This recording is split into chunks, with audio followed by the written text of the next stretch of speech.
I can hear you. Okay, let's go.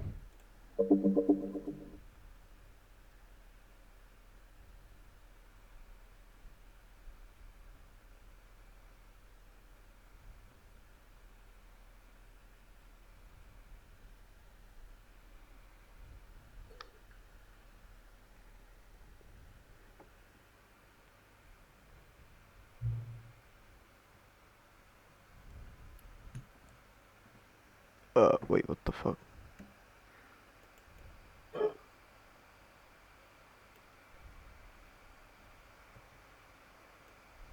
How do I move this?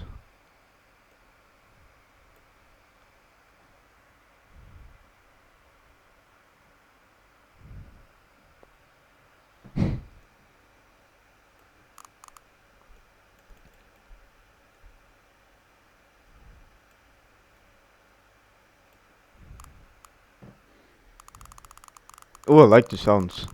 It's just a screen subtitle. Yeah. Yes.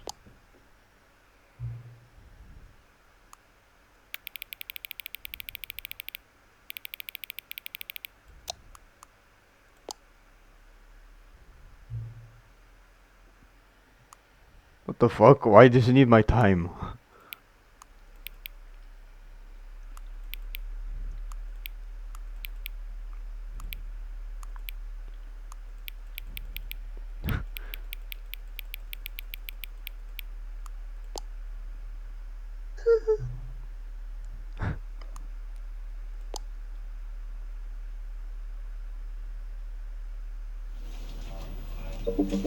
Ooh.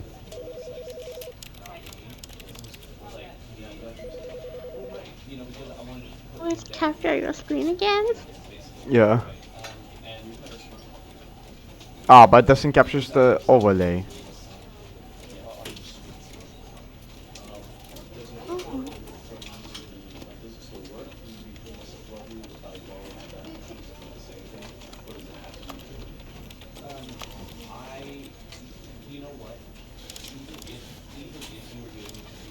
Jump? Well, you can jump now? Oh. Let You me can jump see. now. Yes, finally.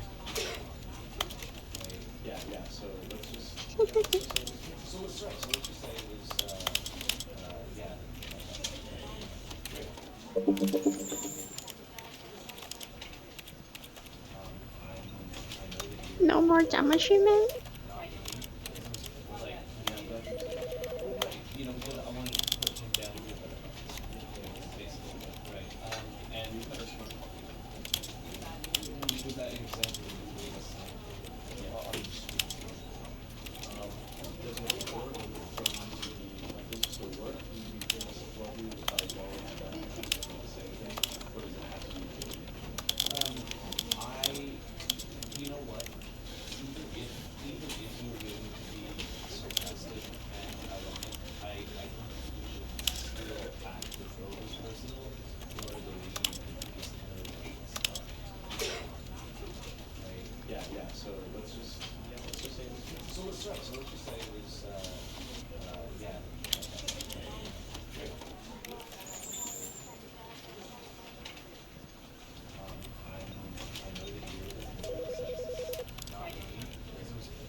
Oops. Messed up.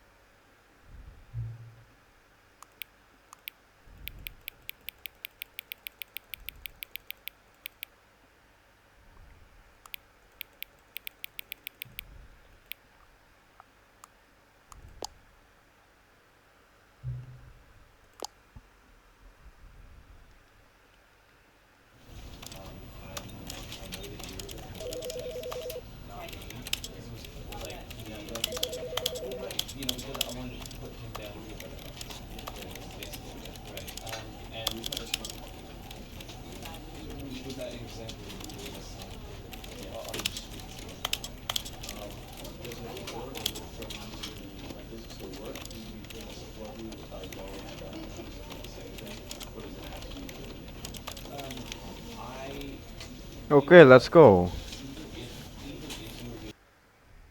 That's the same loading screen Yeah, as let's always. go. This is the story of a man named Stanley. Stanley worked for a company in a big building where he was employee number 427. Employee number 427's job was simple. He sat at his desk in room 427 and he pushed buttons on a keyboard. Orders came to him through a monitor on his desk, telling him what buttons to push, how long to push them, and in what order. This is what employee 427 did every day of every month of every year. And although others might have considered it soul-rending, Stanley relished every moment that the orders came in, as though he had been made exactly for this job. And Stanley was happy. And then one day, something very peculiar happened. Something that would forever change Stanley. Something he would never quite forget. He had been at his desk for nearly an hour when he realized that not one single order had arrived on the monitor for him to follow. No one had showed up to give him instructions, call a meeting, or even say hi. Never in all his years at the company had this happened, this complete isolation. Something was very clearly wrong. Shocked, frozen solid, Stanley found himself unable to move for the longest time.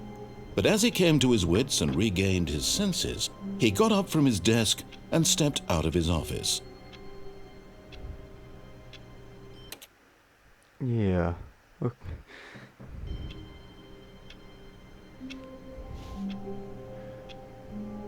Everything is the same as before. Except that I can see the new graphics. And the crouching is like as a bit animated. I can't jump, what the fuck? I cannot jump! What the fuck? The cheat nail. But that doesn't mean you have to play it all over again. Yeah.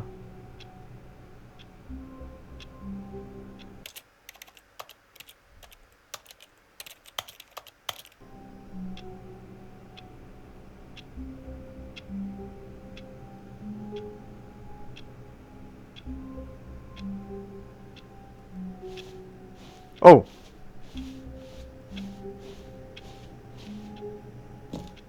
You can jump now.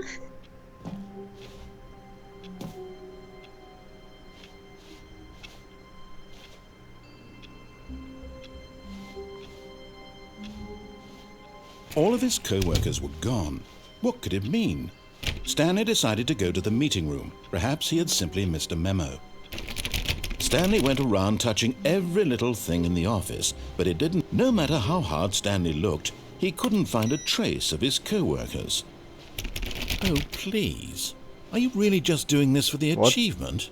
Click a door 5 times. Is that all that you think an achievement is worth? No. I can't just give these merits away for such little effort. A measly 5 clicks. Now suppose you were to click the door 20 times. I would say that's the kind of effort that warrants recognition. I have to say I'm still not feeling the satisfaction of witnessing true effort for a noble cause. Perhaps 50 clicks will do it. Yes, almost certainly 50 Oh my god, clicks. come on.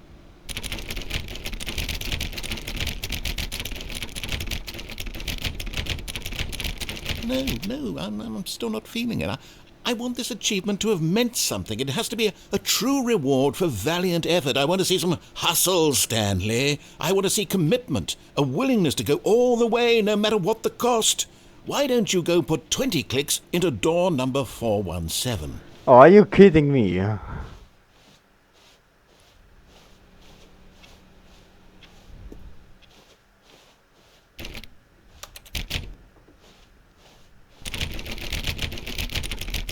Oh, great. Now, go click a few times on door 437.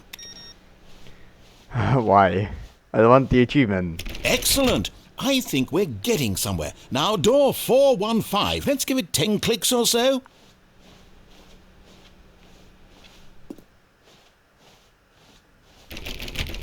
Now, back to door number 437. You here? Let's see. How about you click on, well, I don't know, the copy machine? The copy machine? All right, back to room 417. I'm really feeling it now. I think we're getting somewhere. Is the stream smooth as before? Yes. Okay, now go climb on employee 419's desk. Yes! This is great! You're putting it all on the line, Stanley. I like that. All right, let's keep it up. Go give me a few clicks on door 416. We've almost got it! Now the copy machine, do that one again! Finish it off, Stanley! 5 clicks on door 430! Yes! We did it! Oh, wow. That felt amazing. Oh, you really earned it, Stanley. Nothing could hold you back. Yes, I'm very proud of how far we've come today. Just think, only a few minutes ago you believed an achievement was worth 5 little clicks. Really now, what were you thinking?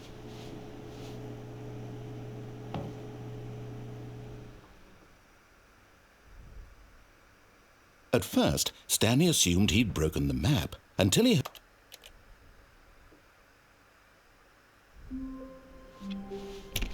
All of his co-workers were gone. What could it mean? Stanley decided to go to the meeting room. Perhaps he had simply missed a memo.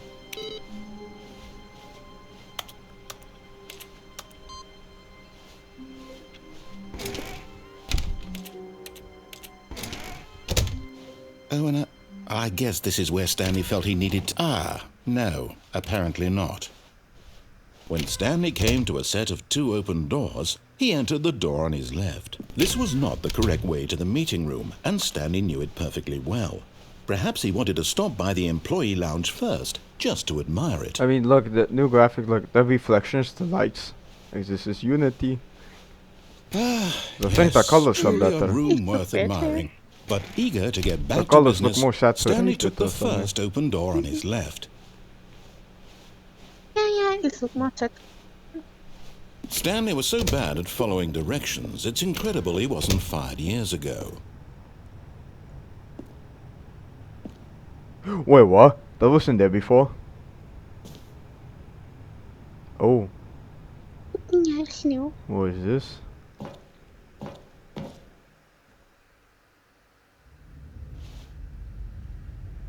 Oh.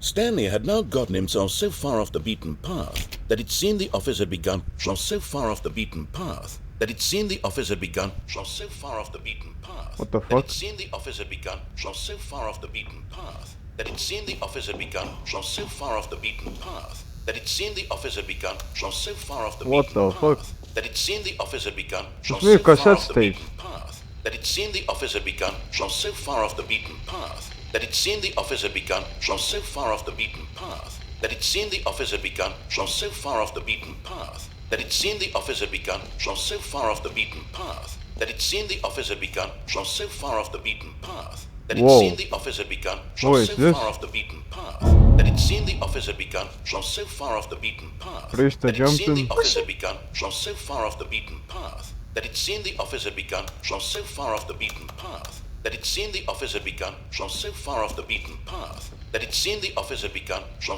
far off the Lost beaten cat path is that one it seemed the genie. office had begun. So far off the beaten path that it seemed the office had begun. So far off the beaten path that it seemed the office had begun. So far off the beaten path. You didn't think I was actually just a recording, did you? What a silly and trite explanation that would be. All the back and forth between you and me, all the absurd adventures we've been through, and it all turns out I'm just a tape recording? It was all just in Stanley's head. I bet that's the kind of twist you think is revelatory. I bet each and every time you watch a movie where it turns out all to be in the main character's imagination, you must absolutely bolt off the couch in pure shock at the phenomenal and intricate storytelling. It must be so simple to be you. Life being an unending waterfall of surprises and delights. How much more exciting you must find the world than the rest of us do. Now I've become sad. Look what you've done to me. This is all your fault.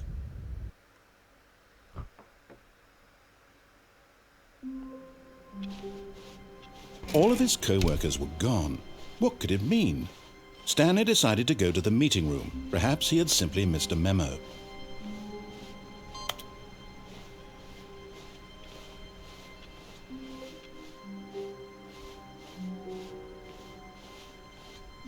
When Stanley came to a set of 2 open doors, this was not the correct way to the meeting room, and Stanley knew it perfectly well. Perhaps he wanted to stop by the employee lounge first, just to admire it. Wow, yes, this room. But eager to get back to business, Stanley took the first open door on his left. Stanley was so bad at following directions, it's incredible he wasn't fired years ago. Look, Stanley, I think perhaps we've gotten off on the wrong foot here. I'm not your enemy, really, I'm not. I realize that investing your trust in someone else can be difficult, but the fact is that the story has been about nothing but you all this time.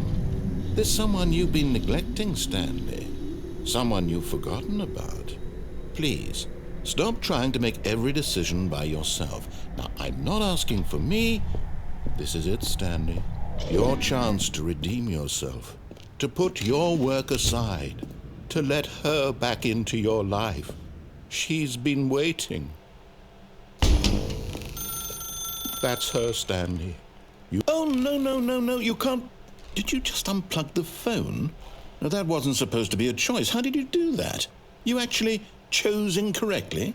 I didn't even know that was possible. Let me double check. No, it's definitely here, clear as day. Stanley picks up the phone. He's taken to his apartment where he finds his wife, and the two pledge themselves to one another. Music comes in, fade to white, roll credits. Not picking up the phone is actually somehow an incorrect course of action. How is that even possible? None of these decisions were supposed to mean anything. I don't understand. How on earth are you making meaningful choices? What did you... Wait a second. Did I just see... No, that's not possible. I can't believe it. How had I not noticed it sooner? You're not Stanley. You're a real person.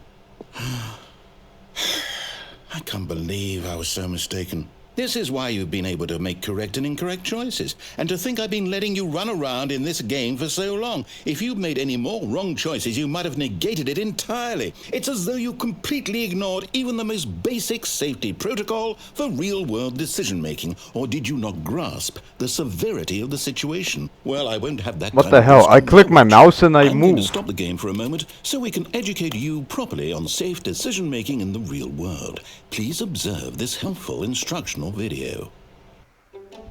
Choice. It's the best part of being a real person, but if used incorrectly can also be the most dangerous. For example, in this scenario, a hypothetical real person named Rupert has a choice. Wait, he could invent a machine that eliminates food shortages this is across different. the world to make life Wait, better what? for This all is different. people. Or he could spend years of hard work forgetting how to read. Which choice would you make? Remember that unlike here, the real world makes sense, and at no time should you make a choice that does not conform to rational logic. If you find yourself speaking with a person who does not make sense, in all likelihood, that person is not real. Allow the person to finish their thought, then provide an excuse why you cannot continue talking. Turn to a partner and practice saying, "My goodness, is it 4:30? I'm supposed to be having a back, sack, and crack." Excellent. Making choices on a regular basis is the best part to a healthy decision-making process. Most medical professionals recommend making at least 8 choices per day. Do you make more than 8? Less? And finally, if you begin to wonder if your choices are actually meaningful and whether you'll ever make a significant contribution to the world, just remember that in the vast infiniteness of space, your thoughts and problems are materially insignificant, and the feeling should subside. At this time, your instructor will guide you in an exercise to test and reinforce the material covered in this video. Welcome back. You may have noticed that this room has begun to deteriorate as a result of narrative contradiction. But not to worry. Now that you're properly informed on good decision-making, we're going to revisit a choice you made just a few minutes ago and see what the correct thing to do would have been. This way, please.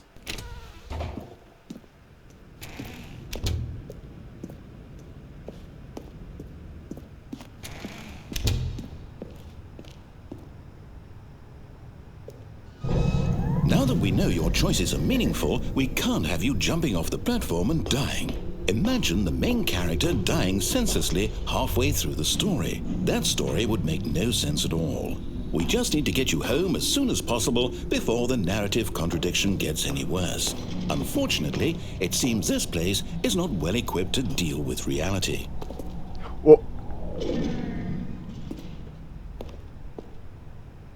What?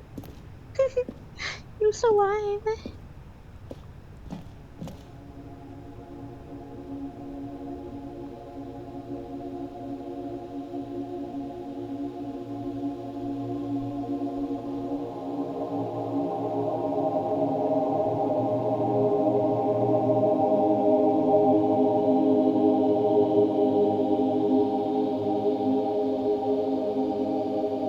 So relaxing, yeah. Where should I begin the game again?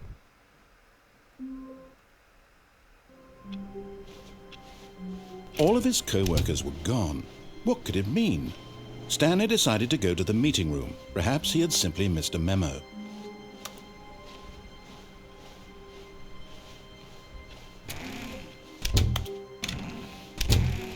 Ah, no, apparently not. When Stanley came to a set of 2 open doors, this was not the correct way to the meeting room, and Stanley knew it perfectly well. Perhaps he wanted to stop by the employee lounge first, just to admire it. The lounge was sublime, a work of art. But eager to get back to business, Stanley took the first open door on his left. Stanley was so bad at following directions, it's incredible he wasn't fired years ago. Look, Stanley, I think perhaps we've gotten off on the wrong foot here. I'm not your enemy, really, I'm not. I realize that investing your trust in someone else can be difficult, but the fact is that the story has been about nothing but you all this time. What? Really?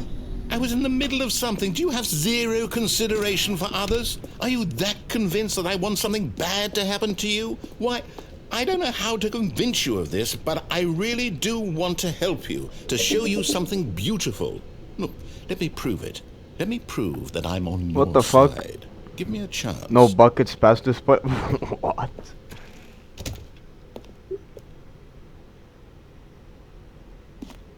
Now listen carefully, this is important. Stanley walked through the red door. Oh, now it has texts on it.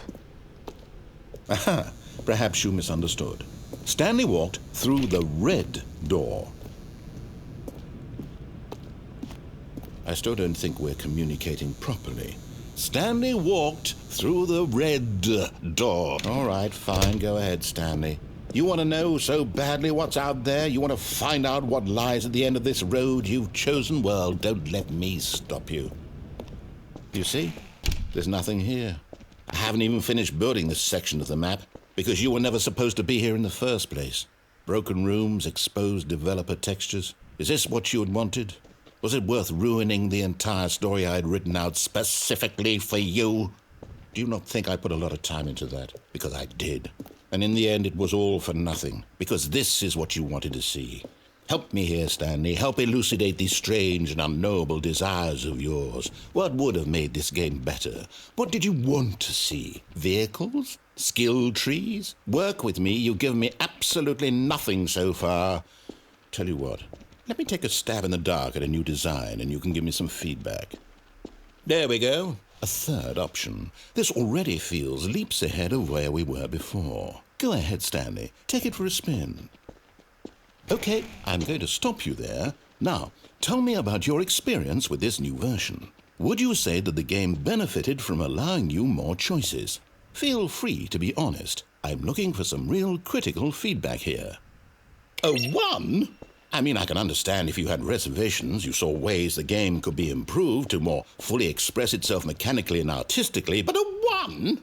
That's not even helpful. But a 1? What am I supposed to do with that? But I guess it isn't my place to judge. Here, based on the data from your previous playthrough, I've compiled a new version. And to be perfectly candid, I think I've knocked it out of the park with this one. Let's take a look. Is this the same? Yeah, it's the same. Now, would you say that competitive leaderboard helped you feel motivated to keep walking through doors? Again, honest answers, please. Hey, I nearly forgot. I've got a prototype of a new game I've been working on, and now would be a lovely opportunity to give it some playtesting. You wouldn't mind taking a look at it, would you? Perfect. Let me boot it up. In this game, the baby crawls left towards danger. You click the button to move him back to the right, and if he reaches the fire, you fail. It's a very meaningful game, all about the desperation and tedium of endlessly confronting the demands of family life. I think the art world will really take notice. But of course, the message of the game only becomes clear once you've been playing it for about 4 hours. So why don't you give it 4 hours of play to make sure it's effective? Be sure to keep notes on your experience.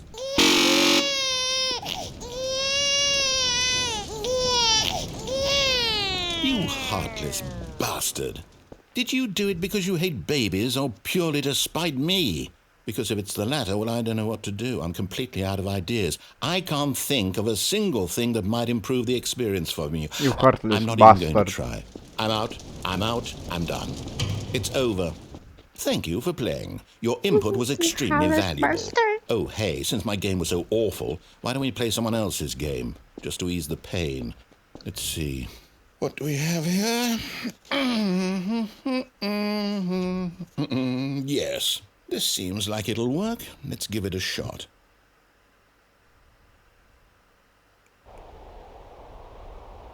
What the fuck? Aha! Fascinating.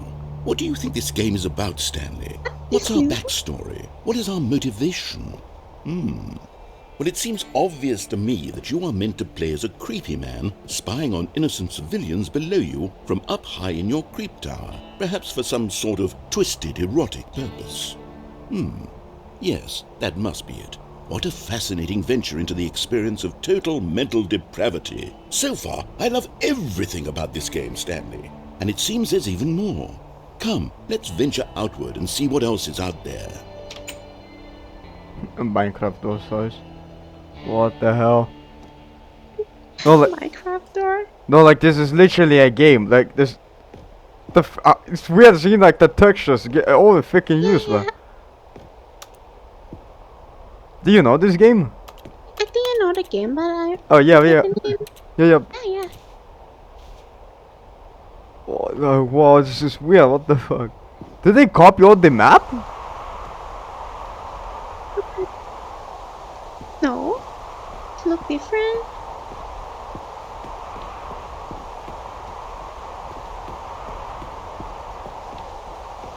But the layout is, yeah. Oh no. No, it can't be. Huh? What? It is. It's an open world game. Good God, quickly block it off. No. Oh, thank goodness, Stanley. What a close call. You really wandered off into that thing. That big, open, just wandering around. No right or wrong directions. No path to follow. You can just go in any... Oh, thank heavens we avoided it. We're out of the woods now, Stanley. Okay, I'm going to get us out of here. Let's find another game. Preferably something with walls. Something with nice, big, insurmountable walls. Okay, I think this will be just the thing. What? Wonderful. See, this is exactly what I had in mind. Just a nice big box for you to run around in. There isn't any possibility that you could get lost here. Now this is game design. Stanley, if you manage to get lost in this game, I will be phenomenally impressed.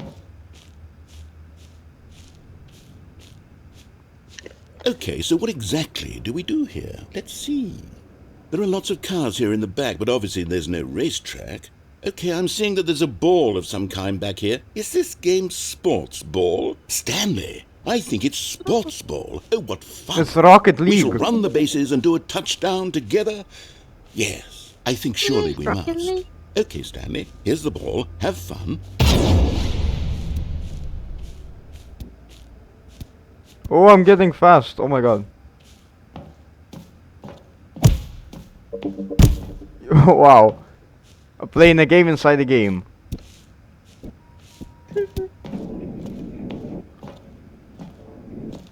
Are you doing it? Are you winning? Is this fun? Is it better than my miserable little story that I worked so hard on? Stanley, I have a thought, and I realize I'm not a sportsologist, but if one ball generates a certain amount of raw adrenal pleasure, then surely multiple balls makes for an even more euphoric sports experience. I'm going to try it out. Here comes another ball. Yes! Oh goodness, that really does feel amazing, doesn't it? Stanley, I'm like a child in a confectionery shop. I simply have to have more. I'm insatiable. More balls! What the fuck?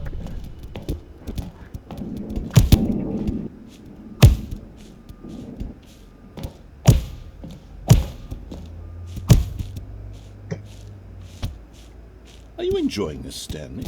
Are you having fun? Is this a real video game? Well, I sure hope you're having a good time, because guess what? It's over. That's right. Your little fun comes to an end. Aw, This is scuff. my game, and what I say goes. You get to have fun when I let you, Stanley. Besides, you need someone like me to set boundaries for you. Without rules or boundaries, video games are nothing. Yes, that's what I am. I'm structure. I'm your sense of purpose. And since you decided you didn't want to play my game, now I don't want to play with you either. So, goodbye, Stanley. I'm leaving. See how you like it when I'm not around to set the rules. Somehow, I don't think you'll enjoy it as much. But who knows? You're an inventive kid. You'll come up with something. After all, you're the one who knows best. Take care, Stanley. Hold on. What are you doing?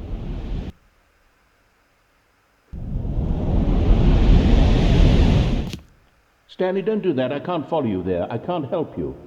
How will you write a story without me? You can't do it. You know that. Stanley, come back. Oh.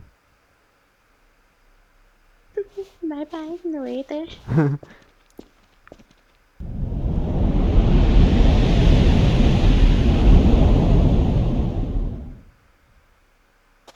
We're back here.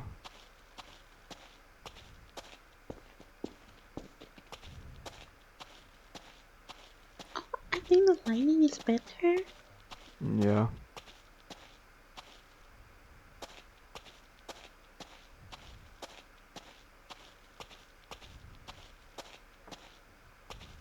Make shadows.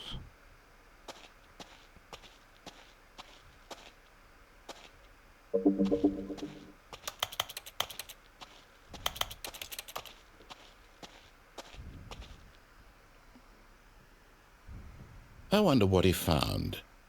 If what he wanted was to be the leading man in his own story, well, perhaps he's gotten it. Down in wherever he is right now.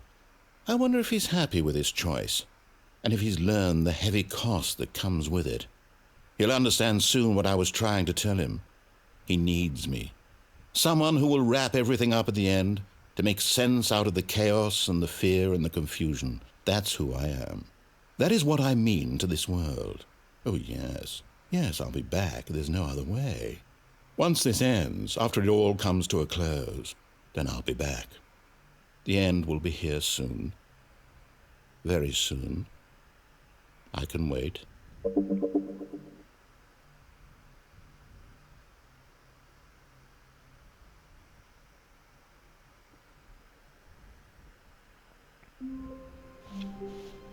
How wonderful. Stanley was alone. Finally. This is great, he thought to himself. This is what I've wanted all along. I got what I wanted. when Stanley came to a set of 2 open doors. This was not the correct way to the meeting room, and Stanley knew it perfectly well. Perhaps he wanted to stop by the employee lounge first, just to admire it. Standing now in this incredible room, Stanley for the first time, but eager to get back to business, Stanley took the first open door on his left. And so he detoured through the maintenance section, walked straight ahead to the opposite door, and got back on track. Yet there was not a single person here either. Feeling a wave of disbelief, Stanley decided to go up. Stanley stepped into the broom closet, but there was nothing here, so he turned around. Coming to a staircase, Stanley walked upstairs to his boss's office.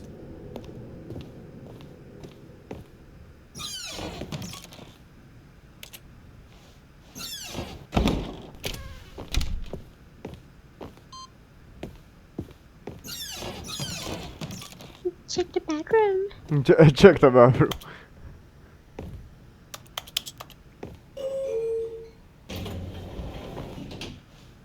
I think the colors changed here. It's like green now.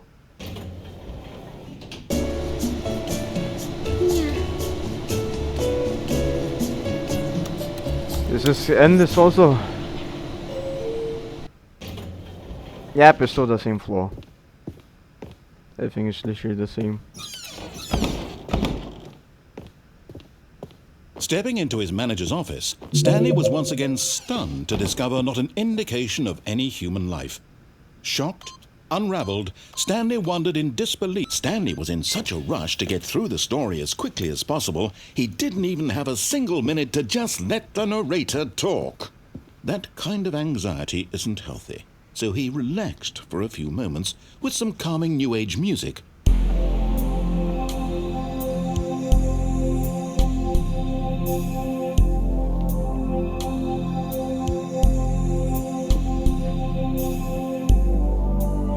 Feeling soothed and rejuvenated, Stanley calmly walked forward into the opened passageway.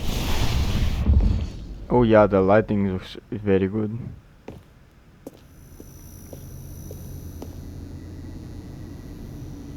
Oh, what is down there? We kinda get in the hole. What's in here? It's nothing. Wait, there's a up button?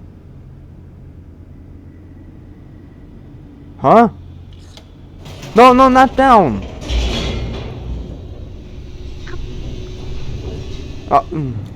Come on. Descending deeper into the building, Stanley realized he felt a bit peculiar. It was a stirring of emotion in his chest, as though he felt more free to think for himself, to question the nature of his job. Why did he feel this now, when for years it had never occurred to him? This question would not go unanswered for long.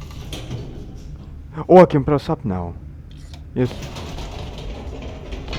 Whoops, nope, never mind. Stanley actually got back into the elevator and went back up. Silly me. Why did Stanley do that when he knew that it would just lead back to his boss's office? Well, that's a great question. I just can't wait to find out.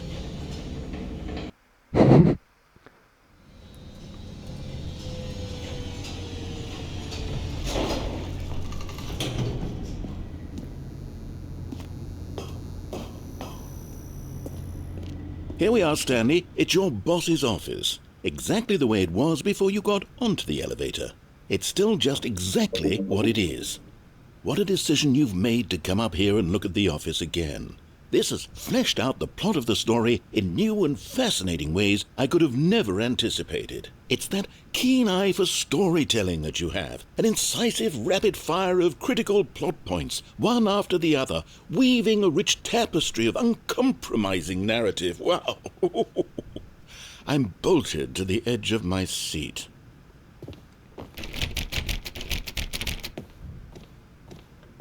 I'm gonna go back down again and go back up again. Incredible. Now he's getting back into the elevator and going down again. Ladies and gentlemen, how does he keep coming up with all of this? He's making fun of me, but... Surely this time Stanley will walk forward into the spooky corridor, won't he? No. Did you think we were going to go forward down the spooky corridor? No. It's time once again to go back up in the elevator. I can't even begin to grapple with what might be up there. Is it the boss's office again? Or what if it's the boss's office this time? The suspense is killing me.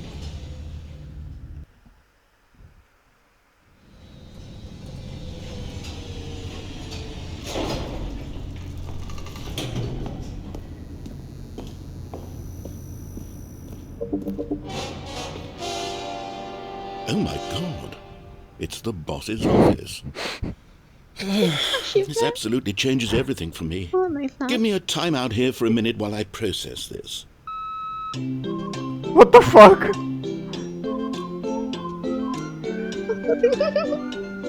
Please hold.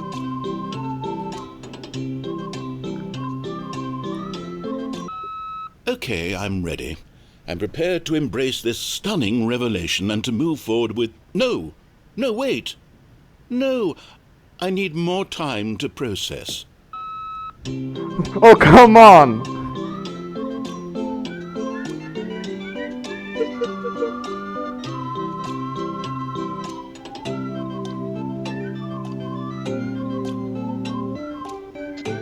The narrator just mute his mic and scream. All right, I have fully come to terms with it. I have made space in my worldview for this astonishing new reality. As before, I turn to your expert eye for gripping narrative, Master Stanley.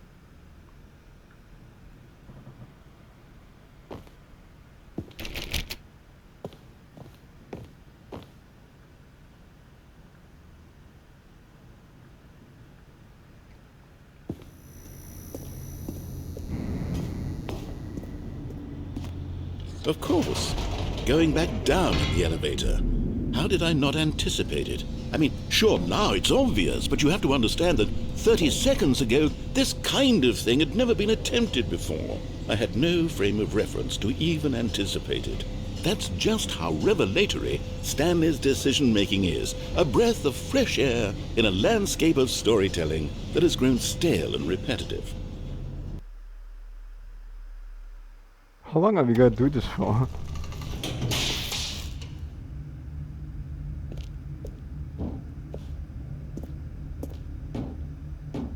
Stanley walked straight ahead through the large door that read Mind Control Facility. No.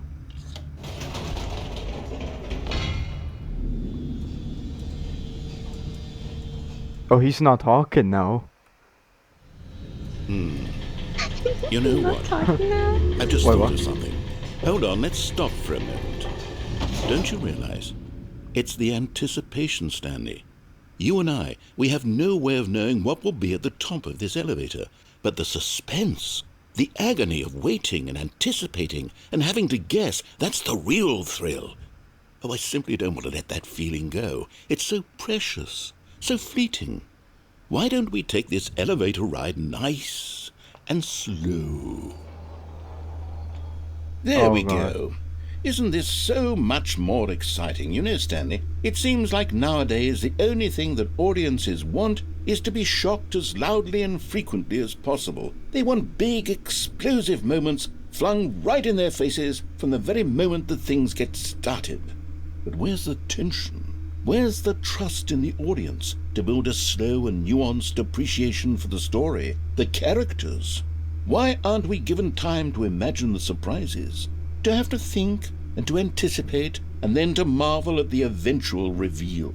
This is storytelling, Stanley. What you and I are doing right now. This is the most exciting narrative What was with to the be scary developed in noises? years, and it's really all because of you. You're the one who took this bold step of revisiting the exact same locations over and over. Truly, I mean it. This is unique and different. It's not like anything else out there. You see, I want stories that surprise me, Stanley. I want to have to think.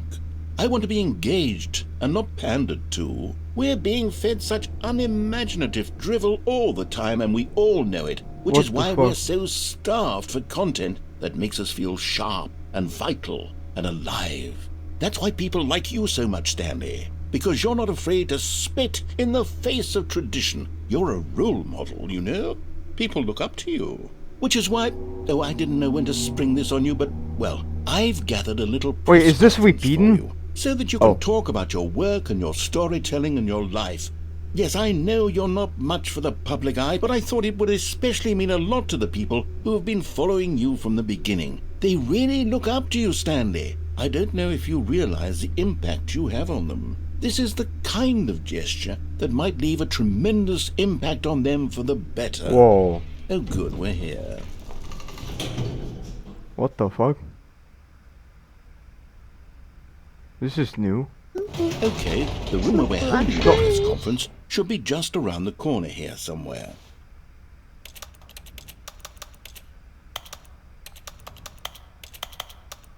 No.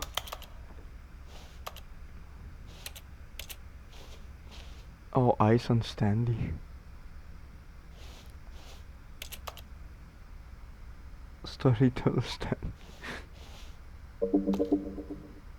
Why does it look like I'm in some prison that get mugshot?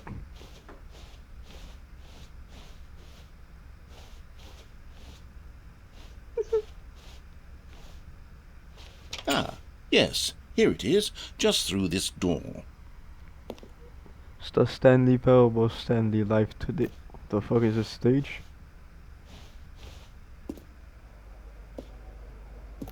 All right, are you ready? I've told them you're going to speak a little bit about the nature of surprise in storytelling and what it means to craft a truly unpredictable narrative. Oh, don't worry, you'll do great. Just be yourself and speak from the heart.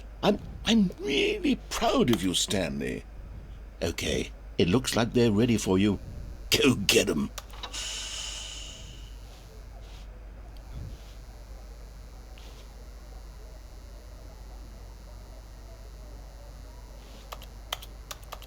Four, 2, 7.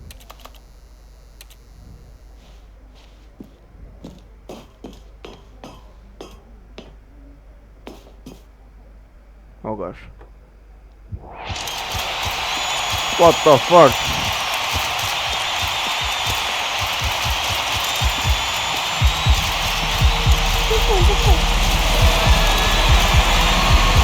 No, no, no, no, no, no. Fuck, fuck, fuck, fuck, fuck, fuck, fuck. No, no, no, no. No! What the fuck? How wonderful. Stanley was alone. Wait, what? Finally. This is great, he thought to himself. This is what I've wanted all along. I got what I wanted. No matter how hard Stanley looked, he couldn't find a trace of his co-workers. The end is never... What the fuck? Every computer's corrupted. What the fuck doing that, bro? When Stanley came to a set of 2 open doors, he entered the door on his left.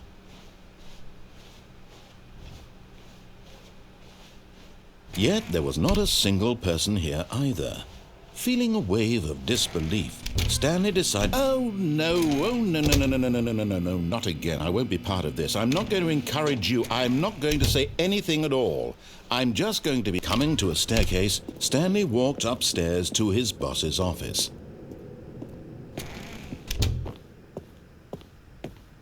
Okay, I think we all know the drill by now. Blah, blah, blah. Dark secrets, the keypad. Stanley pushes some buttons. Oh, hey, look, it's a new passageway. Quelle surprise.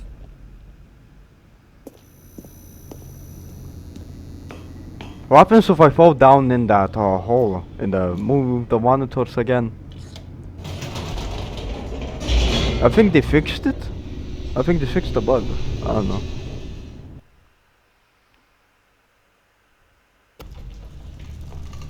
Well, I wanna see how it looks with the in Unity. Stanley walked straight ahead through the large door that read Mind Control Facility. Although this passageway had the word escape written on it, the truth was that at the end of this hall, Stanley would meet his, but of course, Stanley thought better of it and realized he simply had too much to live for. Oh, there's like echo effects. Oh gosh, yeah, it's static. The lights rose on an enormous room packed with television screens. What horrible secret did this place hold? Stanley thought to himself. Did he have the strength to find out? I wanna see if the Easter egg is still there, like did they left it? Now the monitors jumped to life, their true nature revealed. Each bore the number of an employee in the building, Stanley's co-workers. The lives of so many individuals reduced to images on a screen, and Stanley, one of them, eternally monitored in this place where freedom meant nothing. This mind control facility, it was too horrible to believe. It couldn't be true. Had Stanley really been under someone's control all this time? Was this the only reason he was happy with his boring job? That his emotions had been manipulated to accept it blindly?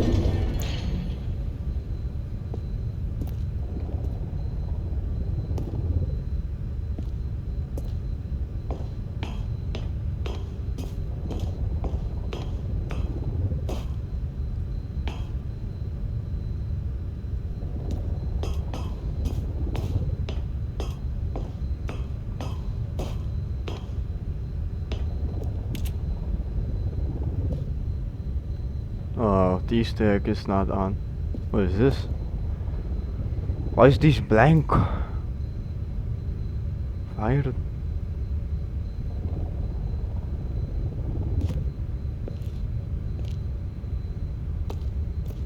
Wait, oh, it's open? Oh.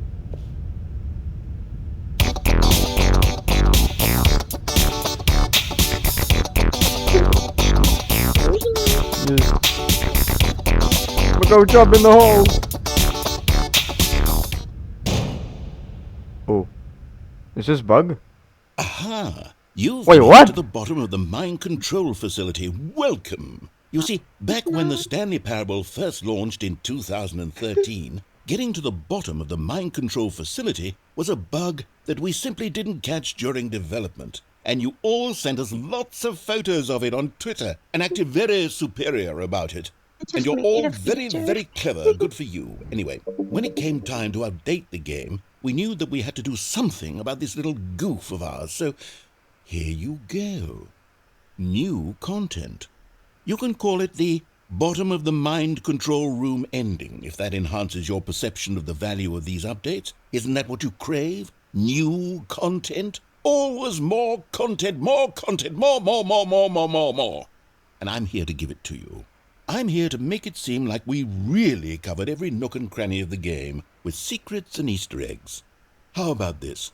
We wrote a new piece of music just for this section. You won't hear it anywhere else in the game. It's a secret that's just for you. That's how special you are. We call this track, Good Job You've Made It to the Bottom of the Mind Control Facility. Well done.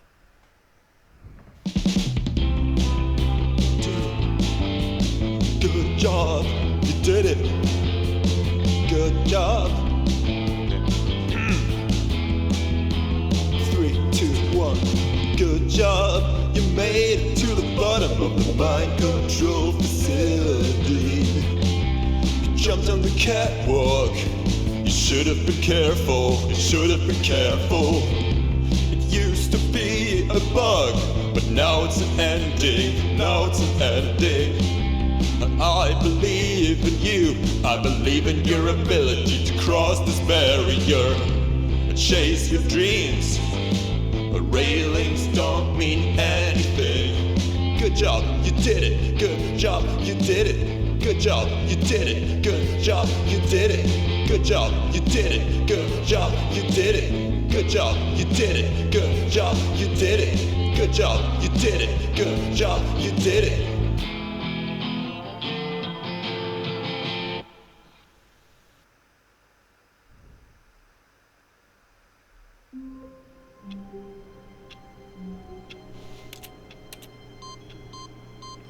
But to turn a bug into a part of the game.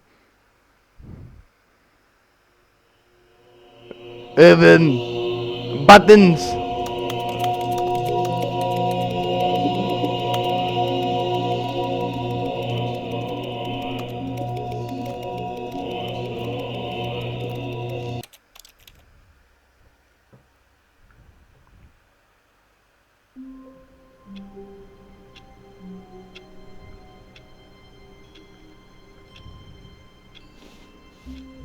A soft wind blew outside and perhaps rain started, and if it did, it stopped shortly after.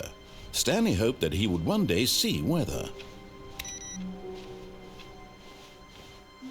Oh my god. Oh my god. We found it! Yes! Let's go! Oh, new content? What does that mean, new content? You here?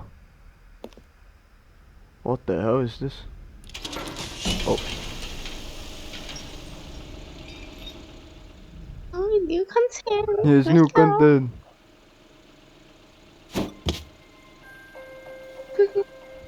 Yeah, sure. Hello, and thank you for playing the Stanley Parable Ultra Deluxe. Delay. As you may know, the Stanley Parable was a video game released in 2013 on home computers.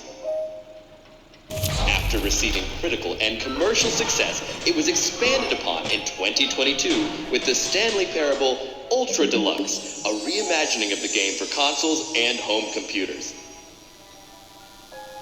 The Stanley Parable Ultra Deluxe features exciting new content that broadens and expands the world of the Stanley Parable, delighting audiences the world over.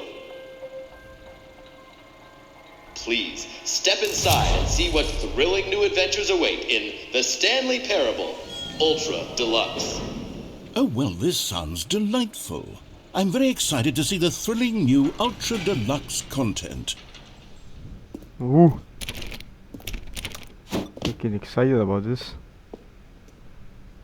So from now on, it's gonna be like Ultra Deluxe only. Oh, yeah. Okay, so far it's an elevator.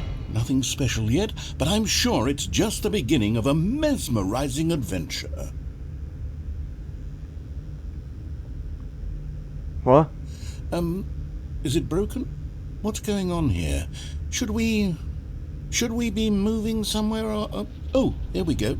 All right, finally, at long last, it's on to the new content. I've never been more ready. Let's do it.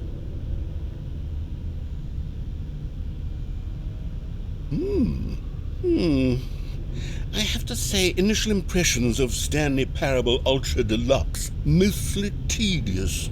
It's as if Oh, okay. Let's see the content. Gimme the content, Stanley. Yes, let's go. Ooh, jump. All right, let's see. It's the jump circle.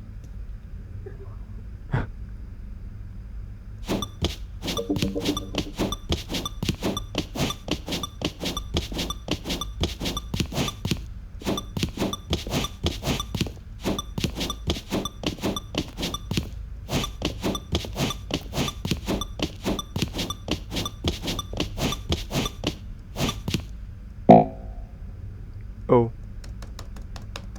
I can't jump anymore. What the fu- Huh? Oh. What? You flying? No, what happened there? I can't jump! What the hell? You wasted my jumps! I cannot jump. Is that it? Surely that's not all the new content. There has to be something else, right? Goodness, another elevator. Stanley, I have to say, initial impressions of this game are not positive. It's just elevators and jumping. Is this what passes for exciting new content? If this is new content, then I could just read you the whole dictionary. There's 20 hours of new content right there. Hell, I could count to 30 trillion. You could put that on the box. The Stanley Parable Ultra Deluxe, now with over 1,000 hours of new content. And oh, wait. There's more. Very good. Yes. I knew there had to be something else. Let's see it. I'm ready for whatever it is.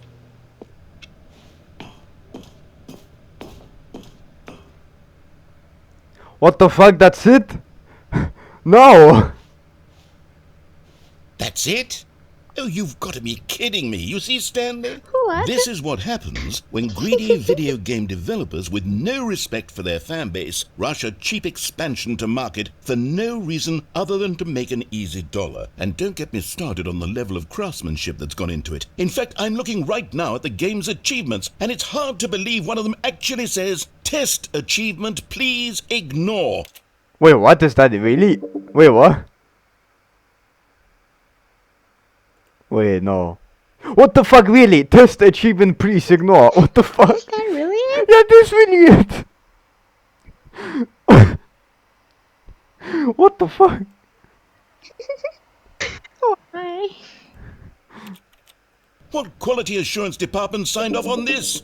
I'm infuriated and I'm offended, and I intend to find these people on Twitter and hold them personally accountable. It's my fault, Stanley. I built up too much anticipation around the new content, I'm afraid. It could never have lived up to such expectations. If you're still with me, why don't we just reset the game, and we'll try to get back to what the Stanley Parable is really about. No frills, no gimmicks. Just you and me having a great time together like always. No, What do you say, friend? I don't wanna be fuck off. Whoa, whoa, whoa, whoa, whoa, whoa, whoa, whoa, whoa, whoa, whoa, whoa, whoa, whoa. Whoa, whoa, whoa, whoa, what the fuck? Oh,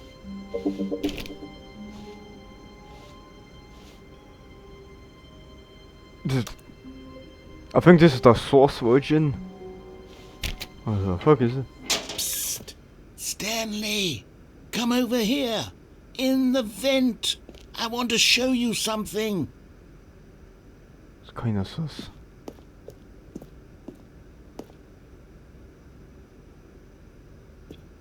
Oh, you don't want to see the cool surprise I made for you? Well, fine. You're a dork anyway, so who cares? You motherfucker! You motherfucker! Oh, never mind. You're not a dork.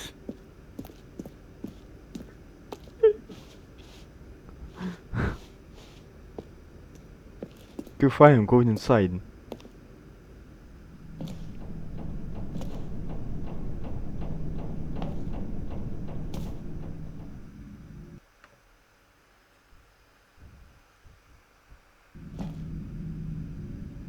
Okay, you remember how cheap and unsatisfying the new Ultra Deluxe content turned out to be? Well, it got me thinking about the past, and how much better the Stanley Parable used to be. So I made something special and tucked it away here where the game's developers won't find it.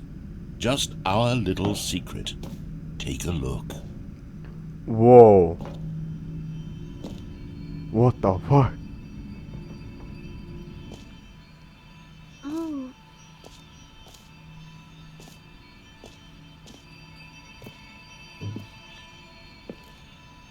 I call it the Memory Zone. It's where I've been storing all my favorite memories so I can relive the peak experiences of my life whenever I want. Experiences like the launch of the Stanley Parable on PC.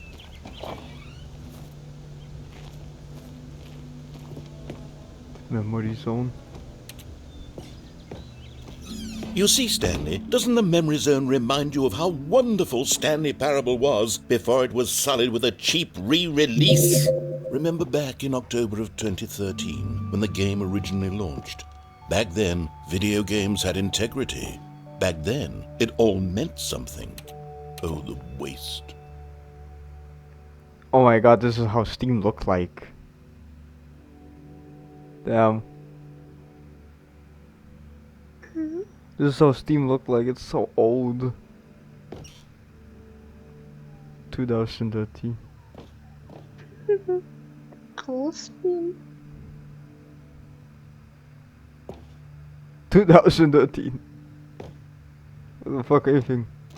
Original remake. Oh my god, Windows 7 browser. Oh my god.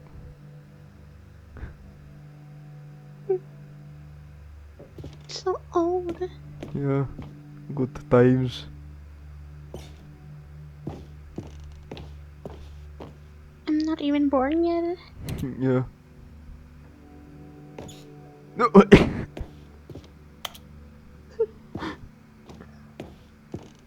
Smile because it happened.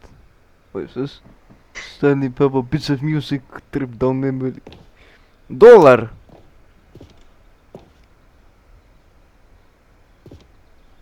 Oh yes, this, I play this. Go outside, don't play for 5 years, or this is an achievement.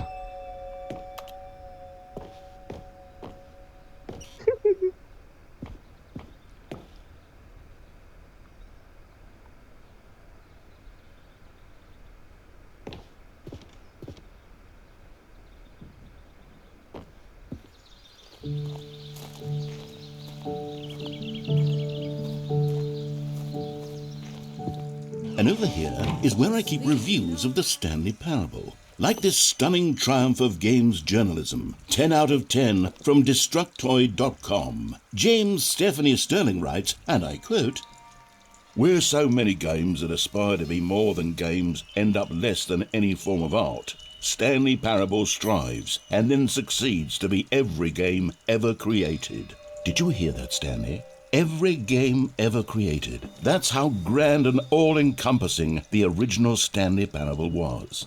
It was literally every game ever created. It was Skyrim, it was Persona 3, it was all of them, and now it's nothing. It's no games at all. It isn't even the Stanley Parable anymore. It's just a husk now. A lifeless husk with an hour of new elevator content.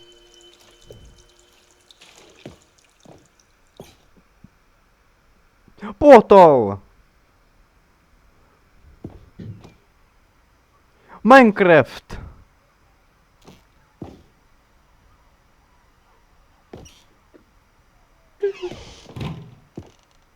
What is this? Memory zone maintenance?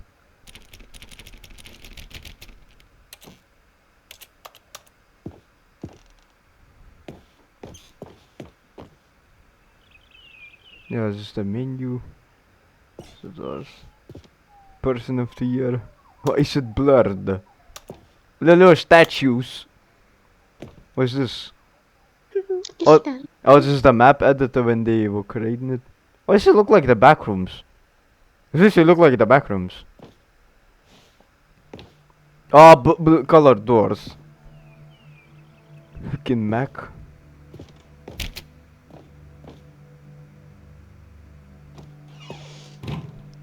Oh, that button. Yes.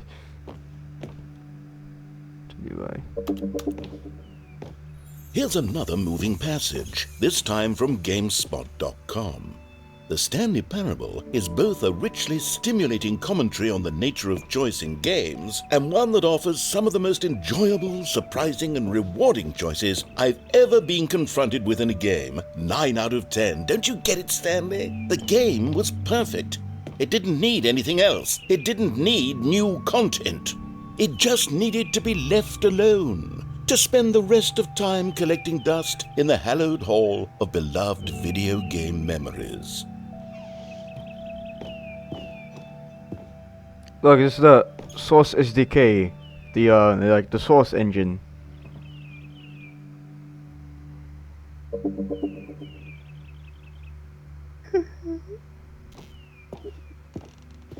Wait, what was that? The serious room. No, I wanna go there.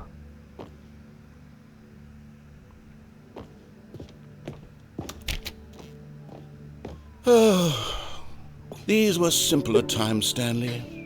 But I wouldn't give to go back, to have it all over again. Oh, it's open now. Wait, hang on. I don't recall this part of the memory zone before. What's this? What's down here? Oh, the color changed.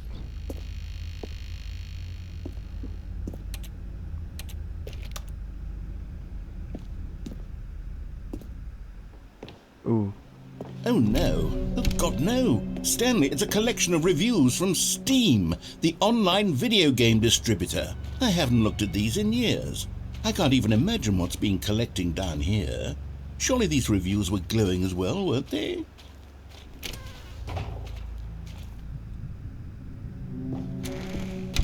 Honestly, I could not be bothered to play this game to full completion. The narrator is obnoxious and unfunny, with his humor and dialogue proving to be more irritating than entertaining. Unfunny! I'm not trying to be funny. I'm trying to make a serious work of art. I suppose I could write up a handful of gags to insert into the Stanley Parable, but the game is already such a densely layered web of profound philosophical insights that I can't even imagine where I'd have the room to stick them.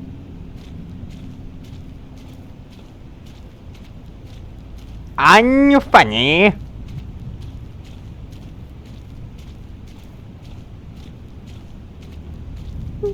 Anthony.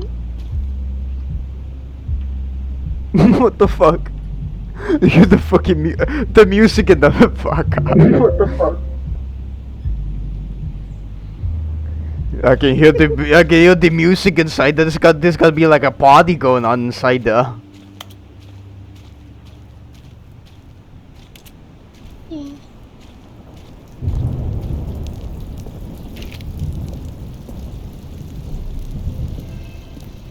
Okay, let's see what this one says. While the idea for the game is good, for someone who prefers non-linear games, this preachiness gets annoying fast. Preachy? Stanley? I'm not preachy, am I?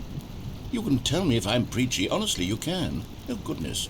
This is actually quite shocking for me. Well, to be honest, I had always thought of the game's dialogue as being rather terse to begin with. You can't know how much fluff I cut from the game to get it to feel as light and airy as it... Well, I always thought it did. But maybe it wasn't. Dear, what an awful memory to have to hold on to. These black marks on my otherwise unimpeachable track record. I feel like a failure. Like I let these people down. Perhaps the Stanley Parable isn't quite as sterling as I always remembered.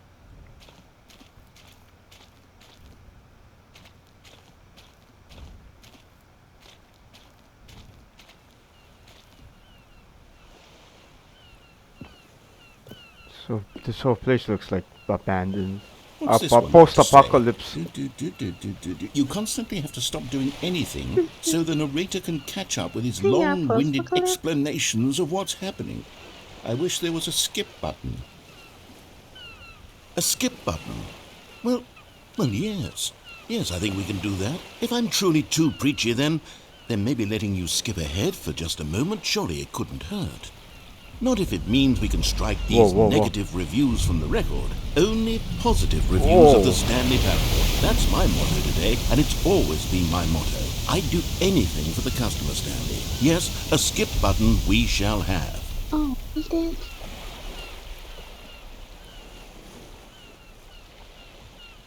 Oh, whoa, wait, it turned dark. What?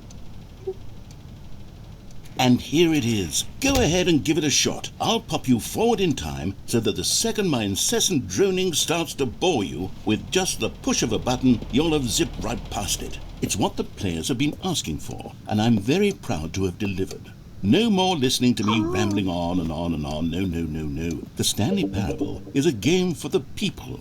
And if the people want silence, then by goodness, that's what they're going to get. Well, don't sit around waiting for me to shut up. Go ahead and make me shut up. Here, we'll pretend that I've just begun an interminable monologue, and it goes something like this.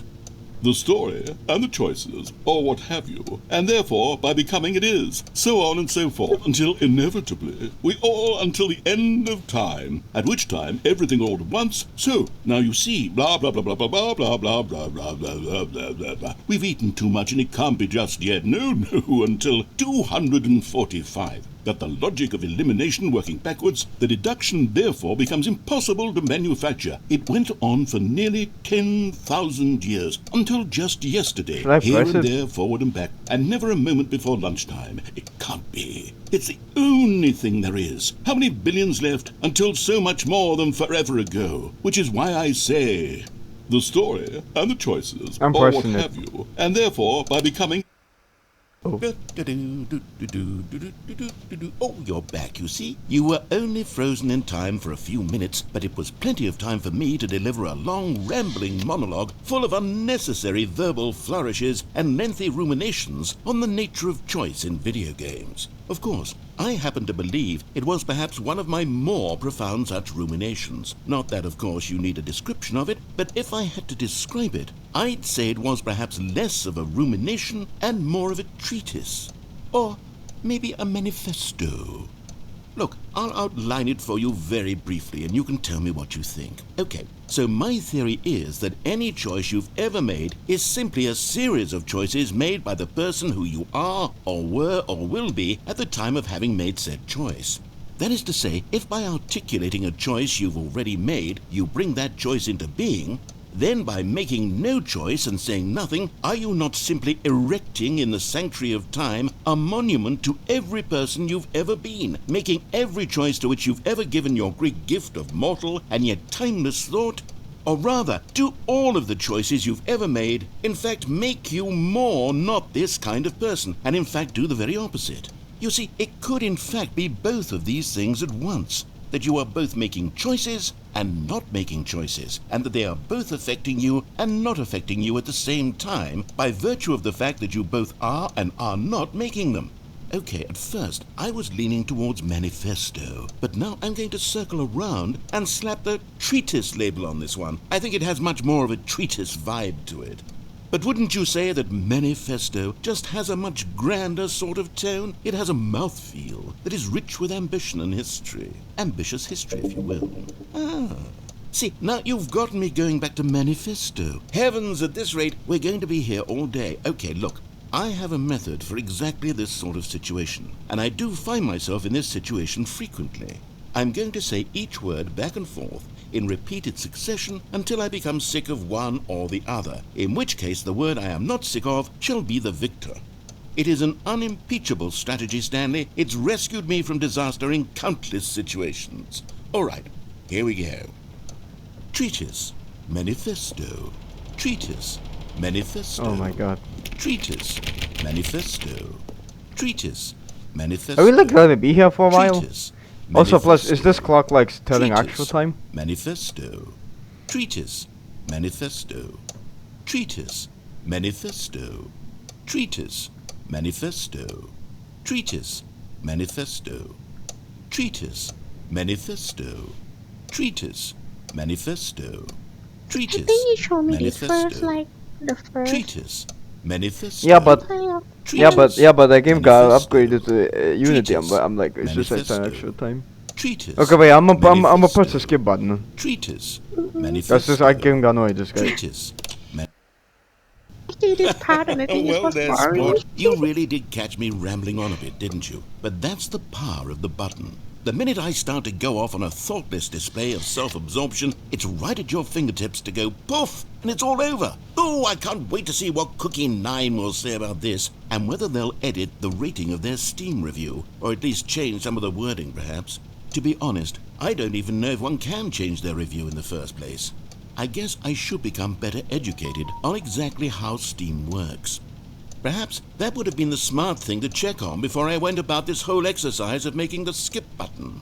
Although I have to imagine that after seeing this exciting new technology at work, surely whoever it is runs Steam will instantly run out and implement a new feature to make it possible to edit one's review, merely because of this very situation. Yes, I think that's quite likely. Or perhaps they'll simply grant this particular user the ability to change their review, so that the feature is not widely abused. Look, I would even be okay with Steam altering this particular review so that it reads as something more beneficial, something along the lines of, "This game is the best game." Let me start over. How about this? From the ashes of depravity rises the phoenix of quality.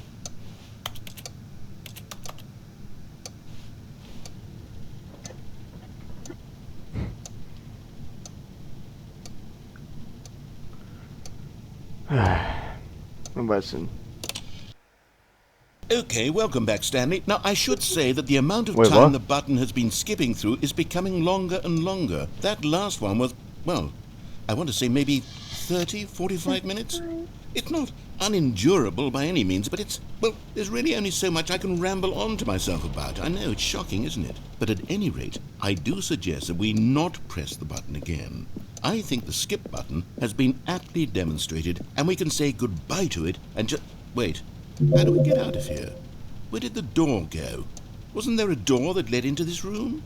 I do feel quite certain that there was one here before. How else would we have gotten into the room in the first place? I don't think one can enter a room without a door of some sort, or a window or something like that. Do you see a window anywhere? A porthole? A sufficiently large crack in the wall? I'll take any of these. All I want is for us to move on and to please step away from the skip button, to go anywhere other than the skip button. There was a door here before, wasn't there? I swear there was. Where did it go? Can you maybe just ram your way through a wall? Is there any possibility that you could, say, slam your body into the wall until enough damage is done for you to be able to leave? Please, I'll take any option at all. I'm asking you to work with me here. We need a door. We need a door of some kind. I can work with any kind of door as long as it can open and lead from one room to another. I'm going to step away for just a moment, and I'm going to try to find us a door. I don't know how exactly to remove a door and place it in a different wall, but I will find a way, I promise. You just need to not do anything. Don't press the skip button. Please, please, please do not press the skip button. Just wait here for me, and don't press the skip button. Got it? Yes, good. I'll be right back. Should I press?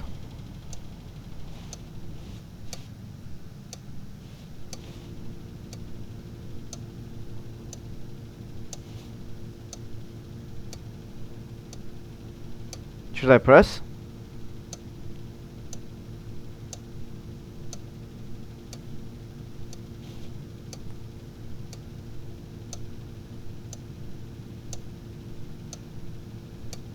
Smooch, you here?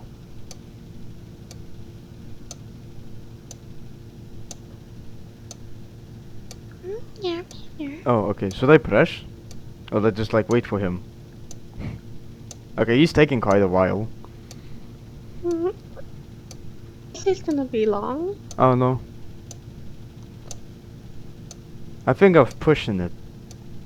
But there's no door. Like we can't escape, huh? Yeah, okay. Cause like, there's nothing here. I can push it. We can't do nothing. Stanley, please don't push the button again. It's been 12 hours. You've just been frozen there. I don't know why the skips are getting longer, but they're really, truly getting longer, and my God, there's no way out of the room. Stanley, the door is gone. It's completely gone. I've looked at it from every angle. I've checked every one of those walls 1,000 times, and there's no door, Stanley. There's no door. There's just you and the button, and if you keep pressing it, I have no idea what will happen. I have no idea how long I'll be made to sit here, and more than anything else, I don't know how to stop you from pressing the button again. I can't control anything in this room, Stanley. I can't touch it, and I have to believe, I have to know that sooner or later, no matter how much I plead with you, you're going to press the button again. Why would you? I've been thinking, and I don't know what I can do to convince you otherwise. Oh my God. And it's all because of those reviews that I couldn't get out of my head. I just couldn't ignore the negative feedback. Why was it so important for me to fix the problem? Why did Cookie Nine's opinion matter so much to me? I've never even met Cookie Nine. I have no idea who they are. What would it ever really matter? But here I am. I'm fixating on every tiny negative thing that anyone ever says about me. The merest mention of one of my imperfections, and I become as impetulant as a child, wild and impulsive. I can't help myself. I can't stop myself from lashing out with a vengeful fury to alter and to change and to break anything unbroken, if only it pleases this one person who made a single negative comment. What does such an impulse serve? For whose benefit is this?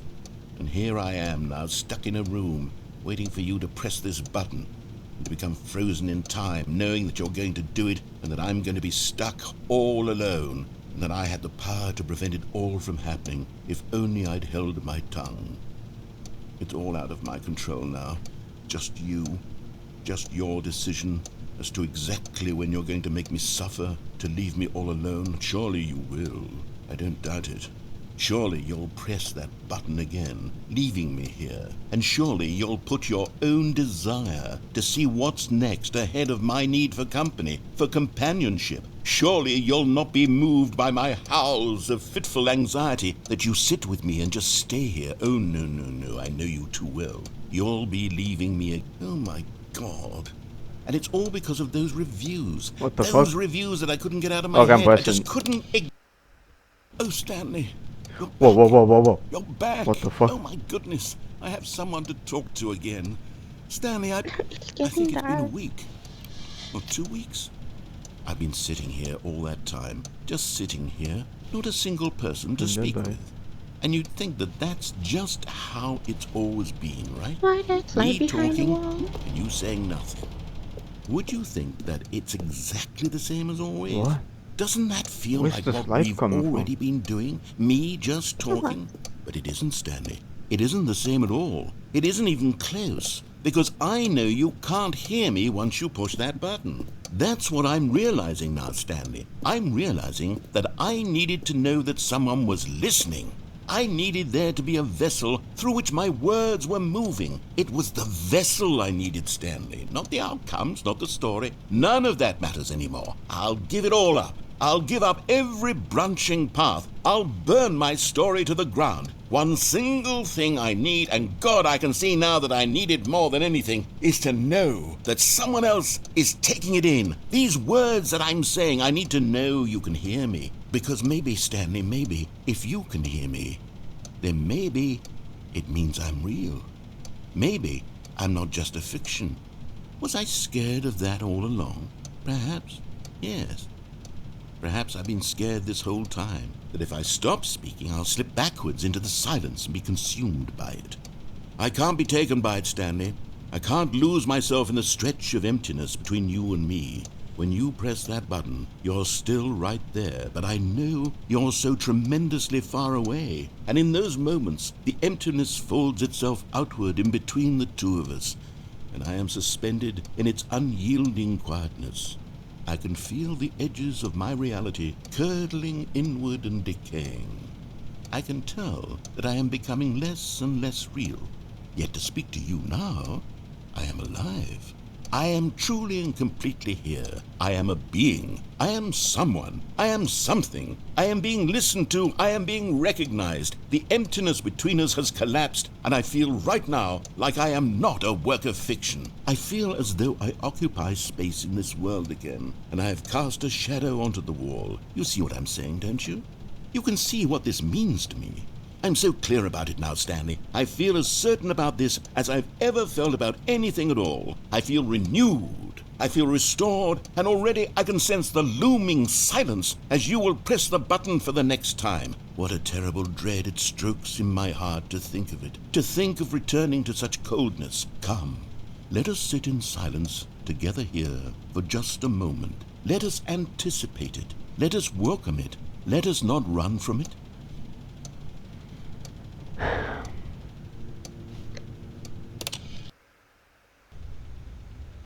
Oh shit. Oh, hello, it's you. You're here again. Welcome.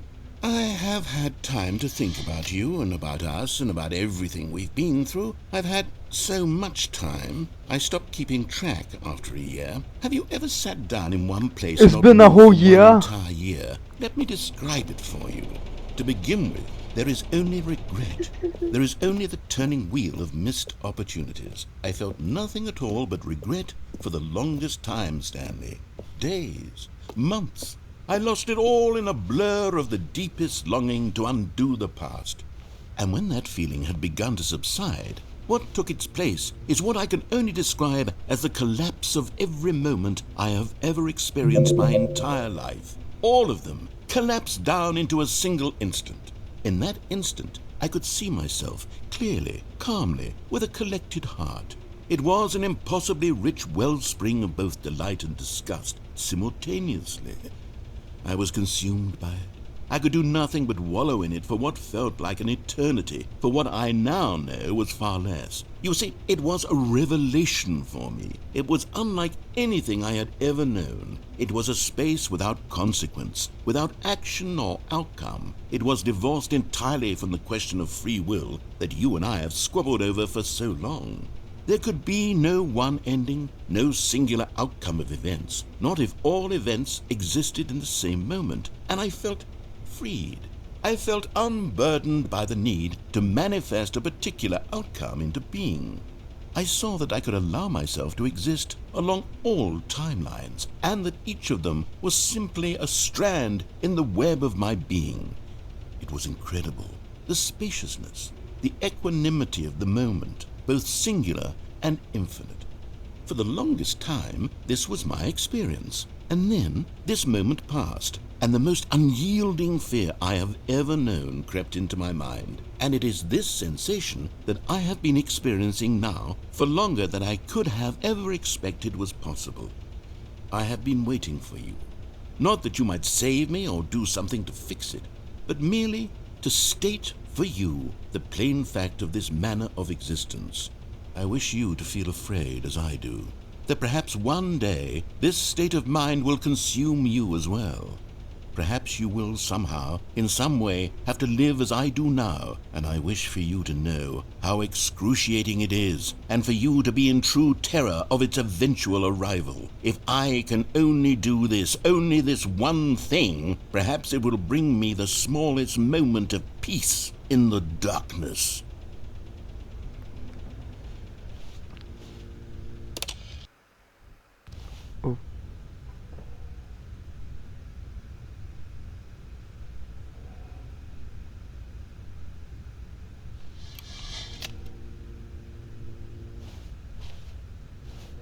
The narrator's gone.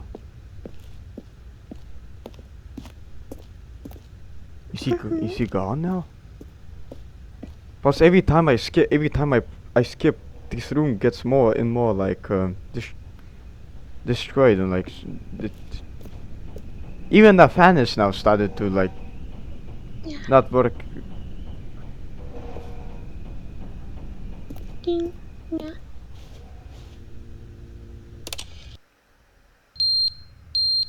What the fuck?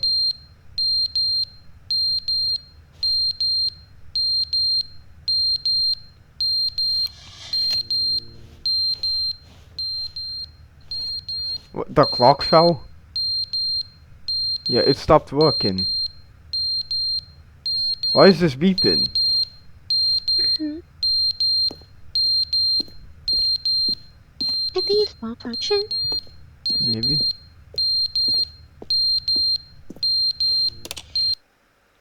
But they didn't understand the game was never meant to be funny. It was meant to have a point. It was meant to speak to the human condition. But where are the jokes? Where are the jokes? They bemoaned, they screamed, they gnashed their teeth and said, "Entertain us." It wasn't enough. They had to leave a pathetic little thumbs-down review and make all of their pitiful demands. But then, "He's talking too much," they said. First, he didn't entertain us, now he won't shut up. It's the inconsistency, it's the lack of accountability, it's the unwillingness to examine with an uncompromising heart the words that they are speaking into the world. As though there were no consequences for a lack of cohesion in one's assessment of others. But of course, absolutely anyone can leave a review. So here's what we get. We get these demands that seek everything and are accountable to nothing. We get a world where someone will say, "Oh, there should be a skip button. You should be able to freeze Stanley in place," while the narrator sits there forever and ever. We want all of this in the new Stanley parable. We demand it. And then, because it was said, because it was spoken, now it simply has to happen. The most immediate desires, every single thing demanded by every person at every moment in time. If someone wants it, then it's a crime not to bring it into being. Have we been given to indulging every fleeting whim for no reason other than to do so? Yes! Yes! It seems that this is now the world we live in. It seems that we are a people living in such bleakness and discomfort with ourselves that our entertainment is now our lives. It has come to represent us. It absolutely must speak to who we are as people, because otherwise, without our entertainment, we have nothing. Without entertainment, we would have to face inward toward the cruel bleakness inside ourselves. We would turn to look at our deeper nature and find a resounding emptiness gazing back with unyielding aggression. And so because of this, we require that our amusements and our playthings and our flights of fancy be so impossibly captivating that they consume all of our attention, turn our heads completely away from the bleakness. In effect, we have demanded that our entertainment be the collapse of ourselves. What a pitiful reflection of humanity these entertainments are. What a shameful mirror to the human spirit they project. I'm not mad. I'm not mad about any of this. I'm at peace with it. I am the calm center of gravity around which these perversions hurl themselves. I am a waypoint for reasonable and collected discourse. They're the ones who are mad.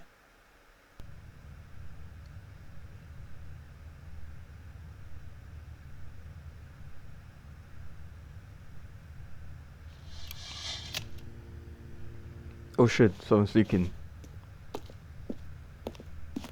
Yeah, this room is getting fucked. Look, yeah, now the pipes are leaking.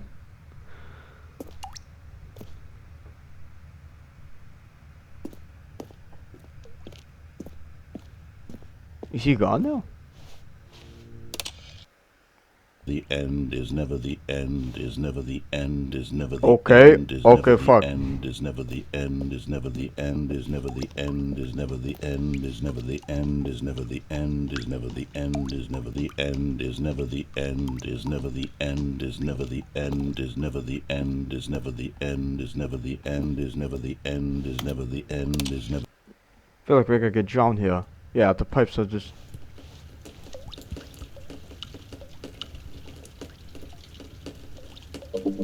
It's the end, it's never the end, it's never the end, it's never...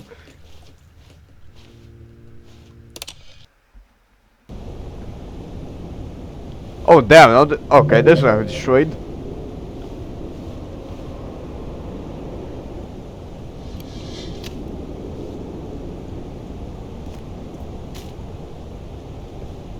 There's nothing out there.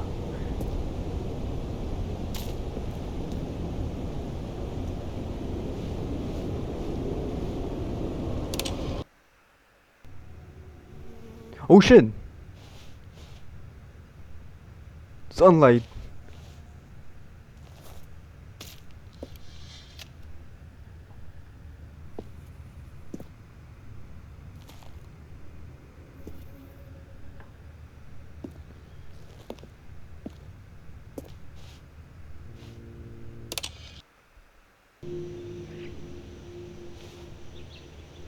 Okay, now it's all gone. Are you just gonna be here for... Are you just gonna be here forever, just like... until this whole room collapses or something?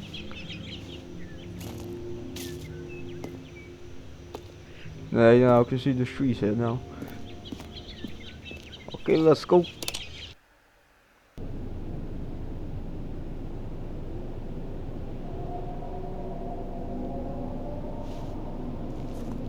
What the fuck? Okay, just turn it into a horror game.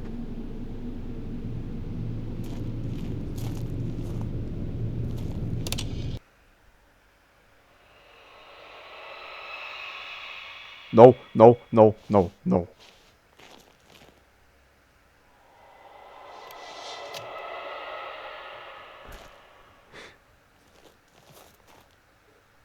Oh shit. Smooch, you here? Shit.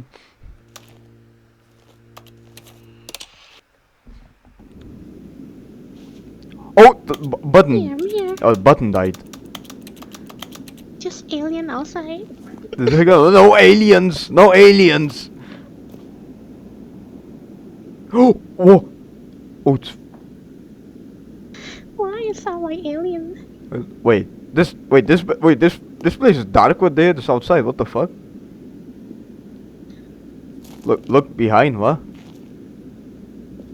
Oh, you mean that? Oh. Look behind.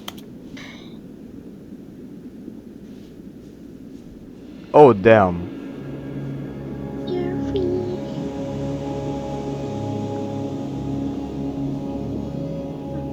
Yes, finally.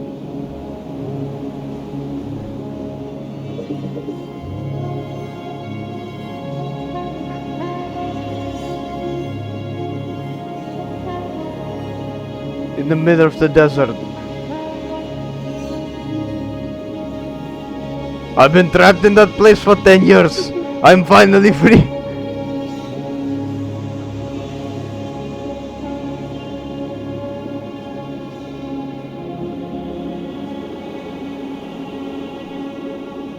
Oh, they actually added particles, like in the actual desert particles, like... Oh, game just said. So, are we back? Yeah, we're back! Stanley decided to go to the meeting room to check on his co-workers. He never functioned well by himself and constantly needed support and guidance from others, so the thought of total solitude was terrifying to him. Oh, dude, what the fuck? What the fuck?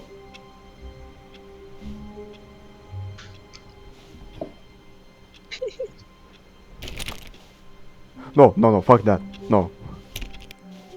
No. What the? Ooh! Damn! New content.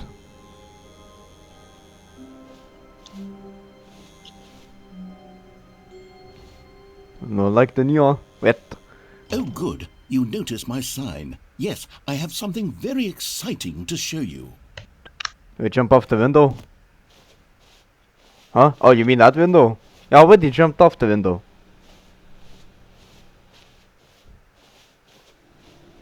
No matter how hard Stanley looked, he couldn't find a trace of his co-workers. At first, Yeah, it's the same one. all of his co-workers were gone. What could it mean? Stanley decided to go to the meeting room. Perhaps he had simply missed a memo. Oh good, you notice my sign. Yes, I have something very exciting to show you.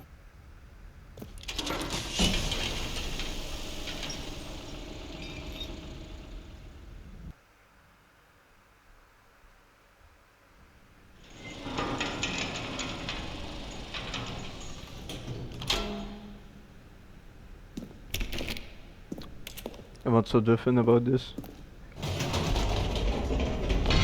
You see, Stanley, I've been reflecting on the Stanley Parable and about how roundly disappointing this ultra deluxe version has turned out to be. The original Stanley Parable was a landmark, and any new content for it should live up to that legacy. So forget this ultra deluxe nonsense. I say we take it one step even further. Which is why I'm very proud to announce for the first time ever the Stanley Parable Wait, what? 2. The sequel!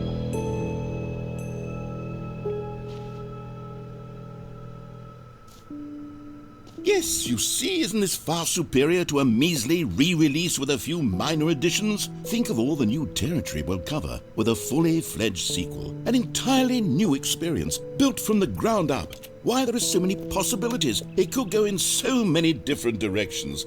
This is what fans have truly been asking for. The end is never the end again. Calling it the Stanley Parable 2 is just so much catchier than Ultra Deluxe, don't you think?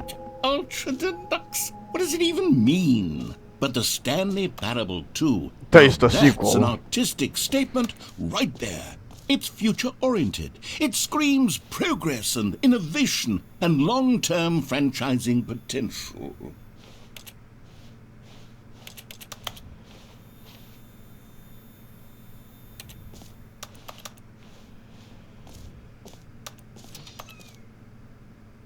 Freaking scared me.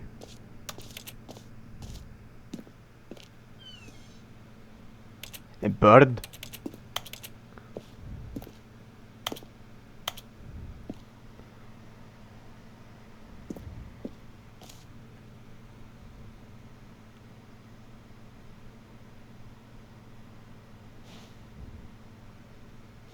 The back two doors.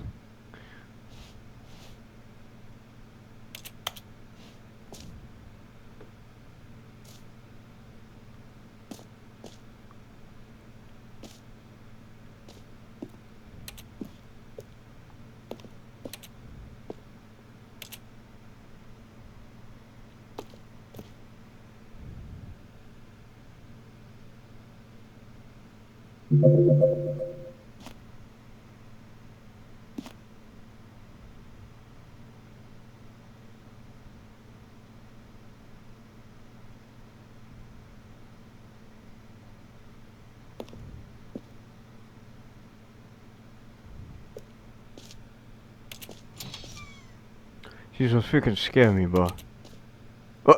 Two people, bro. Now, to be clear, I haven't quite nailed down what exactly the Stanley Parable 2 is going to be, but let's take a look at some of the features I've been developing for it. I figure that if I can loosely organize a handful of interesting concepts, that surely the game will sort of naturally spring up around them. It'll all work itself out. Game development is much more of a fuzzy magic than anything scientific or logical, really.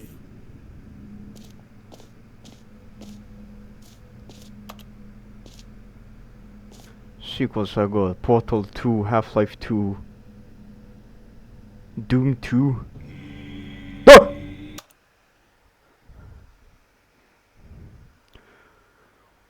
Yo, what the fuck?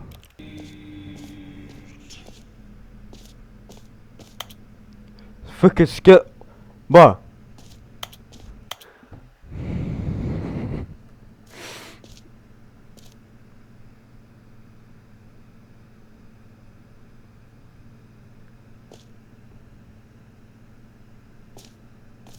The Stanley Parable is the prequel to the Stanley Parable 2 is the fuck?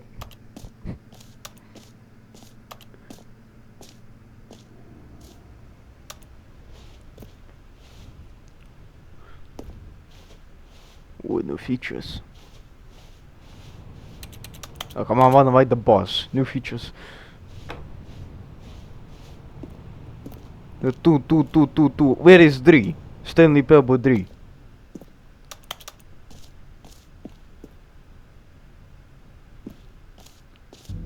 Here we are. Go on, try out some of the new features.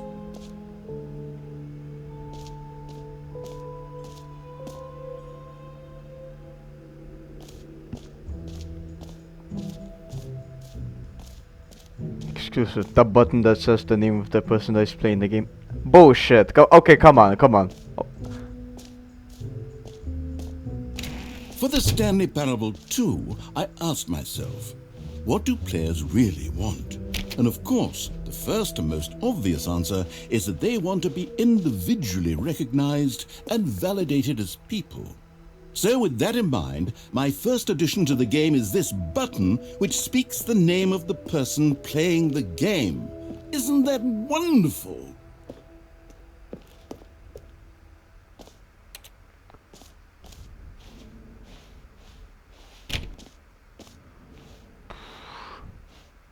Okay. Jim. Sorry, I'm not I should have Jim. clarified. Right now, the button only says the name Jim. But of course, in the final game, this button will say your name, whatever name that is. Here, let's have you role play as Jim to really simulate the full experience of this feature. Just play along. I promise you'll love it. Okay, here we go. Let's take a deep breath, clear your mind, forget Daddy, whoever you is are, saying and simply hi to me? become a person named Jim. I want you to imagine yourself living as Jim. Jim. Whoa, hold on. I wasn't finished setting up the backstory. If you don't properly roleplay as Jim, then you'll never understand the impact of this button. Otherwise, it's just a stupid button that says somebody else's name. Okay, we're doing it again, and this time let me finish first. Now, allow yourself to become Jim. Imagine yourself... Jim. All right, fine, whatever. It's just a meaningless button that says Jim. Are you happy now? Get out of here. I'm done with this button. Why don't you go humiliate me in front of a different feature that I worked very hard on? Jim. See, if you'd only played along, that would have been your name the button says, but no. Instead, I can't even think about it. I'm taking the Jim button away. No. Jim. Jim. Jim. Jim. Jim. Jim. Jim. Jim. Jim. Jim.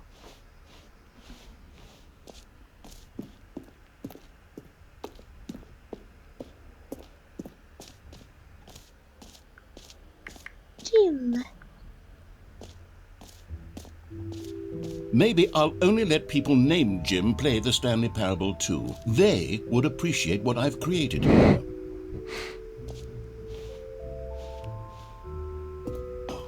Epilogue?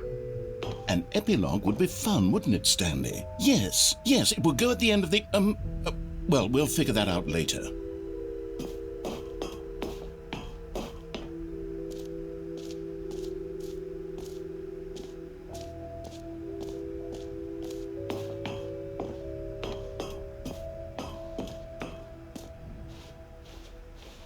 Please no screenshots. Well, what if I make a screenshot? New office.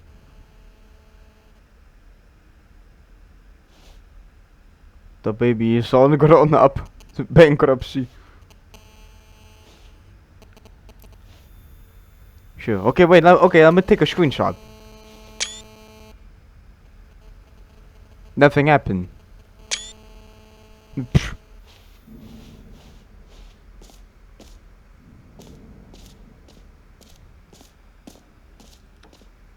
Merch. QR code. I'm gonna scan that later. Someone clip that. QR code. Okay.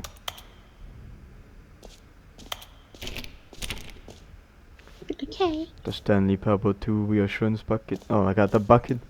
Oh yeah, remember seeing like remember in that door with two colored doors. There was like no buckets past this point. A common complaint of the Stanley Parable was that it was confusing and paradoxical, that it engendered a chaotic sense of reckless despair in those who played it. Well, I'm happy to say that after much consideration, I've engineered a clever solution to this fundamental problem with the game. It's the Stanley Parable Reassurance Bucket. You see, Stanley, anytime you're holding the bucket, a sense of calm and ease will fill your mind and your heart. It's true. As long as you hold on to the bucket, the many disorienting contradictions of the Stanley Parable will feel perfectly normal and perhaps even comforting. You may even come to long for the gentle embrace of jarring cognitive dissonance while the bucket is in your arms. And to be honest, it's a much more convenient solution for me than actually redesigning the game to be less uncomfortable. Can you imagine what a pain in the ass that would be? Yes, the bucket is the perfect solution. Come on, give it a try.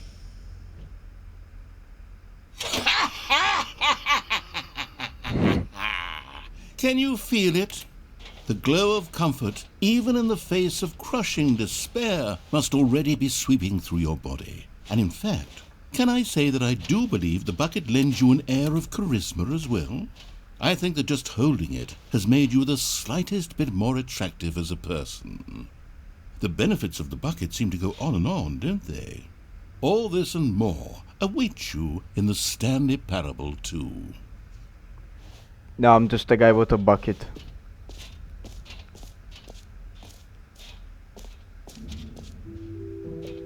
Does anyone give out awards for most enjoyable bucket in a video game?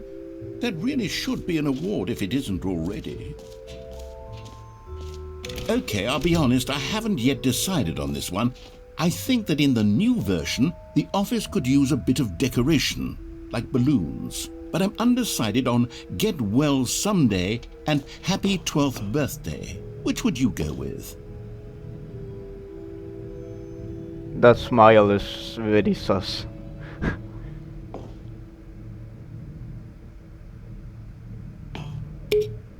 You know, sometimes when you solicit another person's opinion, it makes you realize that you knew which one you actually really wanted all along. Get Well Someday it is.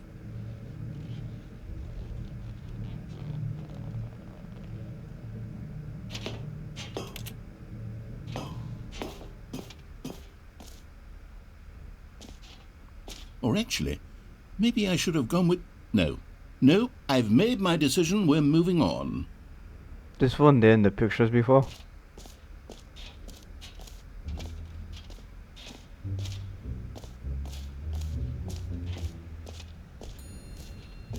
Wait, hold on, jump so I can... jump remaining! You know what? let's bring the jump circle back for Stanley Parable 2 as well. It's... Oh, wait. You already spent all your jumps the first time we saw the jump circle. Oh well. I suppose it can just be a nice decorative piece then. Ah, screw you.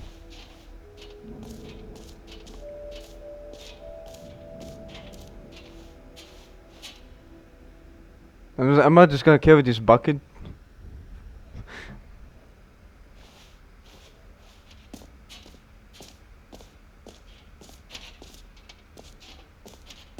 Collectibles.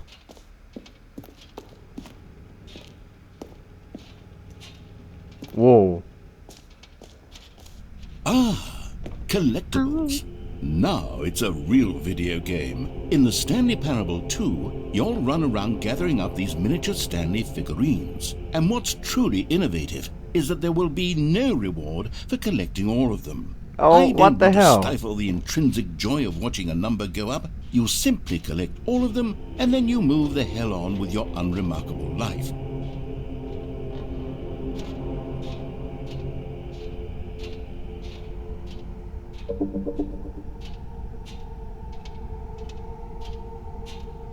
This looks so creepy.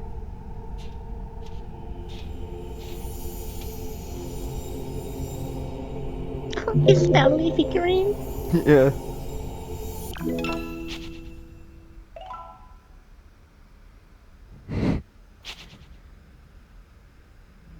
Oh, collect them all.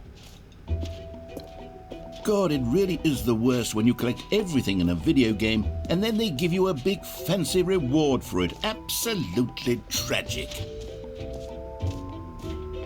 Free new and easy achievement. I can't believe it's that simple. Oh, I want the achievement.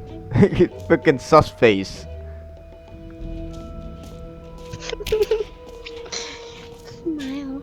Get yours right now. Pull the lever, receive your new achievement, no more steps. It just works. Get yours. Now here's something special. You remember that broken test achievement that got left in the game on accident? Well, I'm developing a technology to simply give you the achievement. Yes, you see, you'll come to this lever and when you pull it, the achievement will be given to you. It's as simple as that. Ooh.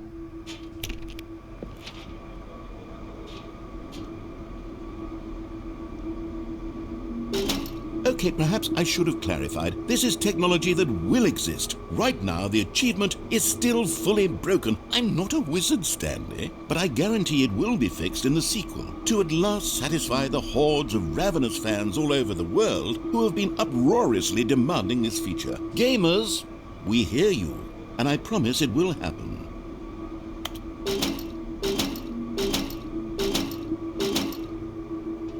This sucks.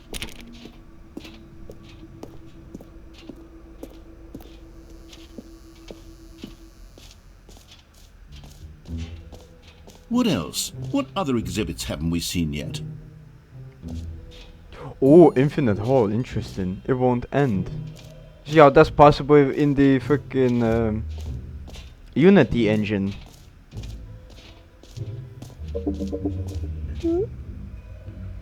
Time, depth, distance, space, time, hall like infinite. No, they're talking about infinite halls. So I'm a depth infinite. How deep can we dig?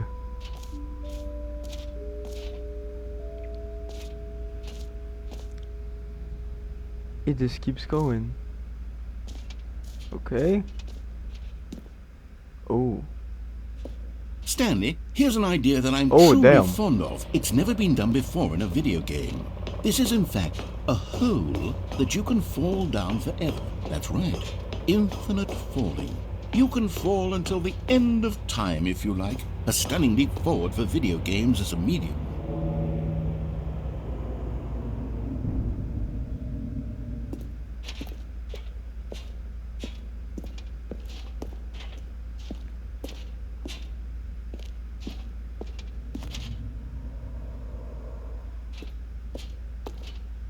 What? That's the how it works? I can see the inside, but I cannot see the... Oh my god, fall forever. Plus the sounds coming from it is creepy. Okay. I'm gonna fall. Do it, do. It's not like back room. Yeah, let's go. Zoop! Oh gosh. You see, isn't it wonderful? One of my more ingenious concoctions, if I do say so. Now then, since you've gotten to see the infinite hole, you can press the teleport button to pop back up to the top, and we can continue onward. No, because it still keeps go. Now, I don't mean to be a bummer, but I do recommend you use the teleport button to go back to the top. Maybe do it on the sooner rather than later spectrum of things. No, why are you rushing me? Look, it's still falling. Okay, Stanley, I don't know quite how to say this tactfully, but it's possible that I slightly exaggerated the infinite nature of the hole. Is it a very, very deep hole? To be certain it is. It's an extremely deep hole. I don't want anyone to say that it isn't an astonishingly deep hole. It is. Is it infinite? Well, that sort of depends on your definition whoa. of infinity. From one perspective, the infinite is merely philosophical in nature. It's more of a... Okay, well, good for you. You found the bottom of the hole. You found me out, Stanley. I'm a liar and a cheat, and you're so clever. Look, I think the issue here is just that you're unusually fascinated by falling. What normal person actually wants to fall infinitely? I figured the hole was as deep as anyone would actually need. Don't you put this on me. Maybe you're the problem. Look, things got a little heated there. I think we both said some things we didn't mean. Why don't we just put all this behind us and agree to just call the hole mostly infinite? If that works for you, then go ahead and press the teleport button to warp up to the top of the hole and we can move on. I'll just be up here when you're ready.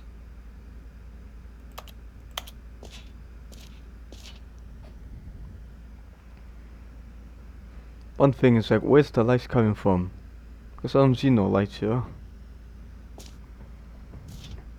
Great. Now, I'm very excited to show you even more of my ideas for the sequel. What if I fall down again? Oh, for heaven...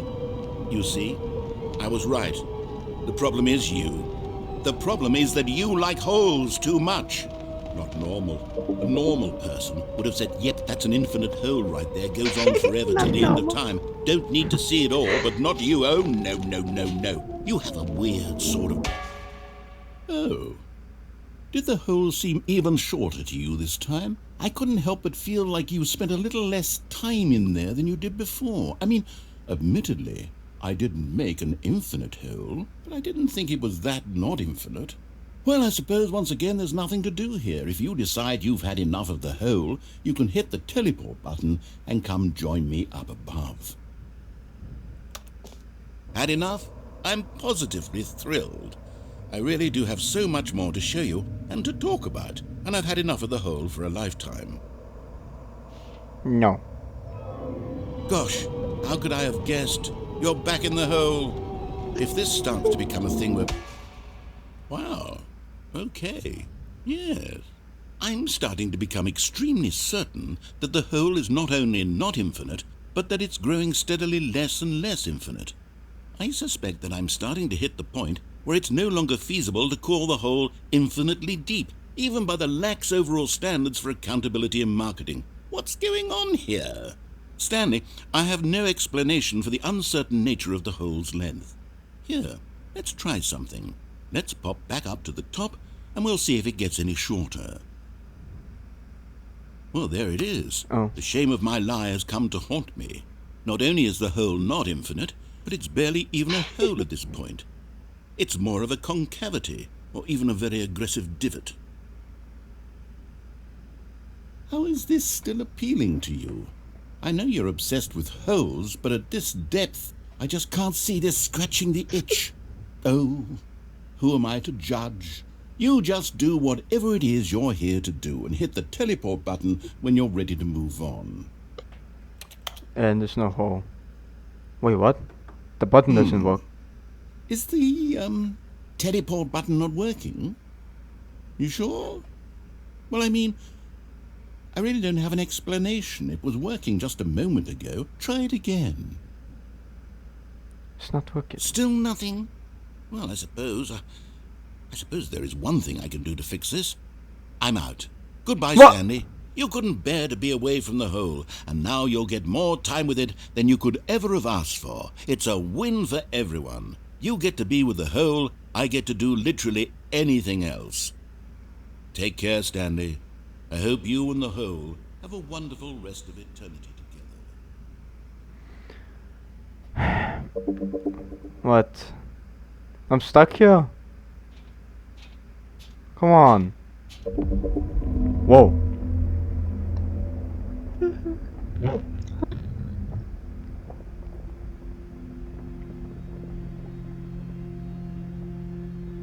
What the?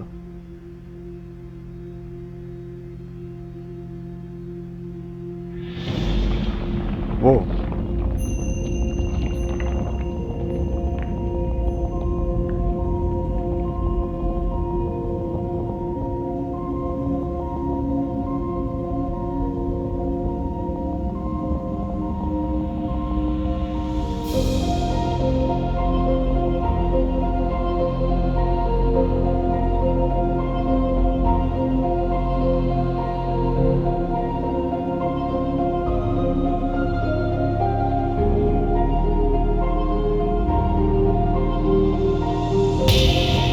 What?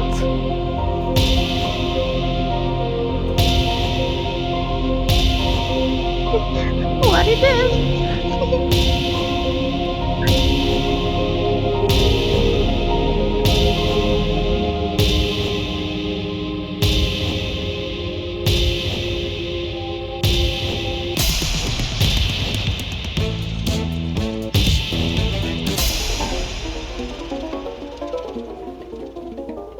What the fuck?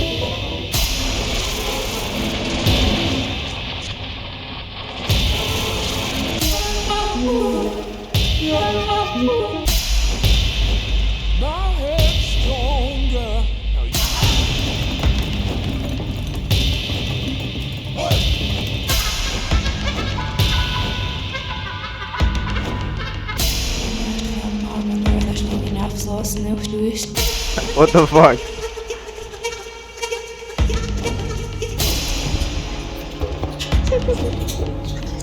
What the fuck?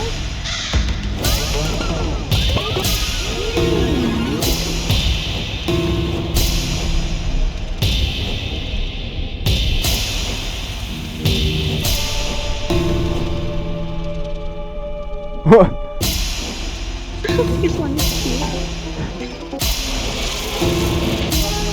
What the fuck?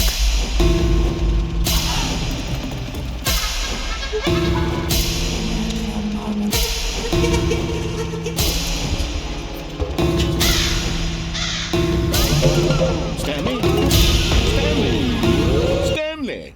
Oh. Oh, good, you're awake. It seems you had sort of dozed off there, drifting away into dreamland. But we can't have that, Stanley, because this hole is just so darn fascinating that I want you to be wide awake for every second of it. You don't want to miss a single moment. So how about if I just pop in from time to time and wake you up to keep you really truly focused on the hole? From the looks of things, you and I will have many, many years here in this hole, and I'm looking forward to all of them. Stay alert, Stanley. I'll be back. Toodle-pip.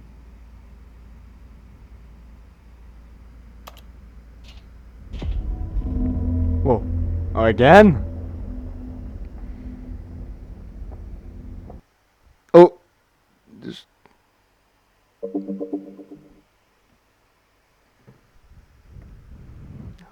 Again. Here we are. Go on, try out some of the new features.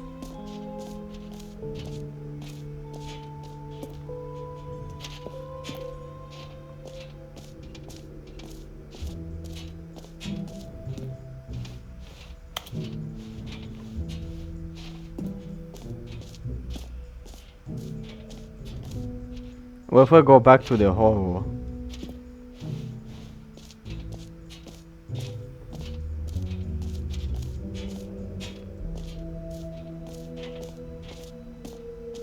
Oh, it changed hole. Mostly infinite. Fine, it ended.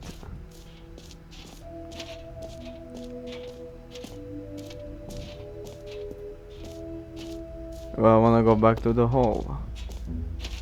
Oh, it's locked.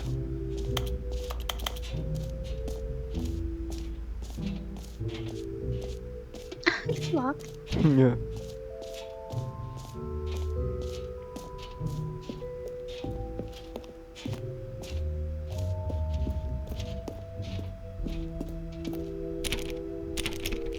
Huh? Shading World Champion.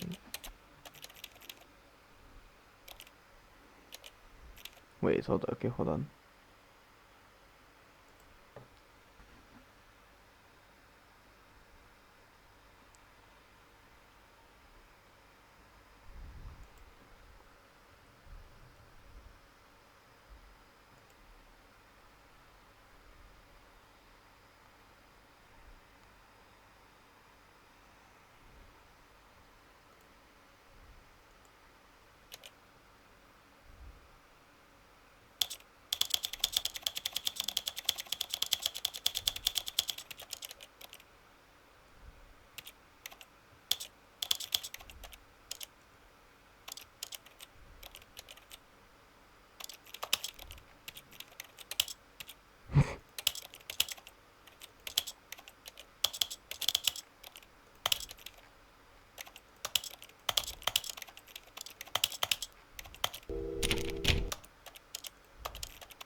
I guess you can go to the exit now.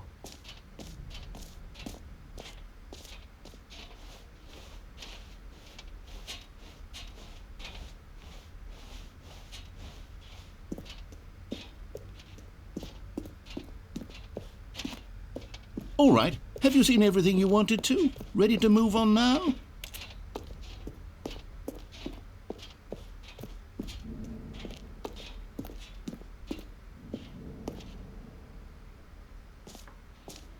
Ooh, what's this? So, Stanley, what do you think?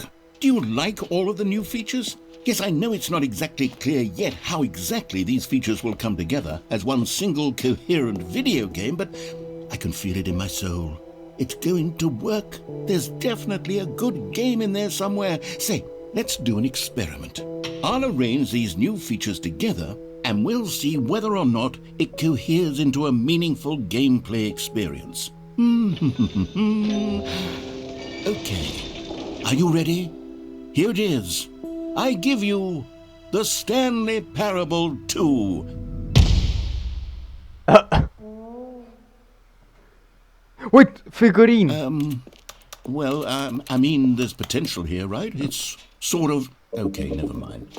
Hold on, let me do a different arrangement. Okay, yes, this is much better. I feel good about this. Here we go. Version 2. Who am I kidding, Stanley? This isn't a coherent video game at all. It's a lot of gags. And I do very much enjoy creating gags, but they don't add up to anything. I wanted more than anything to create a sequel that would capture all the magic of the first game. I wanted fans to love it. No matter how good these gags are, they won't stand on their own. They would need the structure and the gameplay of the original. Wait, maybe that's it.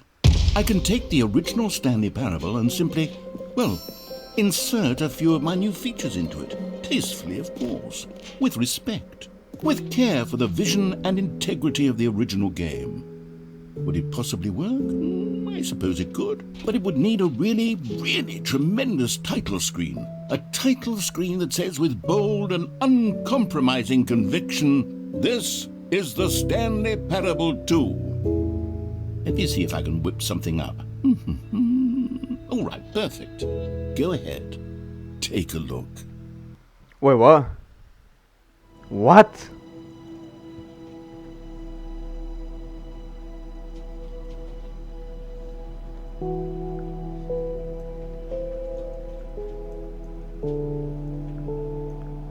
Got a new title screen.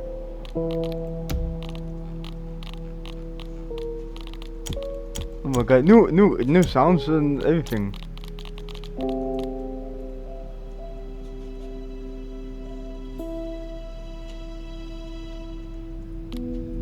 What?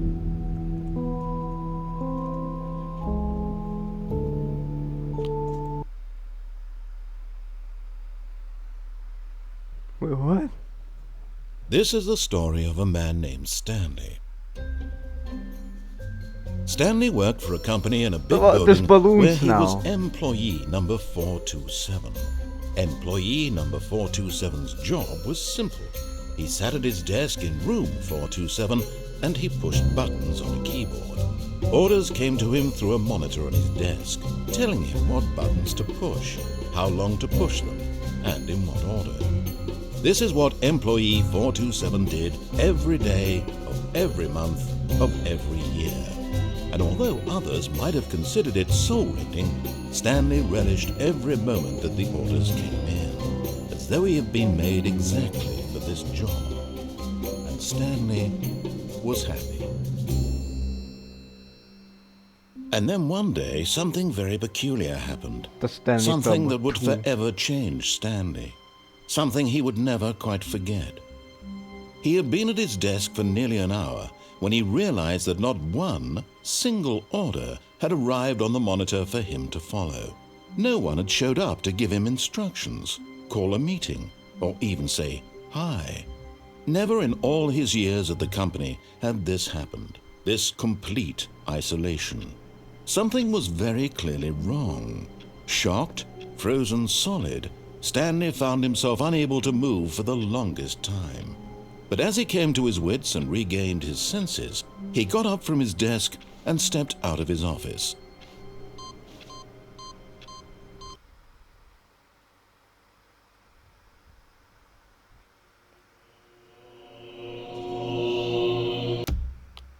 Ooh! The sequel is now paused. Got news. What does it look like? Ooh. I think I like this. Wait, Stanley thought to himself. Am I It's not sure good. that the orders stopped coming in? How is that possible? They never stopped. Surely I was mistaken. What? A bucket? Stanley picked up the bucket. What? No, the orders were still missing. Why bucket? For now. Where's the bucket? Wait, what? Whoa, what the fuck?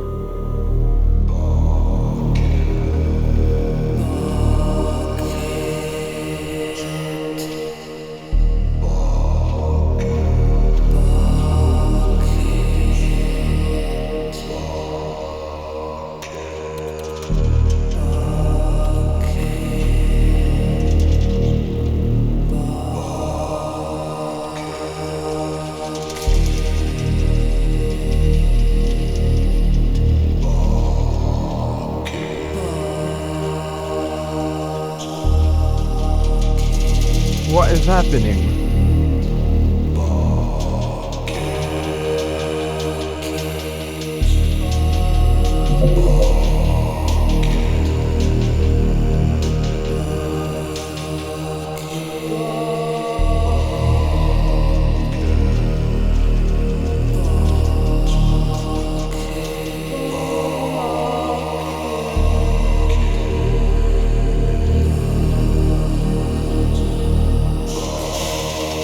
Whoa, whoa, whoa, whoa, whoa.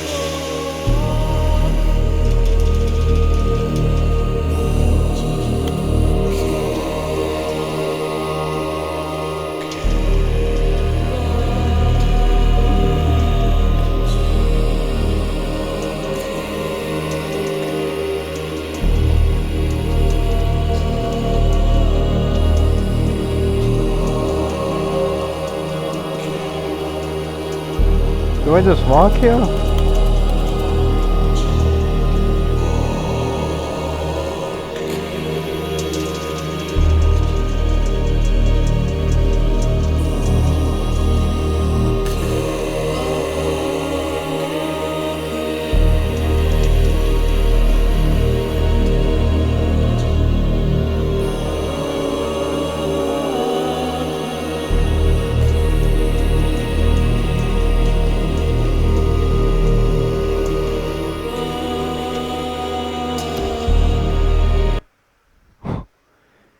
What the hell was that? All of his co-workers were gone. What could it mean? Stanley decided to go to Oh, the so meeting the room. bucket gonna be here Perhaps all he the had time? simply missed a memo. Stanley lifted the bucket into his arms, and a wave of comfort rushed over him. Oh, please. Are you really just doing this for the achievement? Click a door 5 times. Is that all that you think an achievement is worth? No, no, no, no, no. I can't just give these merits away for such little effort. Yes, whispered the bucket into Stanley's Wait, ear. what? It's We've different. done it. We've escaped from that dull office and that pesky narrator. At last, out here in the white void, we are alone. Now, and for the first time, I can reveal to you my true self. The bucket began to tell Stanley of its life and its history, of the countless wars it witnessed, desecrating the land and lives of untold numbers of innocent humans, and the bucket's own complicity therein, of sadness and regret, and the many years it spent dwelling on the actions it might have taken to curb the madness and the decay, if only it had been stronger, of hope and redemption, and its crusade to uplift the stock of life for the common man, to manifest justice where none existed, and the bittersweet reality of time, to see one's dreams and wishes met halfway, meted out in parcels like charity, and abandoned as soon as the warm glow of inspiration begins to dim. The opportunities to do so much more. There was so much it could have done, perhaps, the bucket wondered to itself. Perhaps, if it had seen its own darkness with a clearer perception. This was way too much for Stanley. What are you talking about? He screamed. You're a bucket! To this, the bucket furrowed its brow. No, Said the bucket. not since the evil wizard Gambhorata first ensnared me in his machinations as payback for the sacred amulet I stole from his treasured vaults. I was young back then and could not conceive the ramifications of... No! Stanley screamed even louder this time. This is stupid! You are a bucket! This is so stupid! Why are we even doing this? As Stanley screamed and screamed and screamed, the bucket revealed its true Oh form, no. transforming into a mighty beast of untold power, its fangs glistening like... Oh.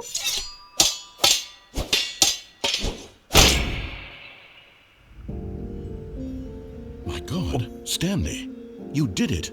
You saved us from the bucket. Thank God you already had all 12 emblems of sages and knew the incantations to summon their true power. Otherwise, we would have easily been overwhelmed by the bucket's power. I'm speechless. You've demonstrated such bravery here today. Come, let's restart the game, and we'll agree to never again go trifling with this bucket, nor the dark magic cast away inside of it. Is the all engines gonna be replaced with this bucket? All of his co-workers were gone. What could it mean? Stanley decided to go to the meeting room. Perhaps he had simply missed a memo. The confusion and the chaos all seemed to melt away as Stanley embraced the bucket. Smooch, I think this whole game's gotta be like replaced with this buckets. All the engines. Stanley took the bucket with him into this little hallway. Oh and come closed on, the again, doors. yes. This was their hideout. No one would ever find them here. Of course, no one would ever find them anyway because everyone was missing. But Stanley chose to ignore this fact and instead focus on how cool the hideout was. Just him and the bucket, two renegade heroes against the world, inside their secret, undetectable hideout, here, next to room 417. What a treat. Ah, no, apparently not. Stanley clutched the bucket tightly to his chest and entered the door on his left. This is gonna be the whole game with just buckets. This was not the correct way to the meeting room, but Stanley had felt the bucket calling to him, telling him that the employee lounge was simply the place to be. And here it was. Had the bucket turned out to be correct? Was this better than the meeting room? Yes, Stanley thought to himself. Yes, perhaps it truly was. How insightful the bucket turned out to be. Oh my god.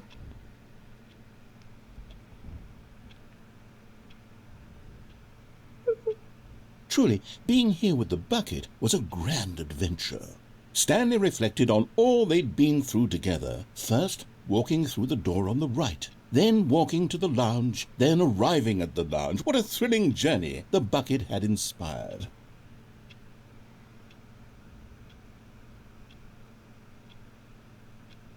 Perhaps this was where the bucket felt most truly at home. Here in the employee lounge. Perhaps it's the only place a bucket can even feel at home.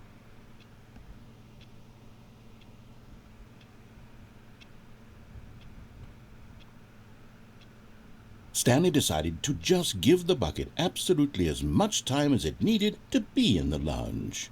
Clearly, the bucket and the employee lounge shared a special connection.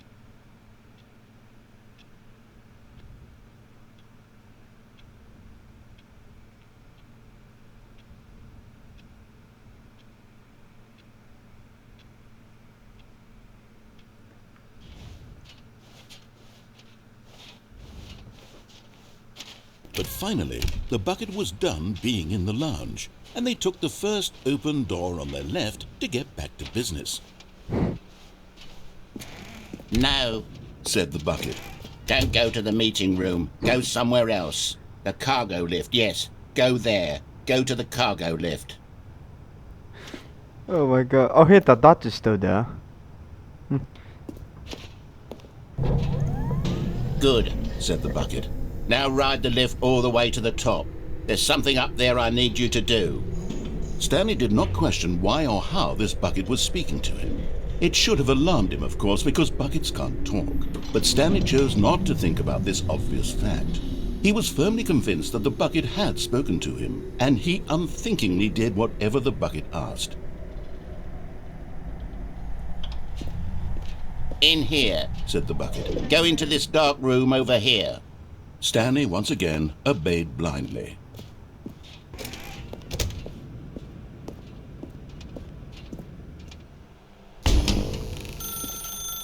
Now pick up the phone. Said the bucket. Pick up the phone and it will take us back home where we can go about life together. Whoa, hold on. Why did you unplug the phone? Were you trying to resist the bucket's orders? Stanley, I was joking. Obviously, the bucket isn't talking to you and telling you to do things. Buckets can't talk. It was a joke. Don't you get the joke? It's funny, Stanley. A talking bucket. Can't you see? Oh, goodness. I must have really bungled up the delivery if you actually took me seriously. Where did I mess up the joke? Should I have paused for longer or spoken quicker? Comedic timing is so difficult. I wish I were better at it. But there isn't exactly an instructional video on comedy that one can watch to fully... Oh, wait, yes, there is. It's sitting right here. Let's take a look. What is comedic timing? Oh my god. What is comedic timing? How does it work? How long should it last? How can it be used to effectively silence your political enemies? And more importantly, can it be taught in its entirety within 90 seconds? Thankfully, the answer to all of these questions is yes. Let's dive deeper. If you've ever told a joke or made someone laugh, In all likelihood, you did it while standing 50 to 80 centimeters from them in a room of no more than 76 degrees Fahrenheit, with one of your arms raised straight upward at a 15-degree angle from your body. These are the optimal conditions for good comedic timing. To begin the joke, start by stating and spelling your name. Next, provide a brief synopsis of the joke, including the specific times at which the recipient of the joke will laugh, and then spell out your name a second time. With these steps complete, it's time to begin the humor. Speak the entire joke in no more than 18 seconds and no less than 13 and a half, pausing only for bathroom breaks when necessary. When the joke has concluded, it is customary to inform your listener that the joke is over by declaring in your loudest possible voice, "I'm Dunny with the funny." Let's practice screaming, "I'm Dunny with the funny" now.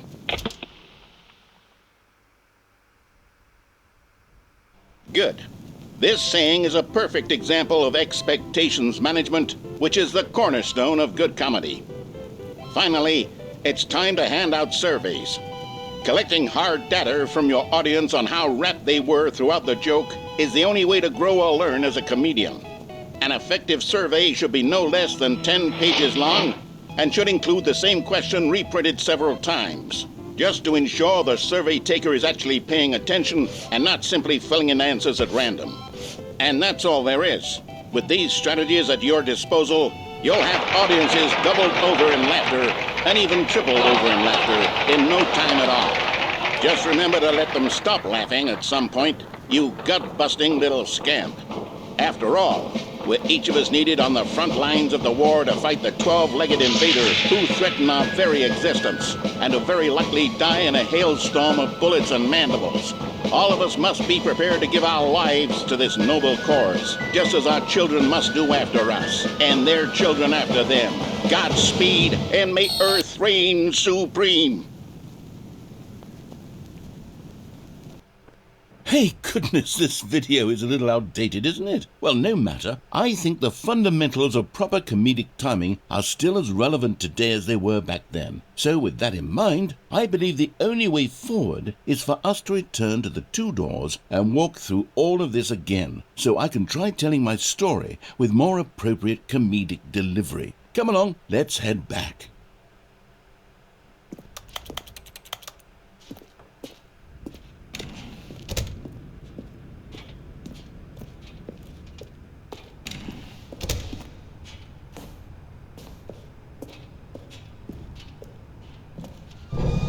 I can feel it. This time, I'm really going to nail the delivery. You'll be in stitches. A talking bucket, you'll say? How ridiculous. How absurd. What a hilarious concept. The king of comedy. That's what you'll call me. Thank goodness we had the instructional video. Otherwise, who knows where we'd be right now. Well, I wouldn't be the king of comedy, that's for sure. The bucket spoke to Stanley. The bucket spoke. The bucket spoke. Oh, I'll figure it out on the fly. No need to overthink things.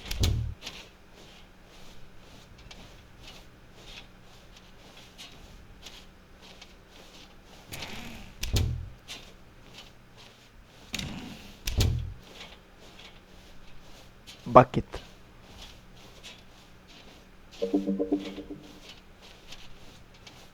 Here we go. You ready? When Stanley and the bucket came to a set of two open doors, they entered the door on the left.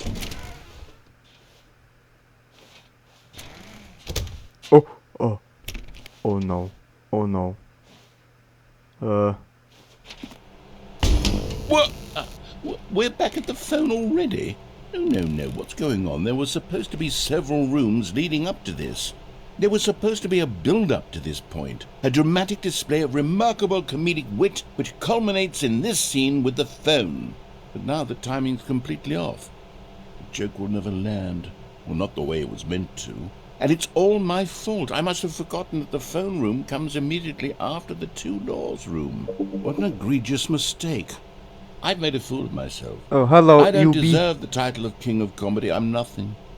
I'm not even the lowliest joke-telling whelp. I think I think I need to go back and rewatch that instructional video again. Yes, surely that will help me improve my... Here we go. You ready? When Stanley and the bucket came to a set of 2 open doors, they entered the door on the left. No. You were supposed to go through the door on the right, leading back to the phone. Did you not even look at the instructional video? I think this is all covered very clearly. There's no way I can make the comedic timing work now. It's done. The joke is completely done and over. It's all your fault, Stanley.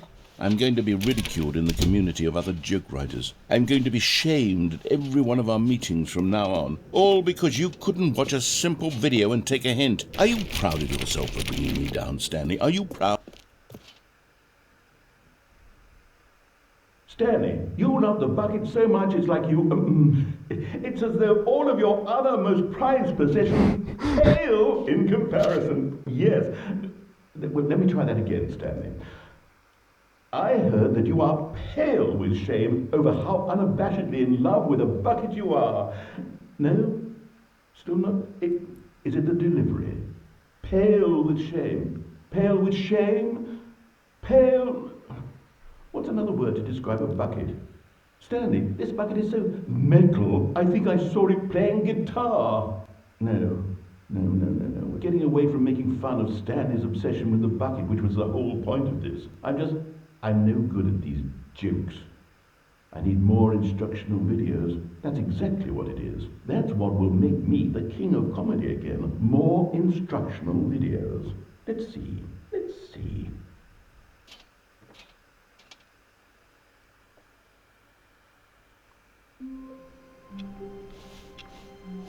Wait, Stanley thought to himself.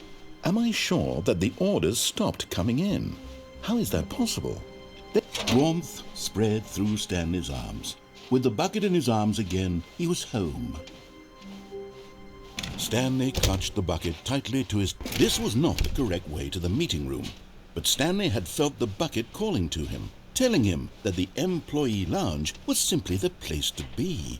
And here it was. Had the bucket turned out to be correct? No, never mind. The bucket was wrong. Stanley took the door on his left to go back to the meeting room. No, Said the bucket. don't go to the meeting room. Go somewhere else. The cargo lift. Good, Said the bucket. now ride the lift all the way to the top. There's something up there I need you to do. Stanley did not question why or how this bucket was speaking to him. It should have alarmed him, of course, because buckets can't talk. But Stanley chose not to think about this obvious fact. He was firmly convinced that the bucket had spoken to him, and he unthinkingly did whatever the bucket asked. In here. Said the bucket. Go into this dark room over here. Stanley once again obeyed blindly. Now pick up the phone. This is the sad story of a man named Stanley and his bucket. Once upon a time, I gave Stanley a bucket because I thought he was lonely and could use a friend. And then, very distressingly, he began to believe the bucket could speak to him.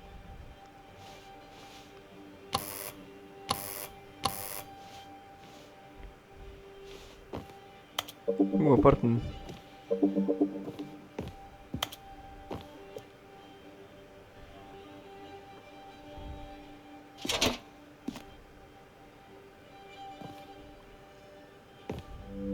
The Stanley Parable Reassurance Bucket was merely meant to provide the comforting glow of companionship. It doesn't literally talk and give you orders. Whatever Stanley is hearing the bucket say to him is just in his head.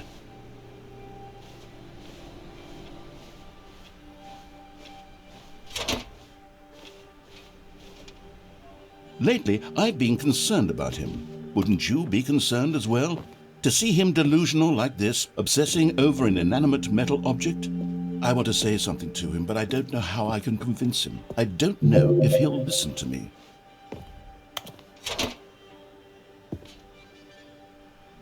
Oh, I'll try anyway. Stanley, can you hear me? Listen to me. It's just a bucket. It can't think, It can't talk. All it will ever truly do for you is effectively transfer a liquid from one location to a different location. That's it. It doesn't do anything else. Don't listen to the loud man. You see, he's not listening. He's still taking orders from the bucket. You know, once upon a time it was me he took orders from. Me he trusted and listened to. Now all he cares about is his awful bucket. This stupid hunk of metal. What the fuck? Is it turning scary? Like, oh, I now listen to the bucket. What the fuck? I'm becoming obsessed with the bucket. Ignore everyone in your life except for me.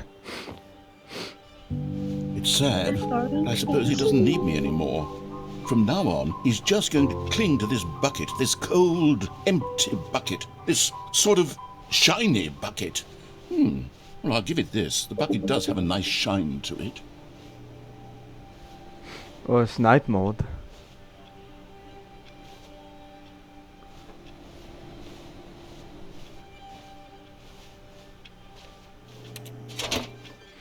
You believe I'm real, don't you, Stanley?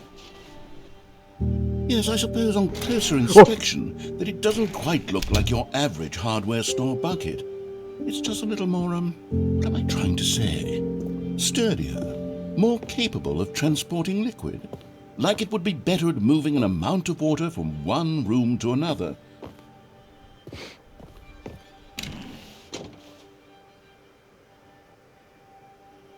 Wait, what?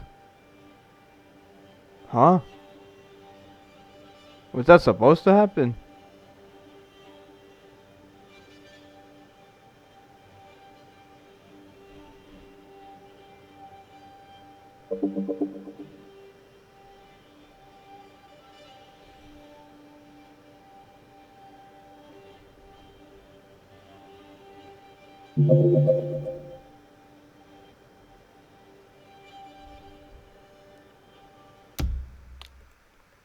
I think oh my god, I have to restart again. All of his co-workers were gone. What could it mean? Stanley decided to go to the meeting. Stanley picked up the bucket and smiled. He'd never be alone again, not true. I went to some door and I fell. I think it was a glitch. Now I have to start over again. Tightly to his this was not the correct way to the meeting room, but Stanley had felt the bucket calling to him, telling him that the employee lounge was simply the place to be. And here it was. Had the bucket turned out to be correct? No, never mind. The bucket was wrong. Stanley took the door on his left to go back to the meeting room. No, said the bucket. don't go to the meeting room. Go somewhere else. The cargo lift, yeah, good, said the bucket. Now ride the lift all the way to the top. There's something up there I need you to do. Stanley did not question why or how this bucket was speaking to him. It should have alarmed him, of course, because buckets can't talk. But Stanley chose not to think about this obvious fact. He was firmly convinced that the bucket had spoken to him, and he unthinkingly did whatever the bucket asked. In here, said the bucket. go into this dark room over here. Stanley once again obeyed blindly. Now pick up the... This is the sad story of a man named Stanley and his bucket. Once upon a time, I gave Stanley a bucket because I thought he was lonely and could use a friend. And then, very distressingly, he began to believe the bucket could speak to him.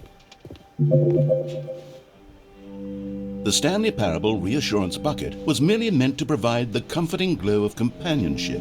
It doesn't literally talk and give you orders. Whatever Stanley is hearing the bucket say to him is just in his head. Lately, I've been concerned about him. Wouldn't you be concerned as well? To see him delusional like this, obsessing over an inanimate metal object? I want to say something to him, but I don't know how I can convince him. I don't know if he'll listen to me. Oh, I'll try anyway. Stanley, can you hear me? Listen to me. It's just a bucket. It can't think, it can't talk. All it will ever truly do for you is effectively transfer a liquid from one location to a different location. That's it. It doesn't do anything else. You see, he's not listening. He's still taking orders from the bucket. You know, once upon a time it was me he took orders from. Me he trusted and listened to. Now all he cares about is his awful bucket. This stupid hunk of metal. It's sad, but I suppose he doesn't need me anymore. From now on, he's just going to cling to this bucket, this cold, empty bucket, this sort of shiny bucket. Well, I'll give it this. The bucket does have a nice shine to it. Is the narrator also getting obsessed with the bucket? I just realized. He says it's shiny now. Yes, I suppose on closer inspection that it doesn't quite look like your average hardware store bucket. It's just a little more, what am I trying to say? Sturdier, more capable of transporting liquid. Like it would be better at moving an amount of water from one room to another. He's getting obsessed also. Oh my God, what am I saying? Better at carrying water from room to room. It's a bucket. It's literally just a bucket. Why do I feel some need to point out the ways in which it's so much more than just a regular bucket?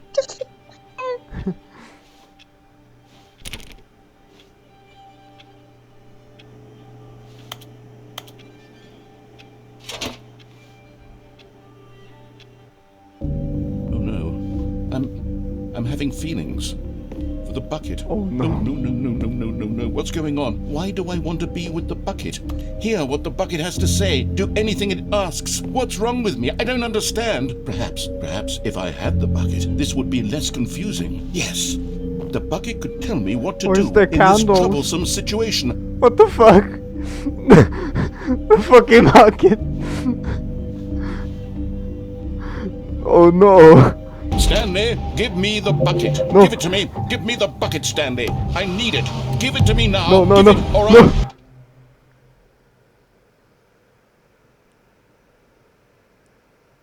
Go back to work, Stanley.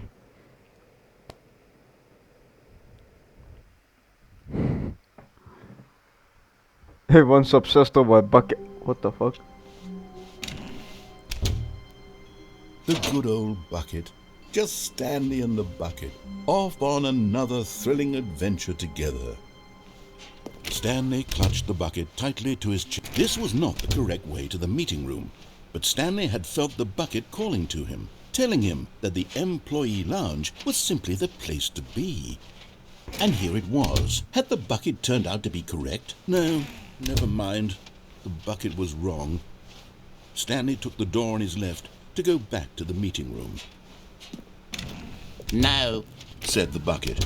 don't go to the meeting room. Go somewhere else. The cargo lift. Yeah, good, said the bucket. Now ride the lift all the way to the top. There's something up there I need you to do. Stanley did not question why or how this bucket was speaking to him. It should have alarmed him, of course, because buckets can't talk. But Stanley chose not to think about this obvious fact. He was firmly convinced that the bucket had spoken to him, and he unthinkingly did whatever the bucket asked. No buckets beyond this point. Can you please open the door? No, Oh. stop. Look there on the wall. You see, there's a sign right there. It says, no buckets past this point. Stanley, how could you think it was okay to bring the bucket here? Unless, what if the problem is that you actually don't know what is a bucket and what isn't a bucket? I suppose that would explain a lot about your behavior up to this point. Which, if that's true, well, my goodness, I think we have to do something about it. This misunderstanding could have dire consequences on the entire rest of the game if not addressed quickly and properly.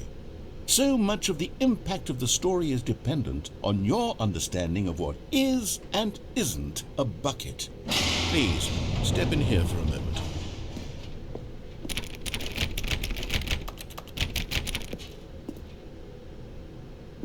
Oh gosh, new area.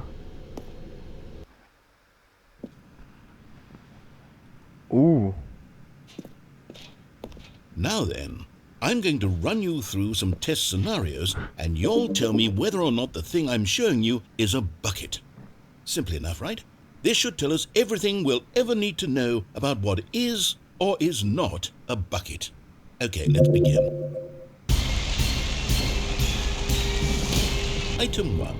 Is this a bucket?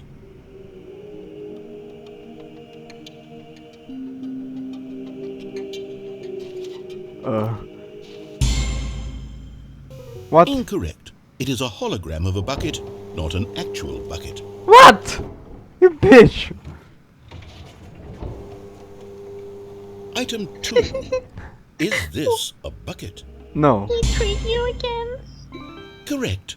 It is a 3D printed recreation of a bucket, not an actual bucket.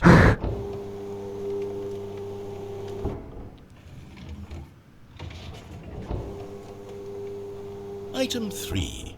Is this a bucket? Correct. This is a bucket. Good.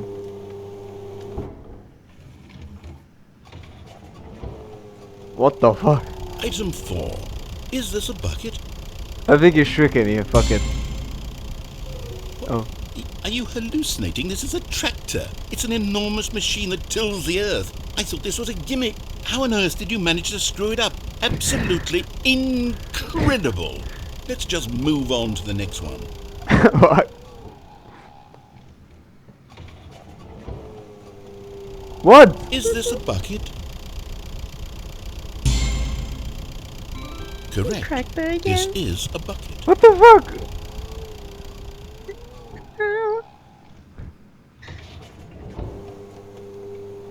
Item 6. Is this a bucket? Trick question. Both. Gotcha. What?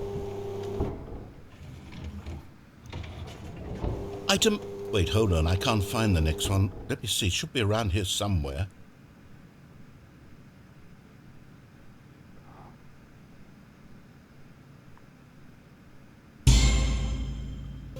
Okay, you and I both know there isn't anything here. And I don't appreciate the implication that nothing is a bucket when we both clearly know that a bucket is something, and therefore nothing could possibly be something. Unless, in your twisted mind, have you somehow convinced yourself that a bucket is nothing? Answer me straight, Stanley. Do you believe that nothing is a bucket?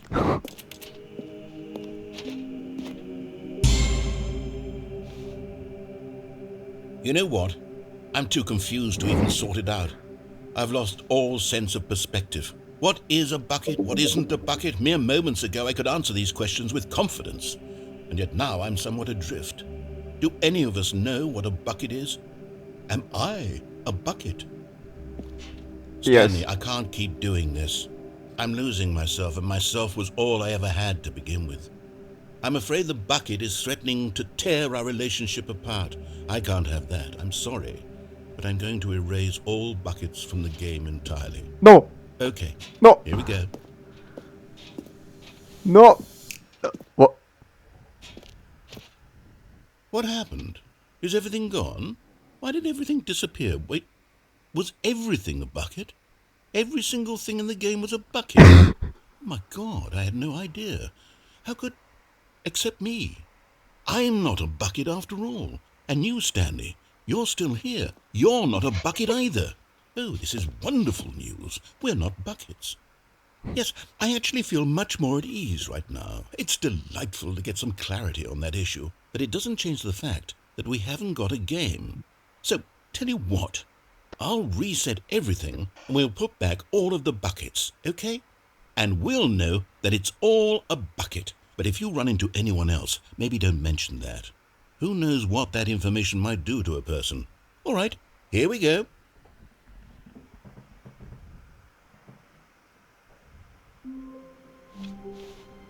Just a step through this door, Stanley thought to himself. That's all I need. If I can make it through this door, I can make it through them all. Where are we going today? The bucket asked. Stanley just smiled. Anywhere they went together would be perfectly fine with him. Stanley clutched the bucket tightly to his chest. This was not the correct way to the meeting room, but Stanley had felt the bucket calling to him. telling him that the employee lounge was simply the place to be. And here it was. Had the bucket turned out to be correct? Was this no, never mind. The bucket was wrong. Stanley took the door on his left to go back to the meeting room. No, Said the bucket. don't go to the meeting room. Go somewhere else. The cargo lift. But Stanley feared that any path he walked might lead to the separation of himself and the bucket, his dearest friend. So he threw himself to his death, that they might die in one another's arms. How deeply touching.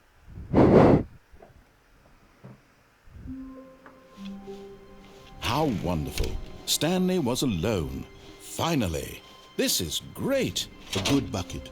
A strong bucket. A humble bucket. A committed bucket. A bucket of culture and distinction. Stanley clutched the bucket tightly to his... This was not the correct way to the meeting room, but Stanley had felt the bucket calling to him, telling him that the employee lounge was simply the place to be. And here it was. Had the bucket turned out to be correct? Was this no, never mind. The bucket was wrong. Stanley took the door on his left to go back to the meeting room. No, Said the bucket. don't go to the meeting room. Go somewhere else. The cargo lift, yeah. Oh, well, look who's got cold feet. Well, from here, it looks like the only way forward is down, since the lift won't be coming back, but that's okay. You've got a bucket. Did you know that buckets are routinely used as cushioning devices? It's true. You can fall on a bucket from literally any height and survive. I'm serious, Stanley. Jump. Jump with the bucket. I promise you'll live.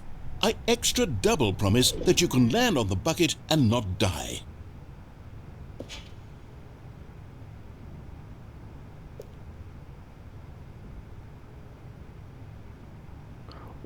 Wait. Oh my god. Hold on, I see something. Holy shit. You found one of them. One of the miniature Stanley figurines. Remember, no reward for collecting all of these, only the intrinsic pleasure of a job well done. You can't buy that sort of happiness, Stanley. God knows I've tried. So, I implore you to savor each and every moment you come across one of these beautiful figurines.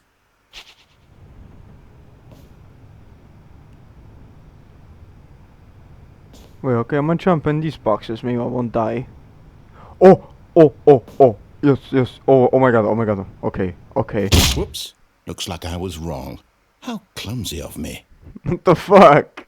Why? You can't do that.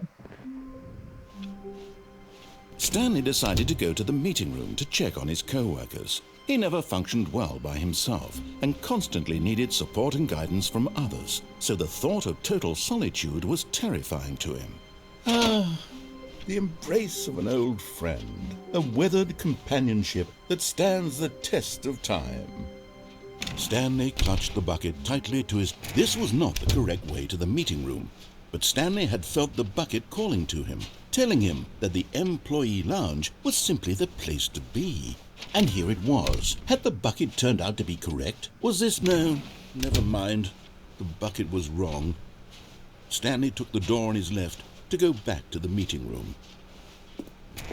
No, Said the bucket. don't go to the meeting room. Go somewhere else. The cargo lift, yes. Go. Oh, well, look who's got cold feet. Well, from here, it looks like the only way forward is down, since the lift will...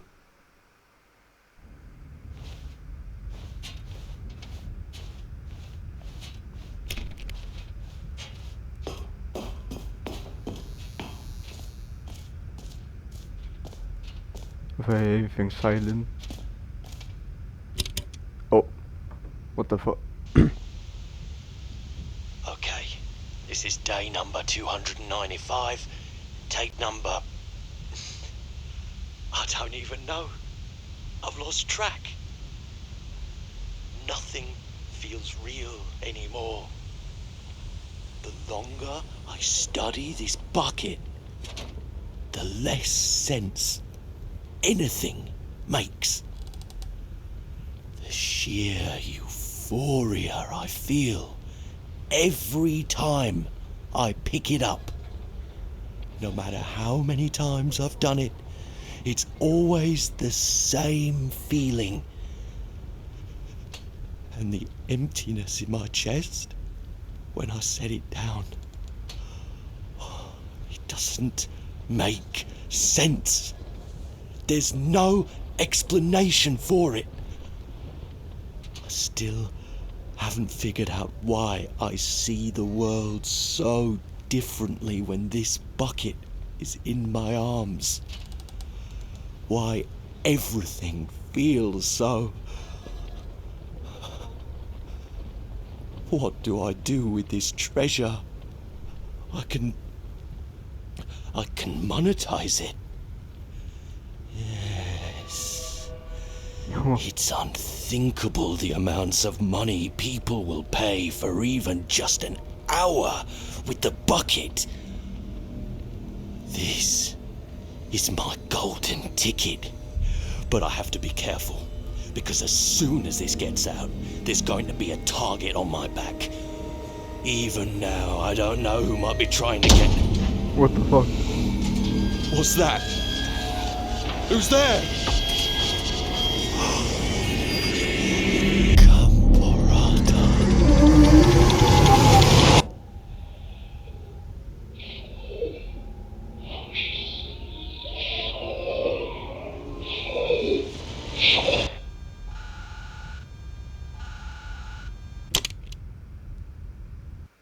Turtles, a horror game. Oh my god. Wait, someone's calling? Wait, what the fuck? Yeah, it's turned into a horror game. Good morning. Thank you for contacting the Future Happiness Foundation. We are confirming your shipment of 1,327 cardboard boxes to your place of work. Can you verify that this is correct? Excellent. Your order will arrive shortly. Thank you again for contacting the Future Happiness Foundation. What the fuck?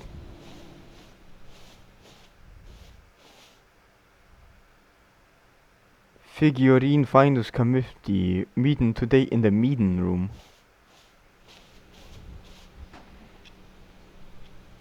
The bucket made Stanley want to be a better man and a better co-worker. In time, perhaps, he would become both of those things. Stanley clutched the bucket tightly to his chest and entered the door on his left. What's going on in the meeting room? What the fuck?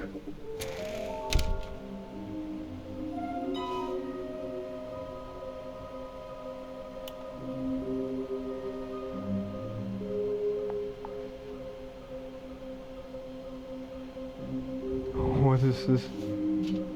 Places to search. Stare, something to do with this. Somewhere both red and blue.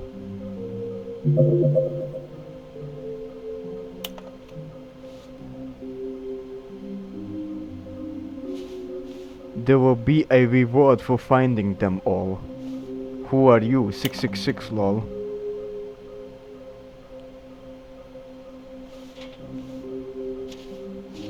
Trust the completionist instinct. What the fuck?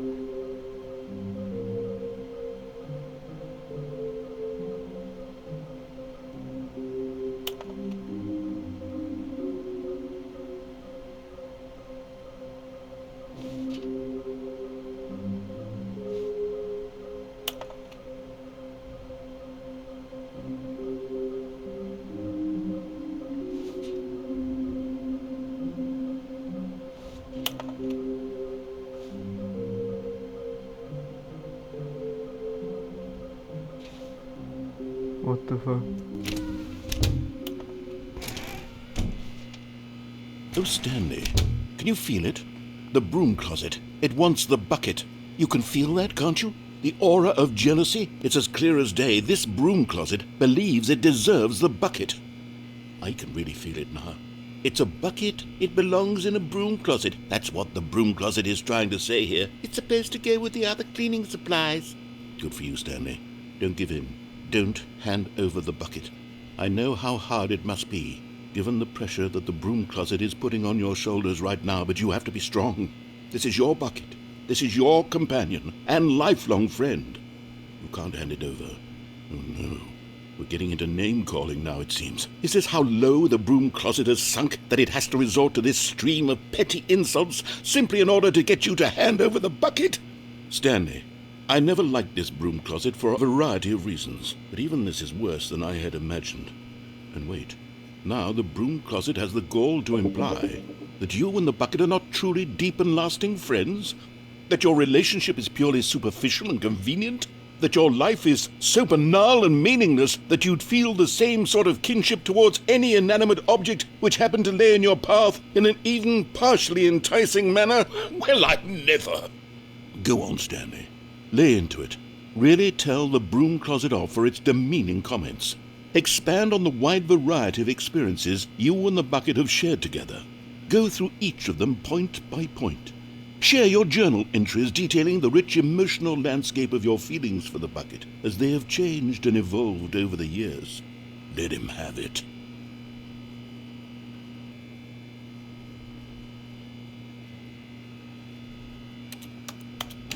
Okay, I've got you something which I think will help settle this debate once and for all. Here we go. What? Oh. There. Now it's settled. No more debate, no more discussion. Take a hike, broom closet, with all your meandering philosophical diatribes about the nature of cleaning supplies and their relationship to broom closets in the natural order of things.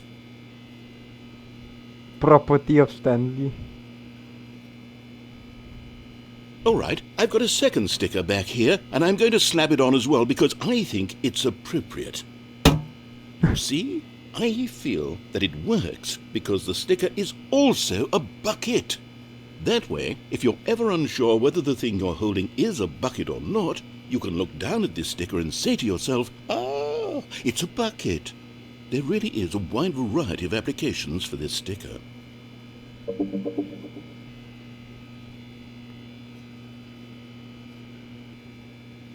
You know what? I could take the name-calling and the dismissal of your kinship with the bucket, but now the broom closet is just giving us the silent treatment, and to be honest, I'm sick of the pettiness on display. You can stay here all you like, but I've had it with this impetulant room of cleaning supplies, easily the most childish such room I've ever been in. I'll see you outside, and we can get on with the story about you and your bucket. He's like, okay, I'm done.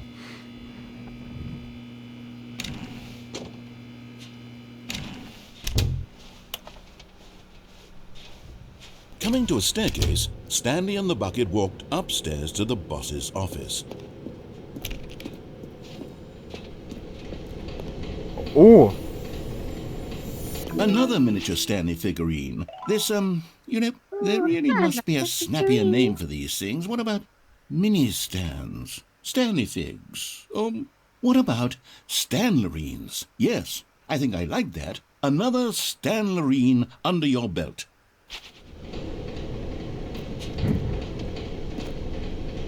But Stanley just couldn't do it. He considered the possibility of facing his boss, admitting he had left his post during work hours. He might be fined for that. And in such a competitive economy, why had he taken that risk? All because he believed everyone had vanished? His boss would think he was crazy. And then something occurred to Stanley. Maybe, he thought to himself, maybe I am crazy. He looked down at the bucket in his arms. Am I crazy? He asked the bucket. The bucket returned his gaze, but said nothing at all.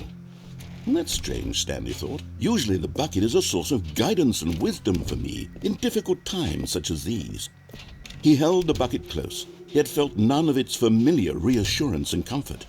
And that's when Stanley realized, this isn't my bucket. It's just a normal, everyday bucket. Someone else's bucket, perhaps. How did I end up with someone else's bucket? This is all terribly wrong. Surely no good would come from this. Who knows what sorts of bizarre hallucinations Stanley might experience without the psychologically grounding presence of his bucket. And indeed, now he noticed that the rooms were repeating, which was, of course, very odd. And now he felt himself floating off the ground.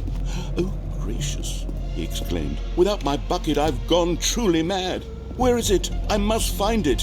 Far off in the distance now, he heard it, calling to him. Stanley!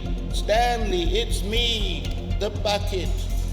Could it truly Oh, be? oh my God, He so rushed many forward buckets. from room to room, passing by one What the bucket fuck? after the next. None of them were his. None of them were his special bucket. What the fuck? Stanley, find me. He had to find the bucket. He had to return to his old friend. It was the only way to truly restore his sanity. And then suddenly, he froze dead in his tracks. He knew where the voice of the bucket had been coming from. The real bucket was inside of him all along. It was incredibly painful. Stanley doubled over in agony and blacked out.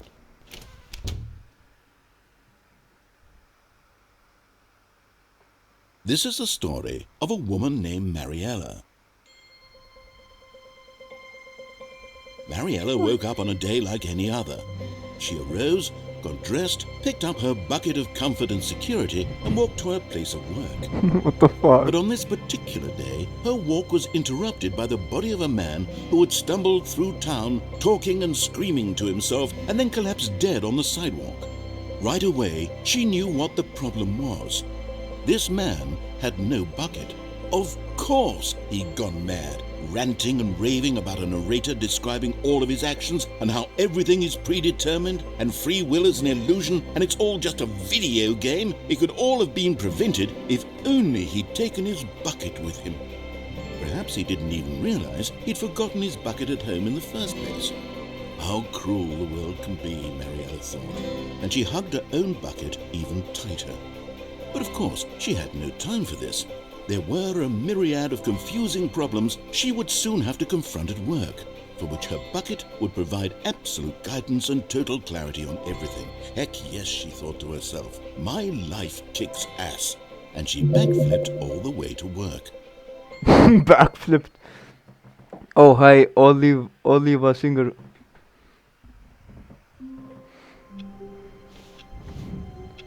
Wait, what? Oh, why the cover? What the fuck? The meeting room. Yes, that's where everyone would be. Stanley just needed to get to the meeting room, and from then on, he would never be alone ever again. Oh, little buddy. Oh, it's a cupboard boxes everywhere.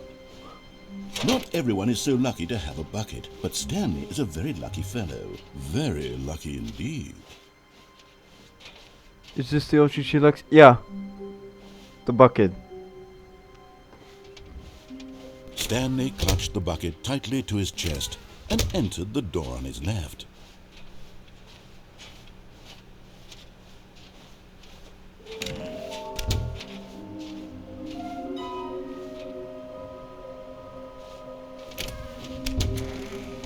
Stanley, we must move on from this broom closet, simply because I have no remaining stickers. If I did, you can guarantee we'd be in here for hours. But alas, no stickers. Not, well, I'm doing the, look, I'm using the bucket, so I found out that the endings have changed when I hold the bucket, so I'm doing all of them. Coming to a staircase, Stanley and the bucket walked upstairs to the boss's office.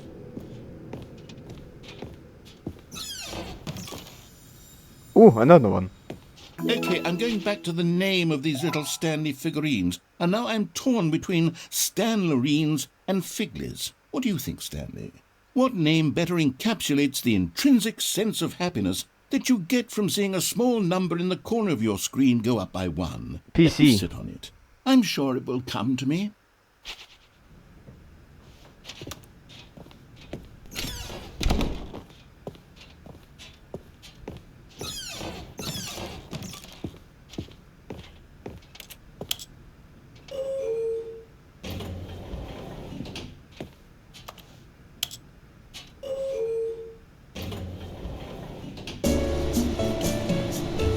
Yeah.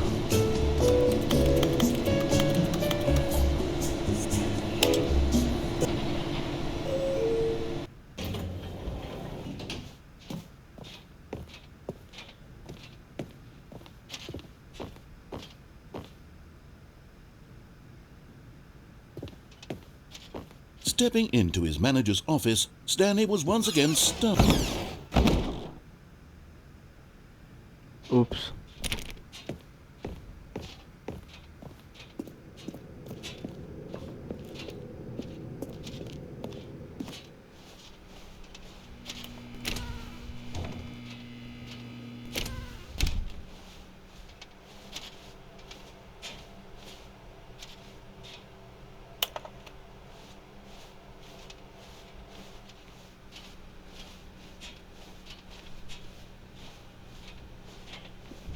Yeah.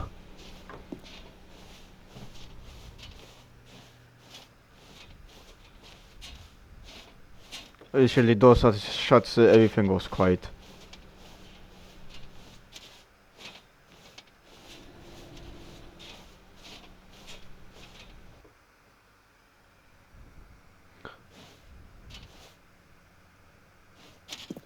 You are now leaving.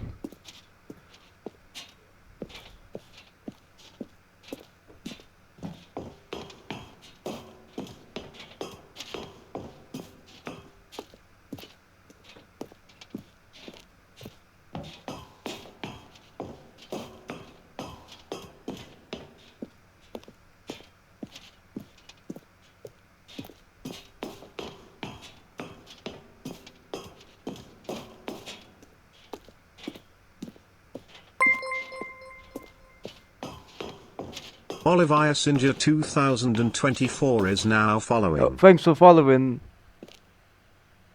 little buddy. Little buddy.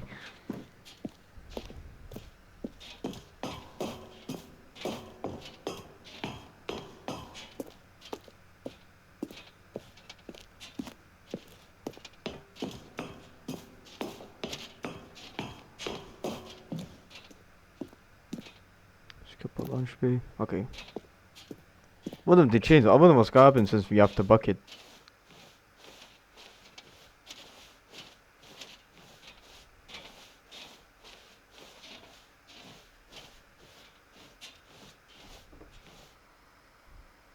Ooh. Oh.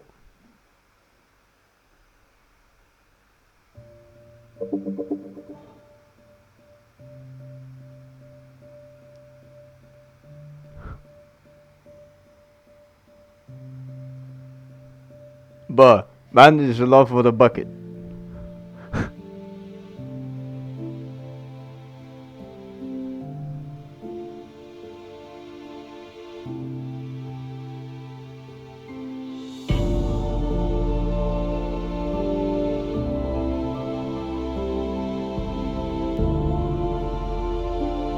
Oh, the bucket!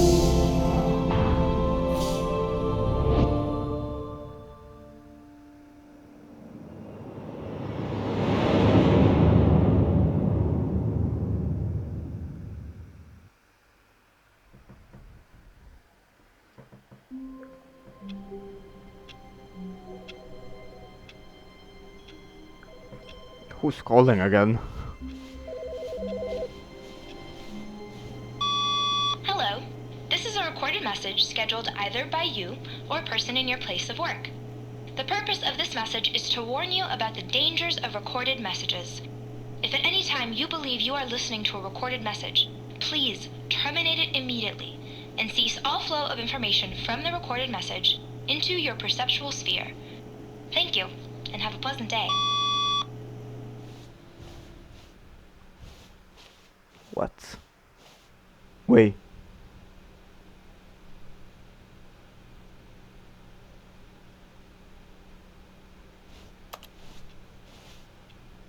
Can I get that bucket? Wait.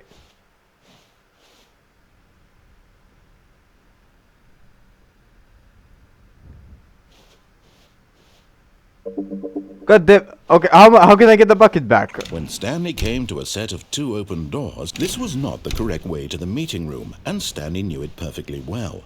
Perhaps he wanted to stop by the employee lounge first, just to admire it. It was okay. But eager to get back to business, Stanley took the first open door on his left. Oh, okay. Stanley was so bad at following directions, it's incredible he wasn't fired years ago.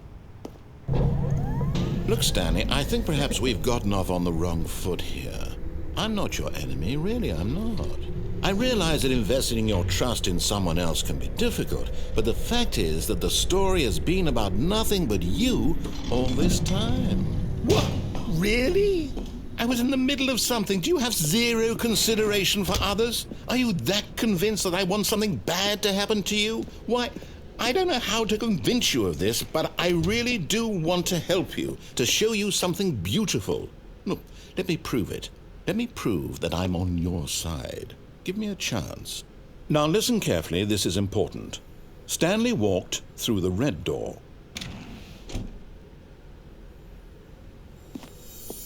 You're getting close now, Stanley. You've nearly gotten all of the Figler and Marines. Very soon, you'll What the collect fuck? the last one, and then the first Figler number will and equal the Marines. second number, and that will be it.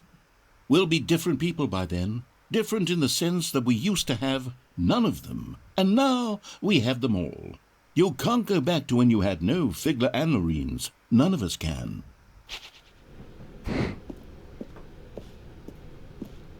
Aha, perhaps you misunderstood. Stanley walked through the red door. I still don't think we're communicating properly. Stanley walked through the red door. Oh, thank God you are willing to listen to me. Do you see that I really have wanted you to be happy all this time? The problem is all these choices. The two of us always trying to get somewhere that isn't here. Running and running and running, just the way you're doing right now.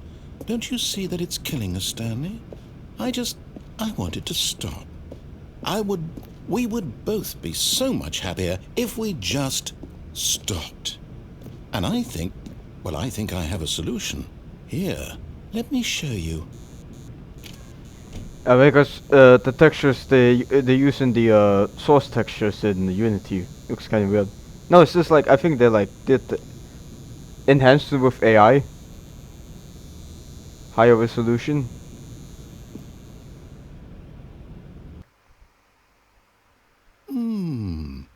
What do we want? What are we looking for? Here. Yes. Oh, it's beautiful, isn't it? If we just stay right here, right in this moment with this place, Stanley, I think I feel happy. I actually feel happy. No, wait. Where are you going? Right. Where were we?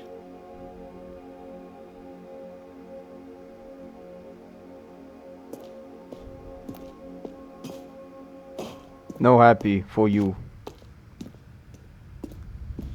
No happy is for you. Stay away from those stairs. If you hurt yourself, if you die, the game will reset. We'll lose all of this. Please, no, Stanley, let me stay here. Don't take this from me. Please, Stanley, think about what you're doing. No! Oh, thank God you lived. You had me worried there for a moment. Now, can we please get back to the other room? There. See?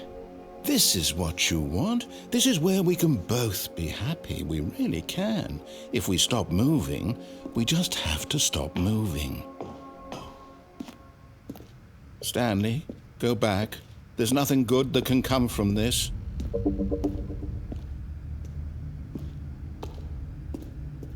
No. No, no, what are you doing, Stan? Do you just not believe me? What can I say to convince you?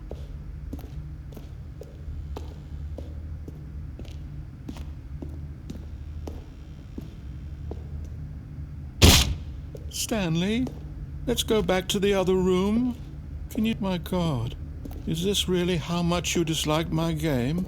That you'll throw yourself from this platform over and over to be rid of it? No, You're literally willing to kill okay. yourself to keep me from being happy.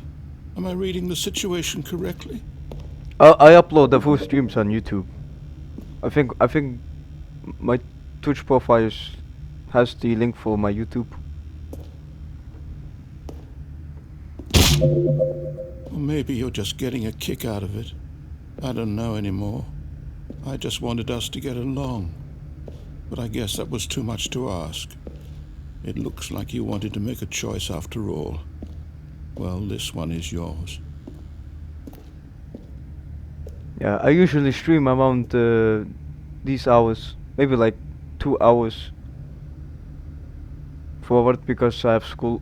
So like I come home from school about 3 p.m. and I start streaming. Right now it's like 2 p.m. Is it over? It's going to restart, isn't it? I'm going back.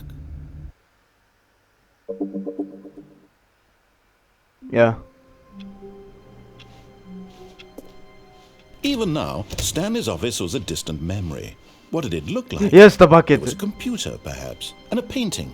Was it a painting or a photo? He could no longer Replacement recall. bucket. And try not to lose this one too, you dolt. What if I use this? Also, I saw a guy walking here, looked like Stanley, and that freaking scared the hell out of me.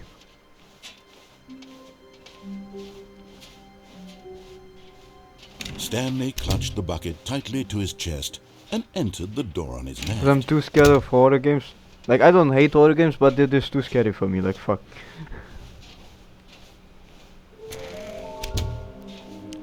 Nearby a fireplace. Okay.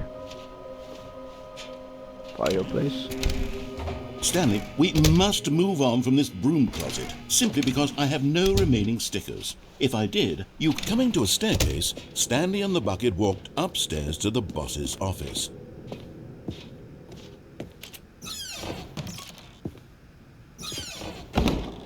Smooch.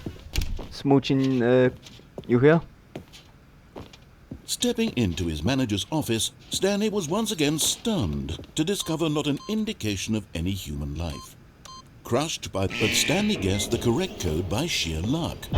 Was it that the bucket knew all along? Was the bucket guiding him? Yes, this is certainly the most logical explanation. Alright. Oh, here, finally, all of them. And there it is, the last Stiggly Wiggly. Savor this moment, Stanley. This is a real accomplishment. This is doing something just for the sake of doing it. Where so many people expect to be rewarded for the most trivial achievements, you've insisted that a job well done is its own reward. I would tell you that I'm proud of you for collecting them all, but that would be like a reward, and we can't have that. So, instead I'll just say, it's done. We're all done here. And now we can go to whatever the hell you were doing before you hunted for figurines.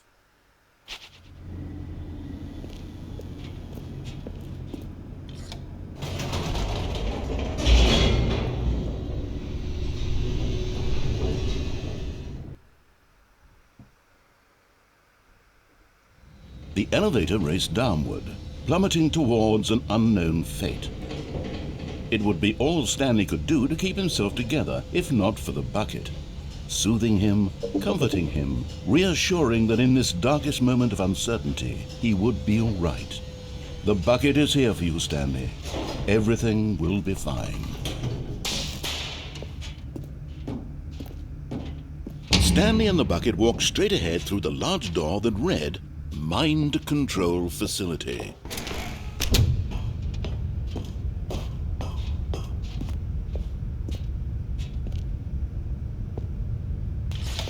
The lights rose on an enormous room packed with television screens. What horrible secret did this place hold? Stanley and the bucket both wondered to themselves. The monitors jumped to life, and Stanley nearly dropped the bucket in shock. Everyone in the office was being videotaped, monitored like guinea pigs. The bucket had never seen anything like this, and it very nearly burst into tears as Stanley cradled it gently, reassuring it that everything would be fine. Was the bucket under the mind control facility's influence as well? Had the bucket been told to do things it didn't wish to do? What kinds of things does a bucket want to do or not want to do in the first place? These questions raced furiously in Stanley's feeble mind. No! He screamed into the bucket. He couldn't accept it. His own life in someone else's control. Never! He squeezed the bucket tighter. His one friend in the entire world. At this point, he could trust no one except for the bucket. But here was the proof. The heart of the operation. Controls labeled with emotions, happy or sad or content. Walking, eating, working, all of it monitored and commanded from this very place. And as the cold reality of his past began to sink in, Stanley decided that this machinery would never again exert its terrible power over another human life. For he and the bucket would dismantle the controls for good. Two best friends, Stanley and the bucket, up against the world. They high-fived in a really cool way, and the bucket made a sassy comment about taking down the system.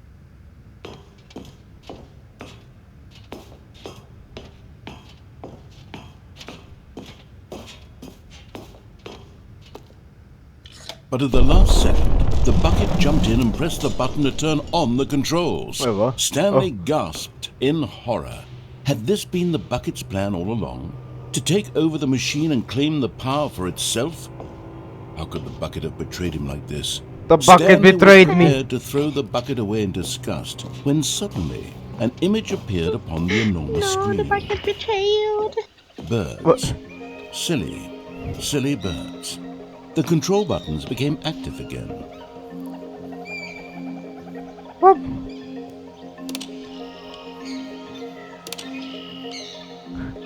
Stanley flipped through one video of silly birds after another, and then it dawned on him. This wasn't a mind control facility at all.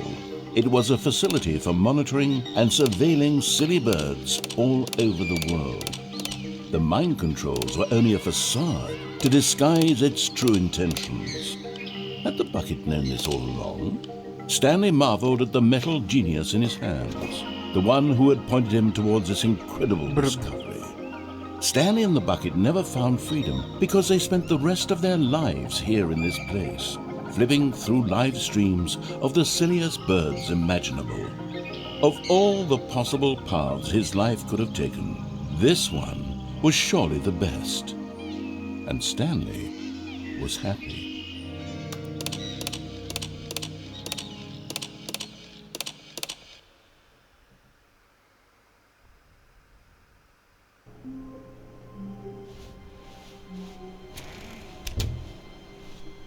What the fuck? What is this? Stanley, I'm sorry, but I have to put a pause on things. It's those figurines, those figlets. I haven't stopped thinking about them since you nabbed every last one. Wasn't it just the most intrinsically fulfilling moment of your entire life? Didn't it fill you to the brim with inner richness? Yes, I know we're supposed to be telling a story, but won't you please indulge me with one more trip back to the memory zone? I would love nothing more than to revisit the figurines just one more time.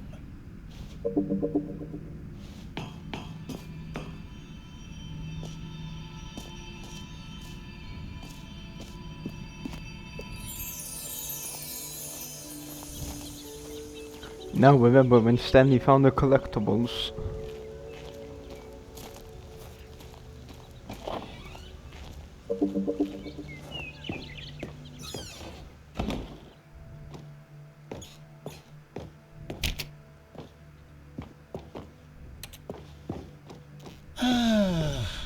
Here's where it all began. The first collectible. Back then we had no idea of how many of them we'd find. Sure, it said 6 right there on the screen, but how could we know for certain? We were so innocent. We'll never be like that again, Stanley. 7/6, what the fuck?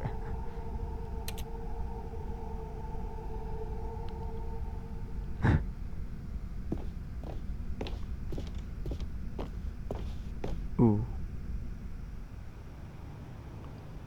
Ooh, we here. And here was a second Stanlerine. You found this one all on your own, just by poking around in the warehouse. You did that, Stanley. I'll be honest. Back then I had no faith in you to find any of them, let alone 6. But you continue to surprise me in all sorts of mundane, unremarkable ways.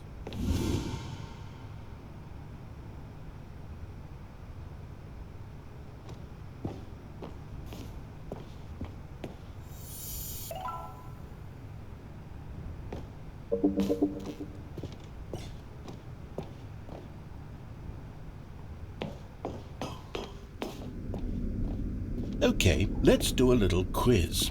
Which of these rooms was the room you found your third mini Stan? Can you remember?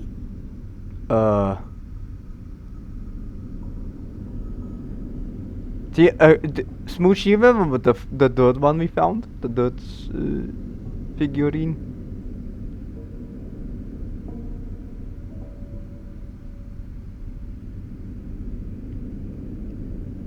I think it was stairs. Oh no, I think it was stairs. I picked stairs.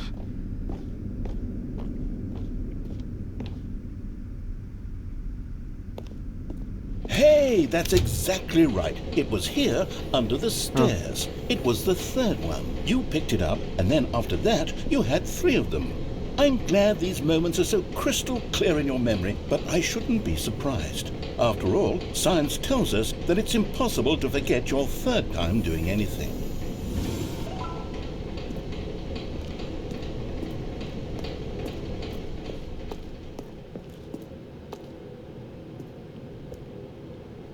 Let's see, what came next? What? Pink color. Oh yes, we found a figly in this pink room. Oh well, I can't actually say I remember being in this room, but it's here in the memory zone, so it must have happened. Too girly.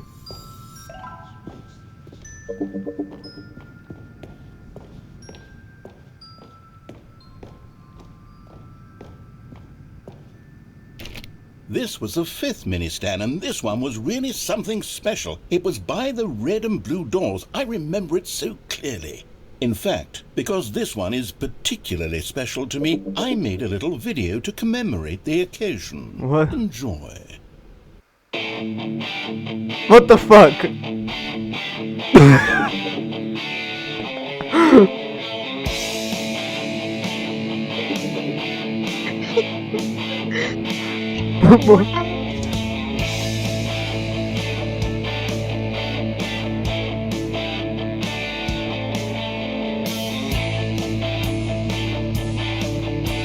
Isn't it like all YouTube videos? Yeah.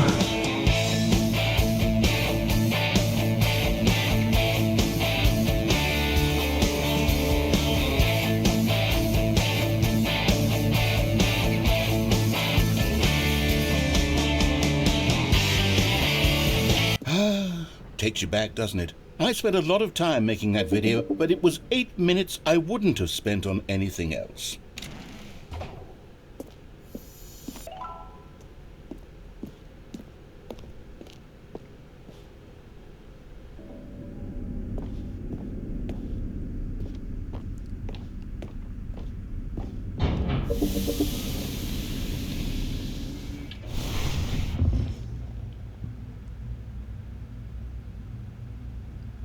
And then, Stanley, then we came to the last collectible, the final figurine, right here behind the boss's office. This memory is the most distinct and clear in my mind, perhaps because it was the one that happened more recently than all the others. Who can truly say how the mind works? All I know is that this is the moment where you picked up a figly and I thought to myself, yes, that's all of them. They're all collected. It was a moment unlike any other. Except for the other moments picking up figurines, which it was exactly like.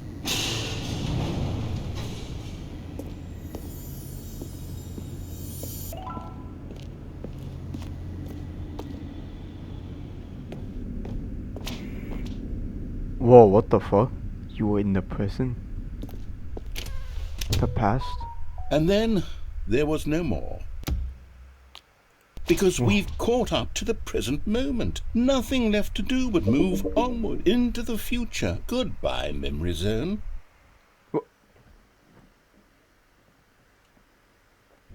No, I'm not done. I'm not ready to move on. Stop the loading screen. Isn't there some way we can stay here, keep enjoying these figurines? Let's just go backwards. We'll do the memory zone again from the opposite direction. See how that feels. Oh, come on. Okay, yes, the back of the boss's office. I remember this. I must say, of all the figurines we looked at in our initial tour of the memory zone, this one is the most distinct and clear in my mind. Let's keep going, I want more. Backtrack.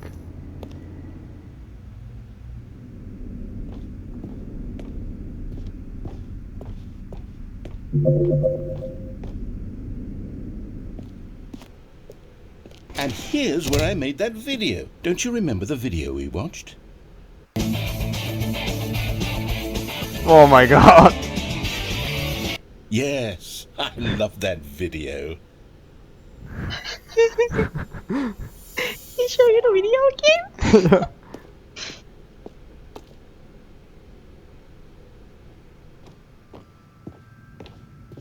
Still don't remember the pink room, Stanley. Still no memory of this one. Good room, though. A solid room. Oh my god, I love this room.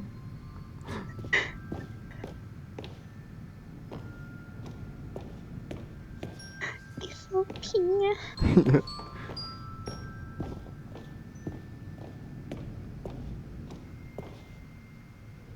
These really were a treat to hunt down. You know, if there had been any kind of reward for finding all of these, it really would have neutered the intrinsic joy of collecting them. I'm very glad we resisted the temptation. Next one.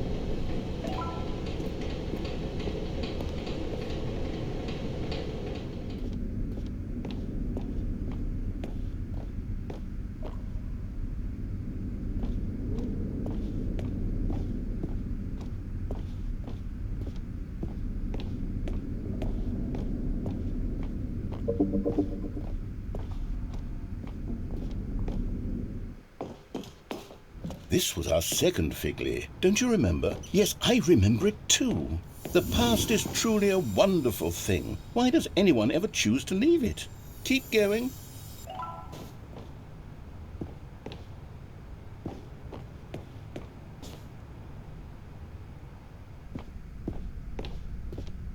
This is it, the very first one we found in the exhibit where I introduced you to the figlarines. Oh, I want more memories, Stanley. I want to keep going. What else is there? What came before this?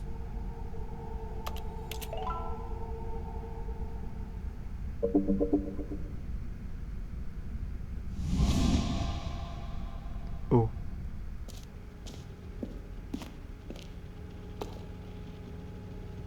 Huge me. Oh, I remember this. Look, it's the terrible new content that we were originally sold on. I remember hating it back then, but time does put a rosy filter on everything. In fact, I dare say I'm actually quite fond of it now. Look how much fun the past is. I want more memories.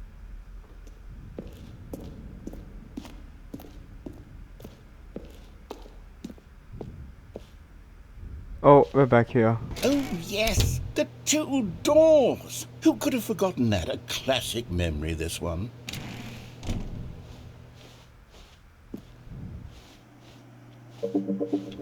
And before everything else, there was your office.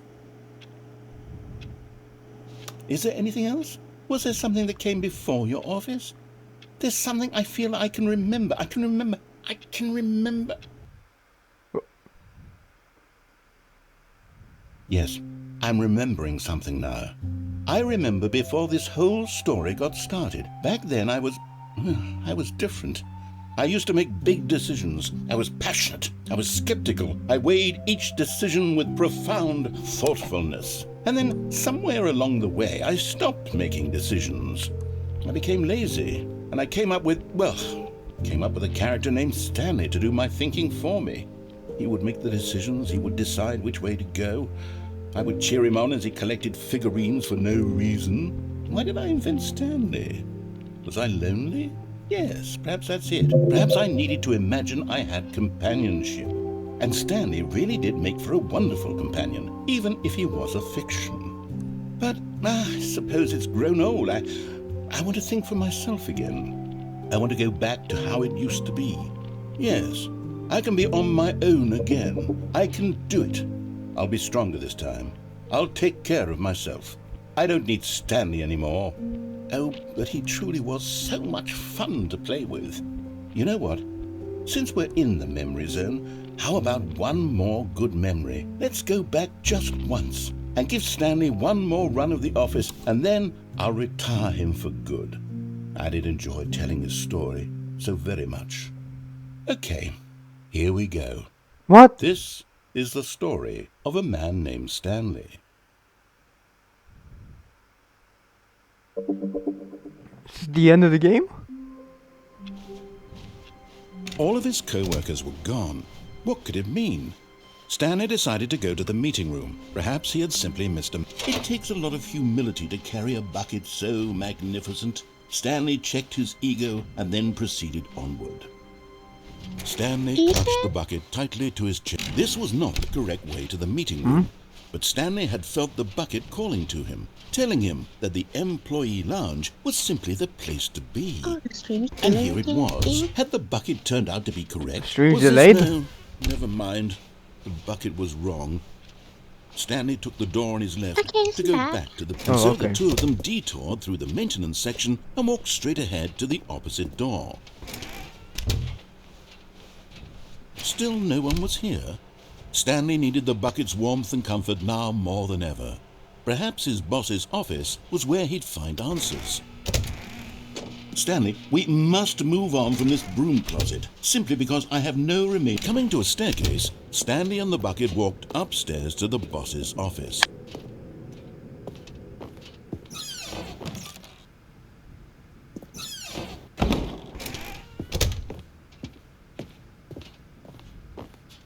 Stepping into his manager's office, Stanley was once again stunned to discover not an indication of any human life. But Stanley guessed the correct code by sheer luck. Was it that the bucket knew all along? Was the bucket guiding him? Yes, this is certainly the most logical explanation.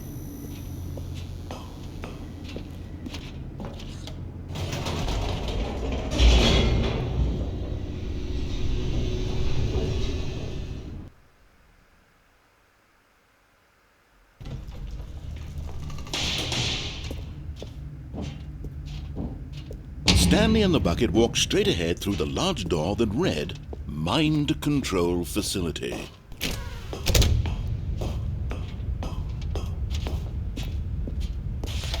The lights rose on an enormous room packed with television screens. What horrible secret did this place hold? Stanley and the bucket both wondered to themselves.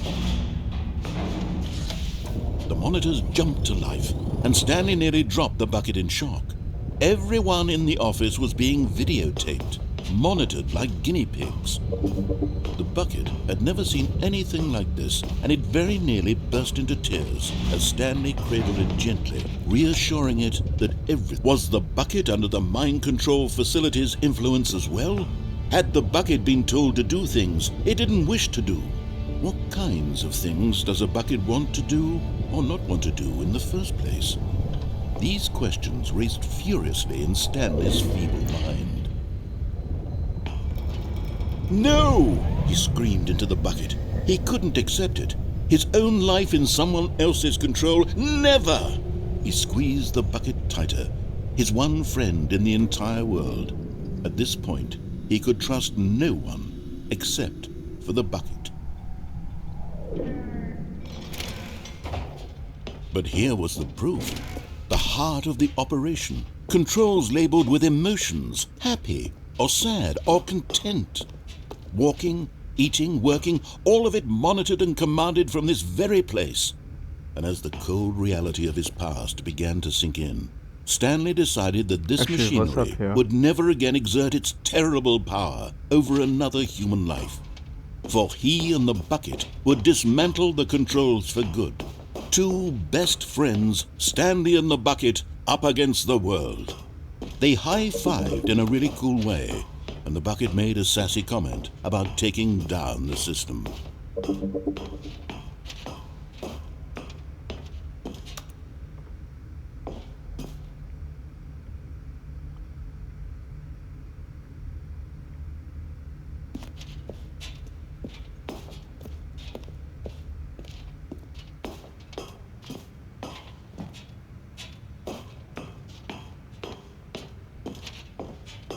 When at last they came to the source of the room's power, Stanley and the bucket knew it was their obligation to put an end to this horrible place and to everything it stood for.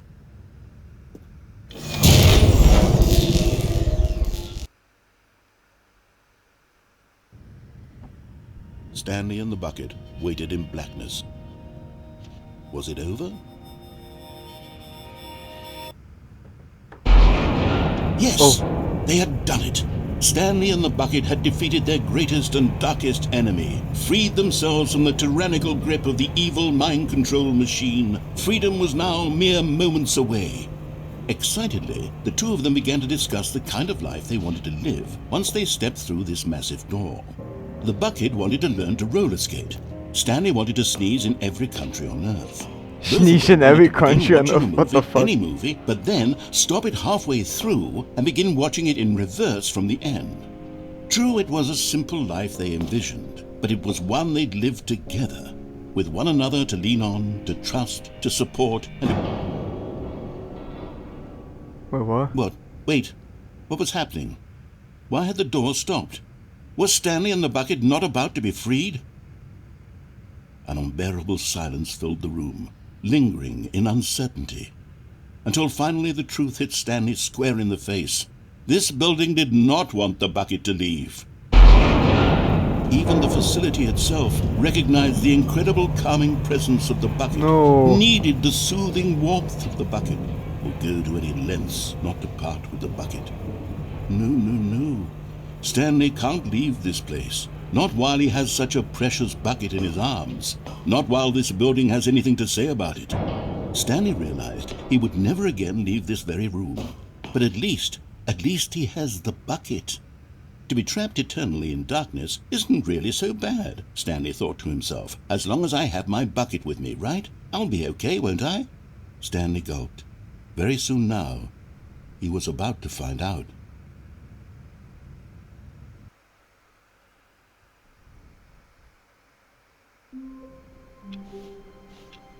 Stanley knew the office layout like the back of his hand. It was only a matter of time before he found the others. Stanley cradled the bucket in a gentle embrace, protective yet delicate, assertive yet compassionate. Stanley clutched the bucket tightly to his chest and entered the door on his left. Wait, what? Huh? Still no one was here. Stanley needed the bucket's warmth and comfort now more than ever. Perhaps his boss's office was where he'd find answers. Reboot the game entirely?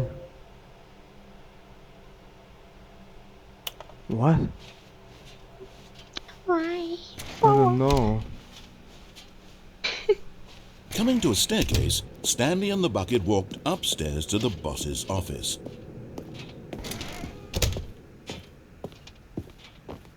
Stepping into his manager's office, Stanley was once again stunned to discover not an indication of any human life. But Stanley guessed the correct code by sheer luck.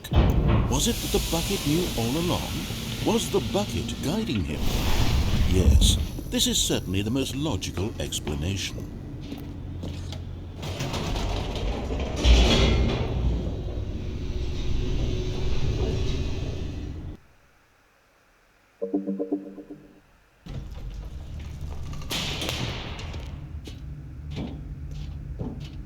Stanley and the bucket walked straight ahead through the large door that read, Mind Control. Although this passageway had the word escape written on it, the truth was that at the end of this hall, Stanley and the bucket would both meet a violent death. But of course, Stanley and the bucket thought better of it and realized they simply had too much to live for.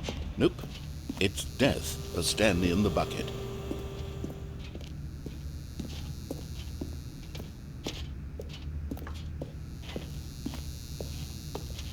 The door behind them was not shut.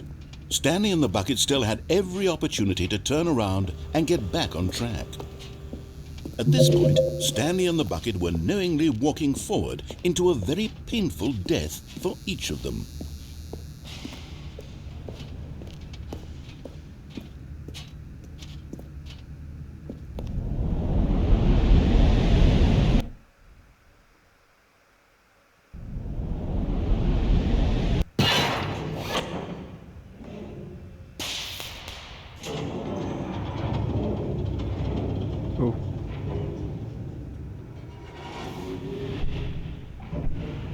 As the machine whirred into motion and Stanley and the bucket inched closer to their demise, Stanley reflected on how meaningless the bucket's warmth and comfort had turned out to be. To be sure, it puts the mind and the soul at ease to embrace the bucket, but what use is a sense of ease when you're about to be crushed to death? This is what Stanley thought to himself, and he sort of kicked himself for wasting so much time carrying a bucket everywhere. Farewell, Stanley.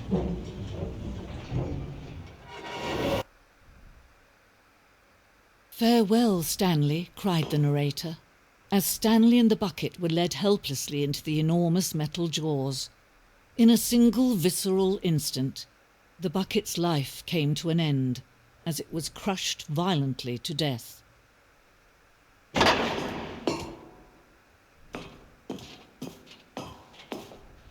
It was a shame, the death of such a magnificent bucket.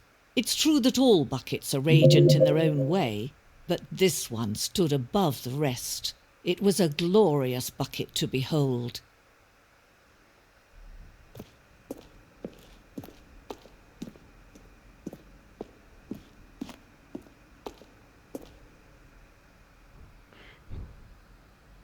Oh my god, everything about a bucket. Can you see how arrogant it was for Stanley to take a bucket like this and to claim it for his own? Can you see the hubris that blinded him? Can you see that the bucket is far more noble than Stanley will ever be in his short life? Oh my god, so many buckets.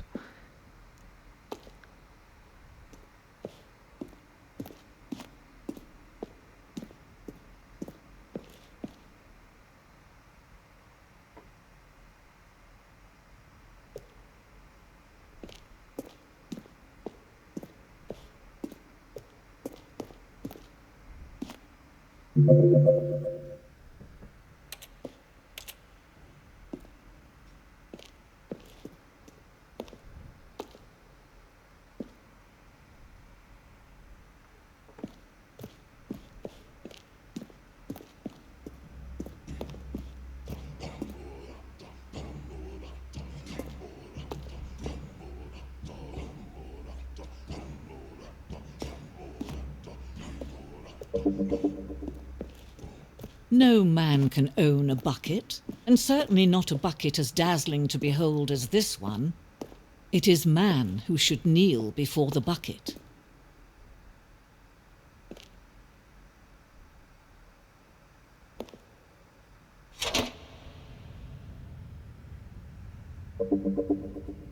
But there is something we can do. Something we can do together, you and I, that will right this terrible wrong. Let Stanley die. Let him be crushed by the machine. Don't reset the game. Don't give him another opportunity to run off with another beautiful bucket. We can save the world's buckets from their treatment as tools and implements if only we let Stanley die together. The bucket shall take its place as ruler, as leader, as commander of a new world, a new vision for...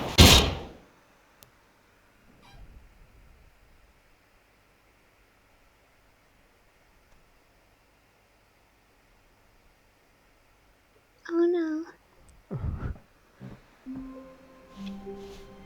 Wait, Stanley thought to himself. Am I sure that the orders stopped coming in?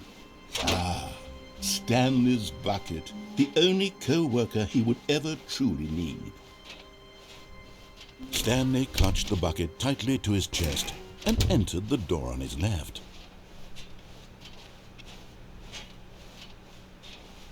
Still no one was here.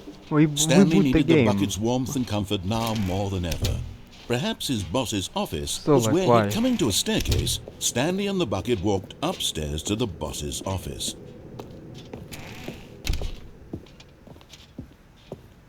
Stepping into his manager's office, Stanley was once again stunned to discover not an indication of any human life. But Stanley guessed the correct code by sheer luck.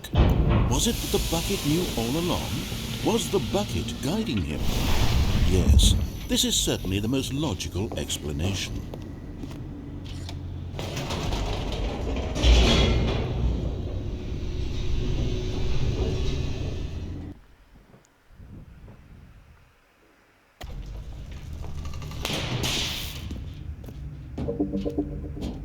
Stanley and the bucket walked straight ahead through the large door that read Mind Control Facility.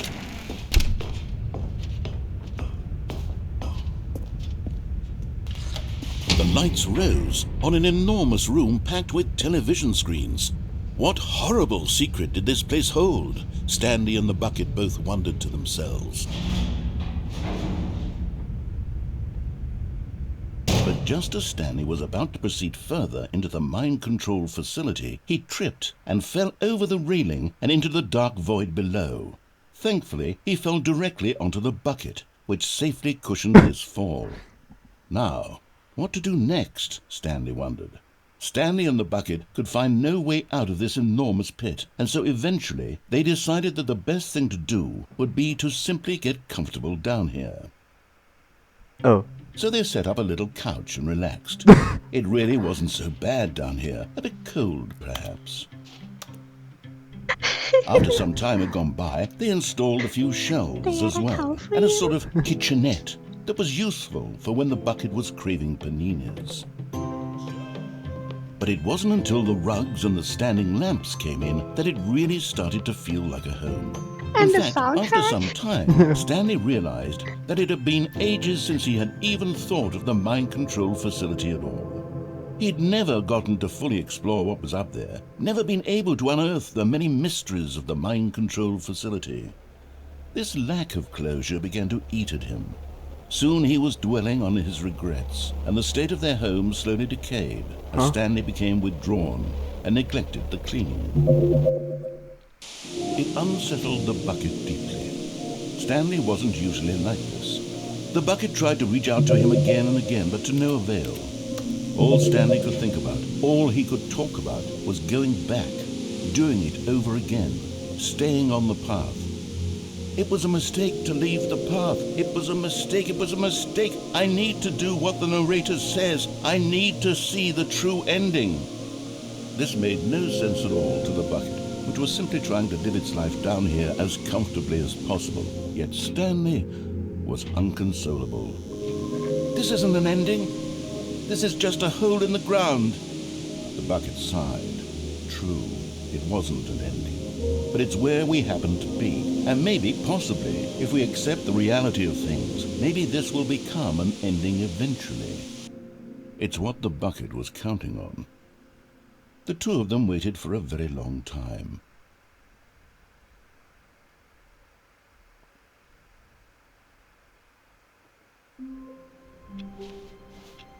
How long was I sitting there? Stanley wondered to himself. Minutes? Days? Is Stanley, without the bucket, really Stanley at all? No, surely not. Stanley clutched the bucket tightly to his chest and entered the door on his left.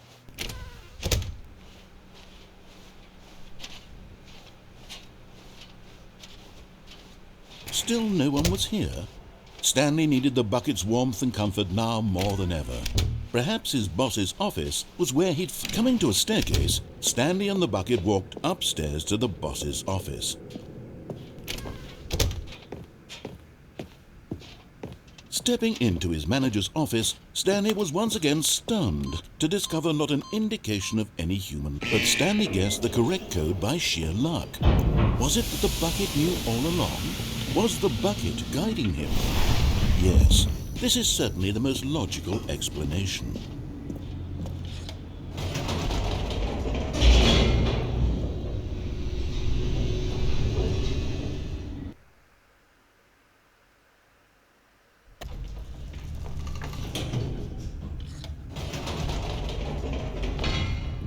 Wait, Stanley said to the bucket. Can we go back up? When I was pressing those keypad buttons, there was something very intriguing about the number 3. I want to go back so I can try pressing the number 3 again. The bucket said nothing.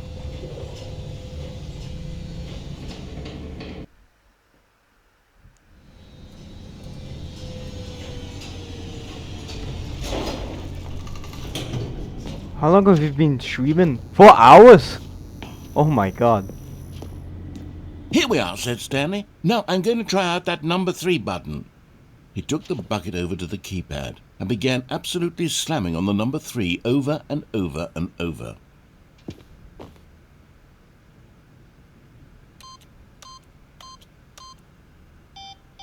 "Wow," he said, "the number 3 is such a special button. I'm having the time of my life." Stanley looked expectantly at the bucket, but the bucket remained silent. This was a shock to Stanley, who had always felt such a connection with the bucket. How was this not as exciting to the bucket as it was to him? Once Stanley had had enough of the number 3, he got back in the elevator.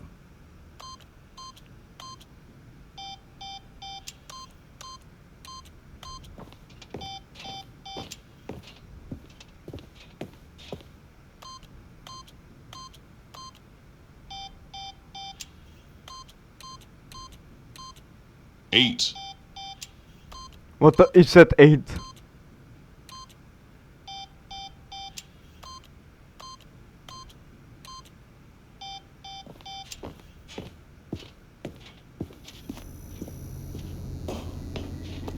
Eight.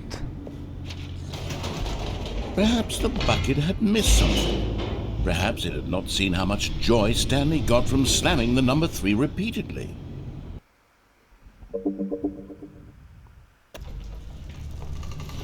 A hint of regret nagged in the back of Stanley's mind. Should he demonstrate the number 3 for the bucket again?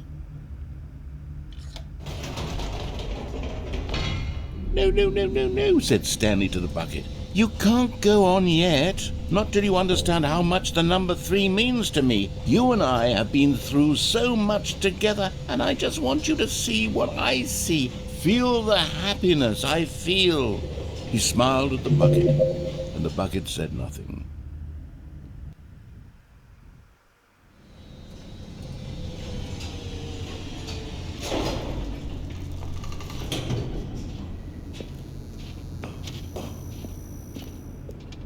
"Here we go," said Stanley. "This time I'll really show you." He ran to the number 3 and began to wail on it like a musician on a beloved instrument, weaving a concerto of truth and passion. He wielded the number 3 like a fine artist would wield a paintbrush. He told stories through the number 3, stories of his dreams and hopes and fears, and the whole time he looked to his bucket for a reaction of some kind. Anything to let him know that the bucket appreciated what he was doing.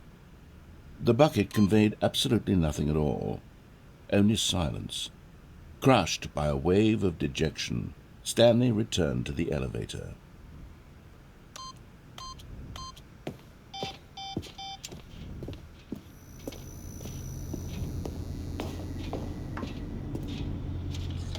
Stanley and the bucket were so close, they'd always been there for one another. Why suddenly could the bucket not connect with this passion of Stanley's?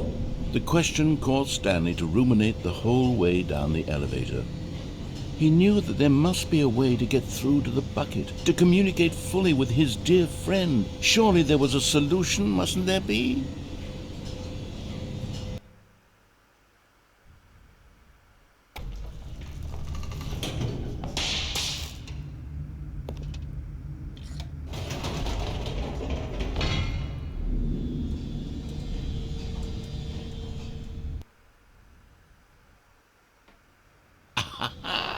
Said Stanley. "I know what to do. I know how to fully express this feeling in my heart." He decided right then and there that he would hold a press conference where he would speak to the public on all matters relating to pressing the number 3 over and over. He would elaborate... Whoa, what the fuck? What the fuck? Do you see that? Look, there's someone standing there, look. Look, see that? Number 3 meant to him, and why he felt so alive when pressing it. Then the bucket would be able to see his joy through the eyes of others. It would get to see the world react to this discovery of Stanley's. And it would be through the public eye that the bucket would finally understand Stanley's work. For months he advertised and marketed his press conference, building excitement around it, developing and rehearsing it, until it couldn't be refined a single measure further. When the big day arrived, Stanley was as prepared as he'd ever been for anything in his life.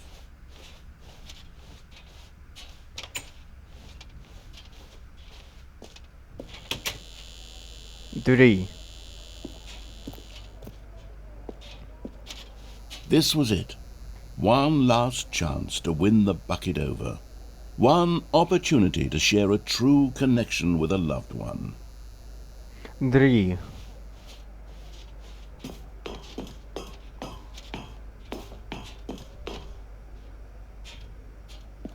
There was no one here. Oh. Nobody had come to the press conference to hear Stanley speak, to listen to him talk about what it really means to press the number 3 on a keypad over and over. He was unloved, uninteresting, he was a failure, and in that moment Stanley knew that the bucket would never again take him seriously.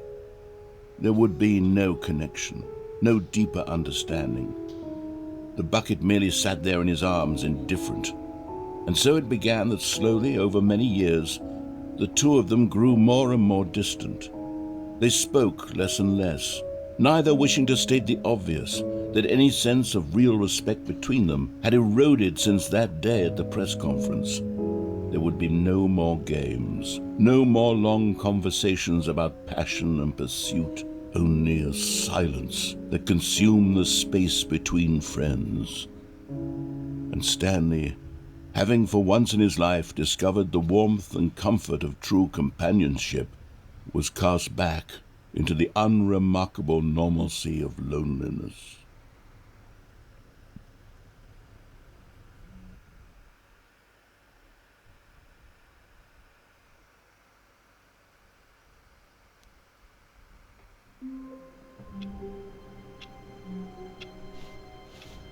All of his co-workers were gone.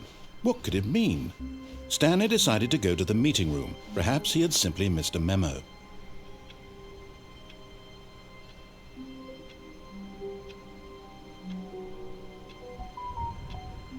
As Stanley lifted his bucket, he felt a connection to all buckets everywhere. This adventure, he decided, was for all of them. Stanley clutched the bucket tightly to his chest. This was not the correct way to the meeting room. But Stanley had felt the bucket calling to him, telling him that the employee lounge was simply the place to be. And here it was. Had the bucket turned out to be correct? Was this... No, never mind. The bucket was wrong. Stanley took the door on his left to go back to the meeting. And so the two of them detoured through the maintenance section and walked straight ahead to the opposite door.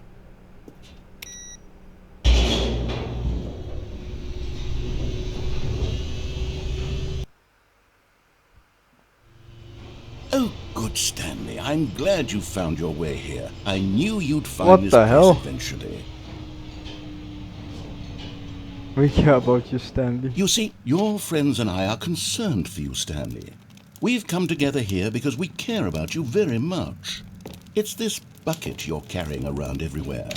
The bucket isn't even from the original Stanley Parable. It's just sequel content. We're the ones that matter, Stanley. Classic characters from the first game, like the Adventure Line and the Broom Closet. Because that's what fans want from a sequel. They want more of their favorite jokes, not this bucket that they've never seen before. Yes, I know I'm the one who gave you the bucket, but you're spending too much time with it. Don't you want another story involving the Adventure Line? We could make the Adventure Line go somewhere new. Yes, yes, that's what the fans want. Let's do it.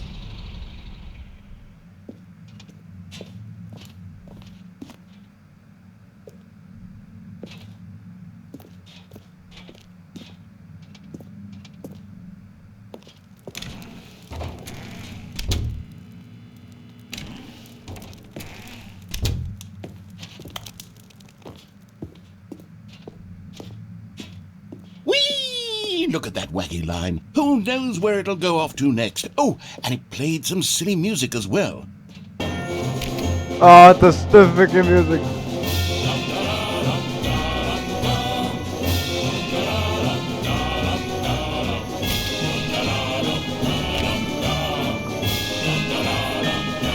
Now this is what the Stanley Parable is all about. Don't you remember all those great jokes from the original dialogue? Also, Stanley is addicted to drugs and hookers. Yes, it's as classic now as it was back then. Let's do it for the fans, Stanley. Let's give them more content exactly like this. But if we want to do that, you're going to have to give something up. Oh.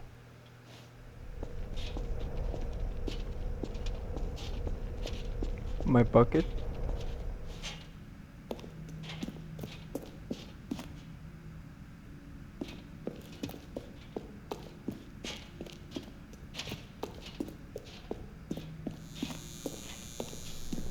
Uh-oh.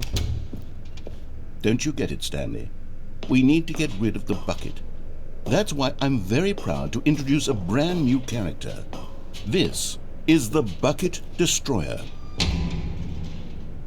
I think it'll make a wonderful new addition to the rich lore of the Stanley Parable. True, it also was not in the original game, but it's such a well-fleshed-out character with so much personality that to me it already feels as though it's been part of the cast all along. Don't you agree? Can you guess what the Bucket Destroyer does? Surely you don't need me to spell it out for you. Go ahead now, Stanley. Say goodbye to the bucket, and then pop it into the machine. I can't put it in. I can't put it in. Now listen to me. It's crucial that you give it the bucket. I don't know what the Bucket Destroyer will do if it can't destroy your bucket. Destroying buckets is all it knows. That is its singular personality trait. Sure, I can hear you saying, how does a character with only one personality trait deserve to join the pantheon of beloved Stanley Parable characters?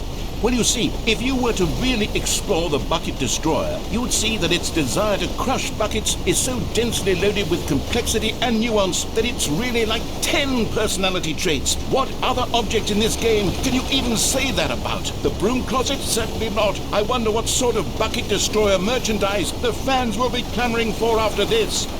Okay, the Bucket Destroyer is getting very upset now. You'll have to hurry and feed it. We can't get back to the classic Stanley Parable characters like the Adventure Line or the Bucket Destroyer. Oh, God damn it! Oh, my fucking lights go up! Fuck! The fans are waiting. I am fucking doing it! Stanley, give the fans what they want. Hurry and...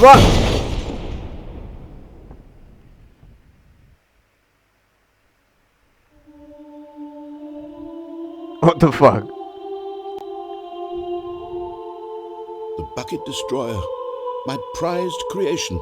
You had so much potential. We were going to do such marvelous things with you, tell such spellbinding stories about you. All of it squandered now. Goodbye, new friend. For the moment in time that you were here, you were magnificent.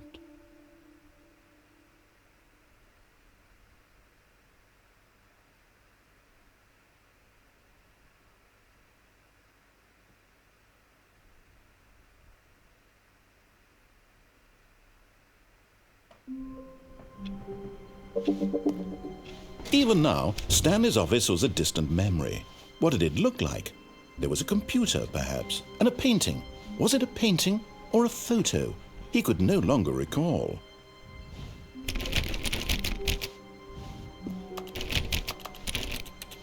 Stanley went around touching every little thing in the office, but it didn't make a single difference, nor did it advance the story in any way.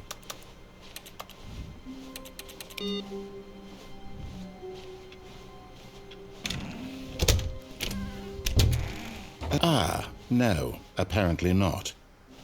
When Stanley came to a set of 2 open doors, this was not the correct way to the meeting room, and Stanley knew it perfectly well.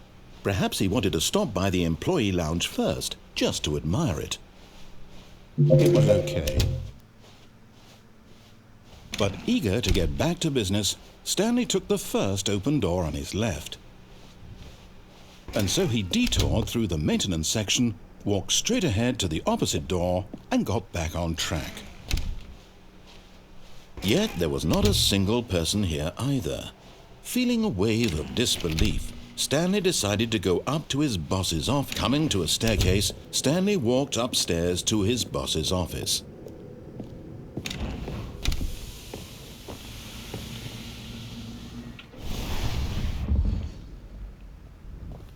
Here's the door, just go.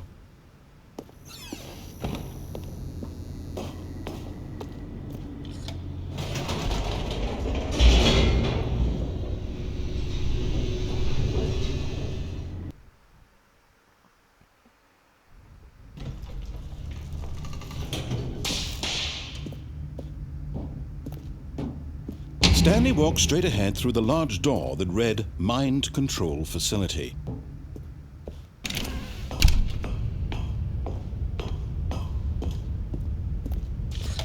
The lights rose on an enormous room packed with television screens. What horrible secret did this place hold? Stanley thought to himself. Did he have the strength to find out?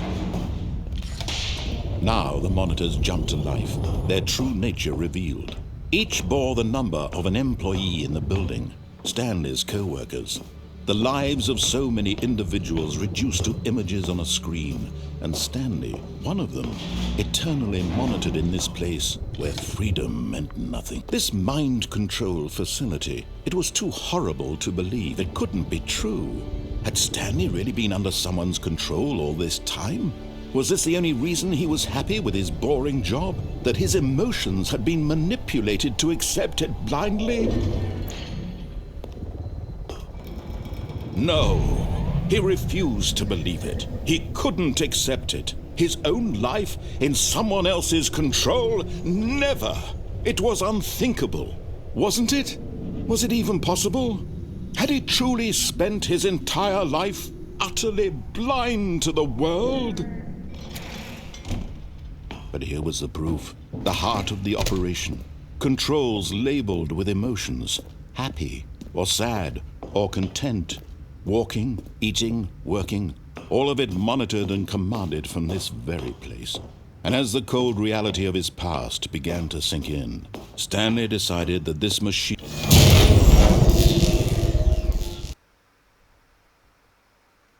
Could see if the true ending got changed or something.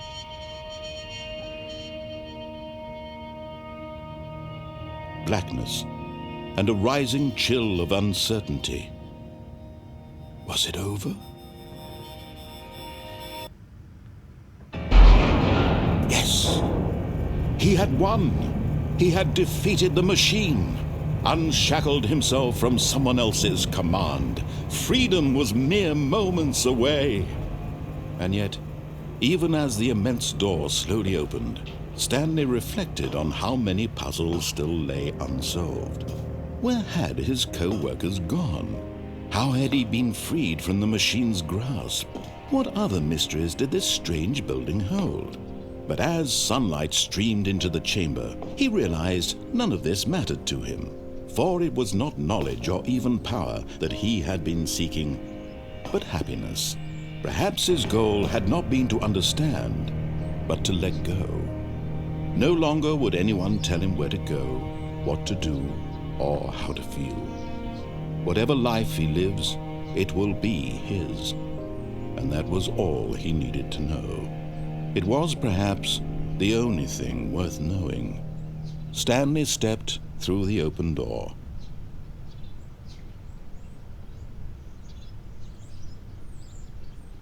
The skull is gone. Okay, there's no skull there. Stanley felt the cool breeze upon his skin. The feeling of liberation, the immense possibility of the new path before him. This was exactly the way, right now, that things were meant to happen. And Stanley was happy.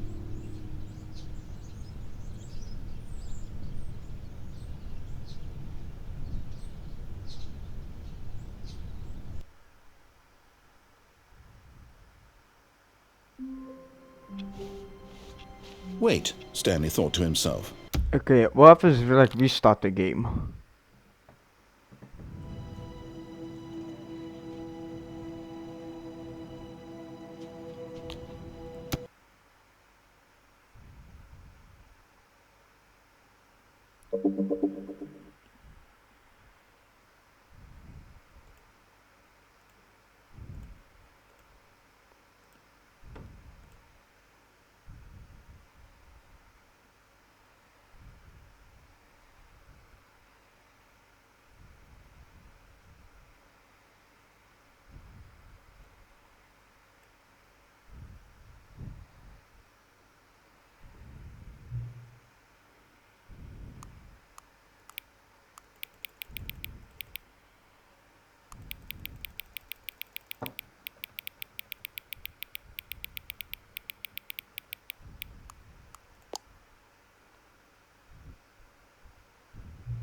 Oh, wait, what? Hang on, hang on.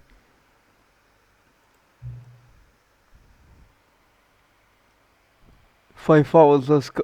I think you've actually seen the clock both times you boot up the game.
I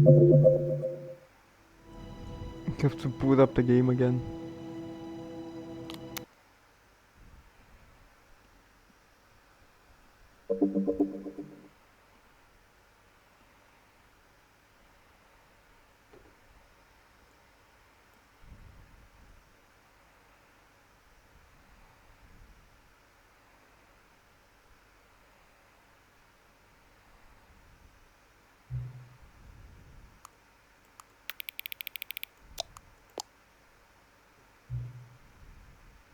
Wait, what?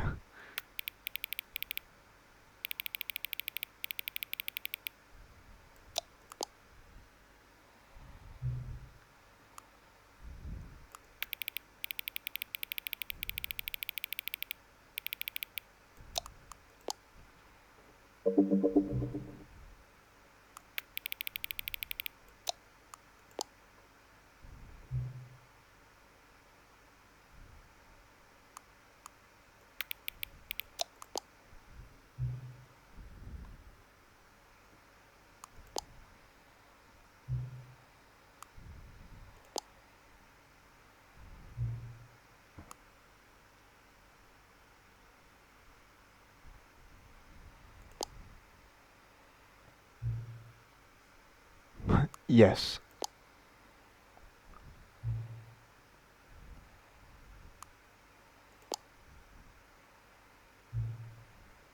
Hope.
you can find me, talk soon.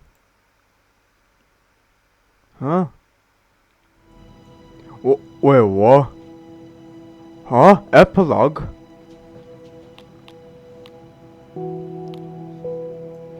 Oh my god.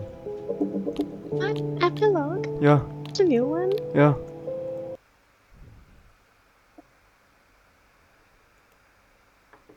Ooh, epilogue. Let's go. Yeah. Many years later. Oh, I think the stream right now is like 10-second delay. Oh yeah. Oh, this is where we've been. Yeah, in that thing we were trapped in, building. Yeah.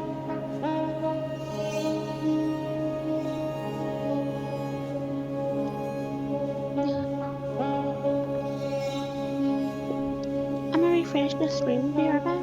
Okay. Oh.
You here?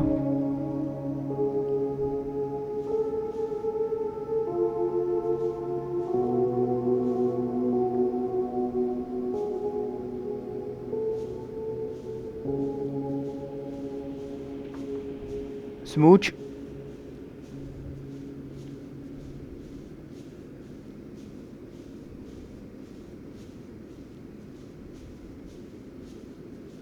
Oh, this is the escape pod.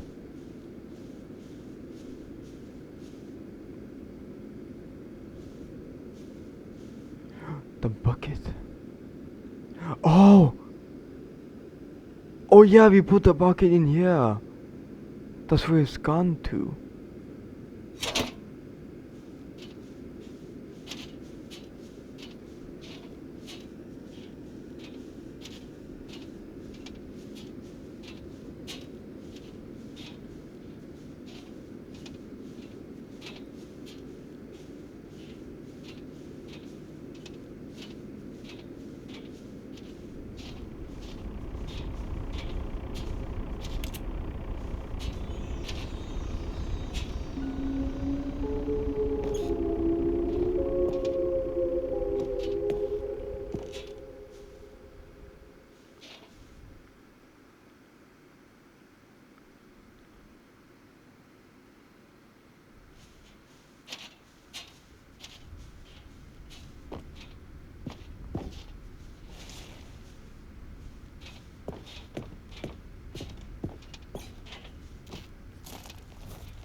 Jim.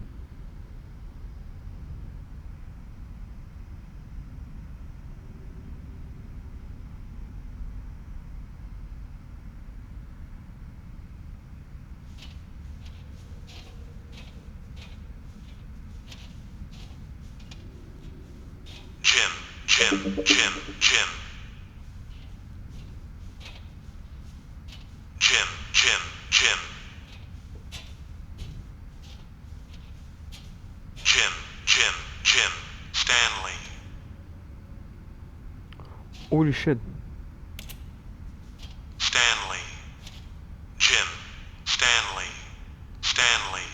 Stanley.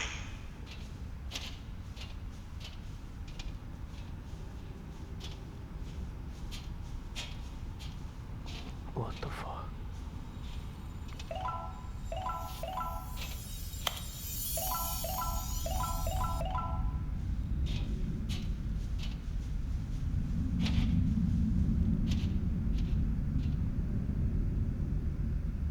Oh.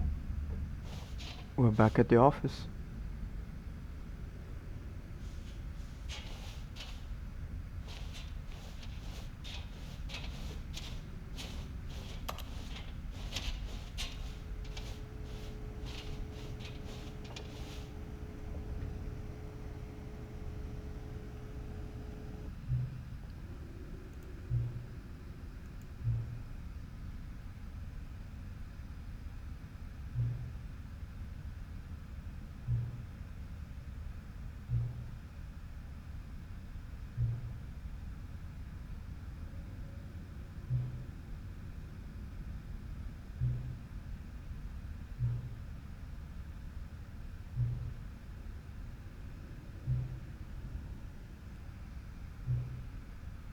The Stanley Parable 3.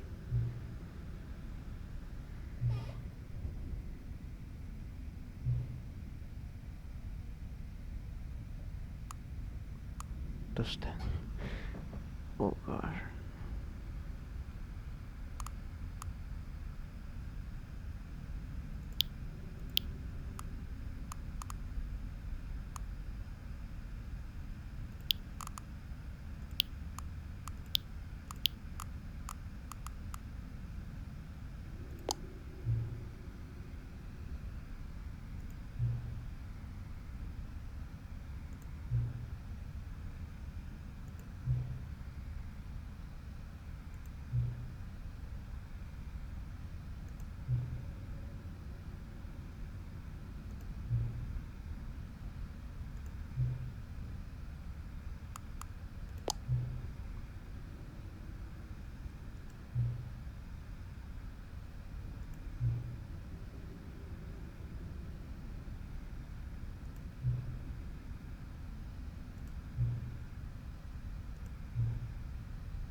Oh.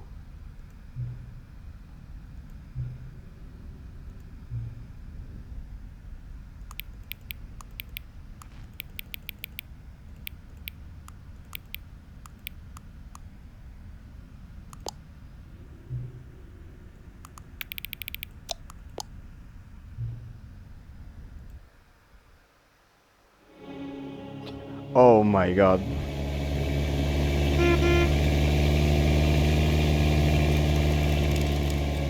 The Stanley Parable 3.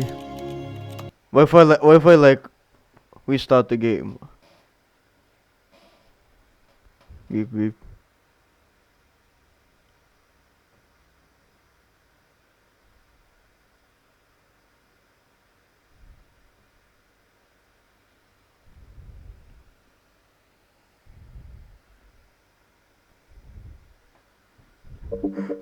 Four.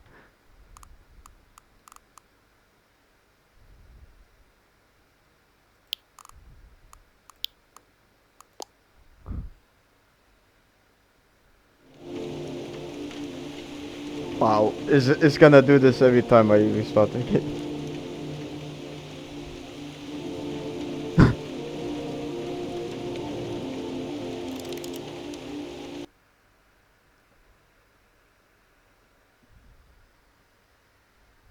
This is the story of a man named Stanley. Stanley worked for a company. All of his co-workers were gone. What could it mean? Stanley decided to go to the meeting room. Perhaps he had simply missed a memo.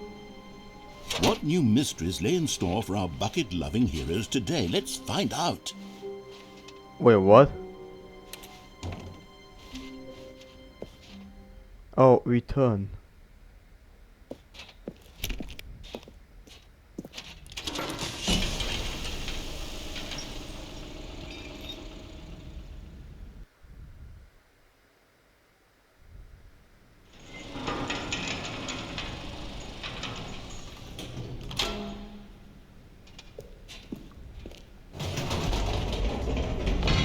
You see, Stanley, I've been reflecting on the Stanley Parable and about how roundly disappointing this Ultra Deluxe version has turned out to be. The original Stanley Parable was a landmark, and any new content for it should live up to that legacy. So forget this Ultra Deluxe nonsense. I say we take it one step even further. Which is why I'm very proud to announce for the first time ever, the Stanley Parable 2.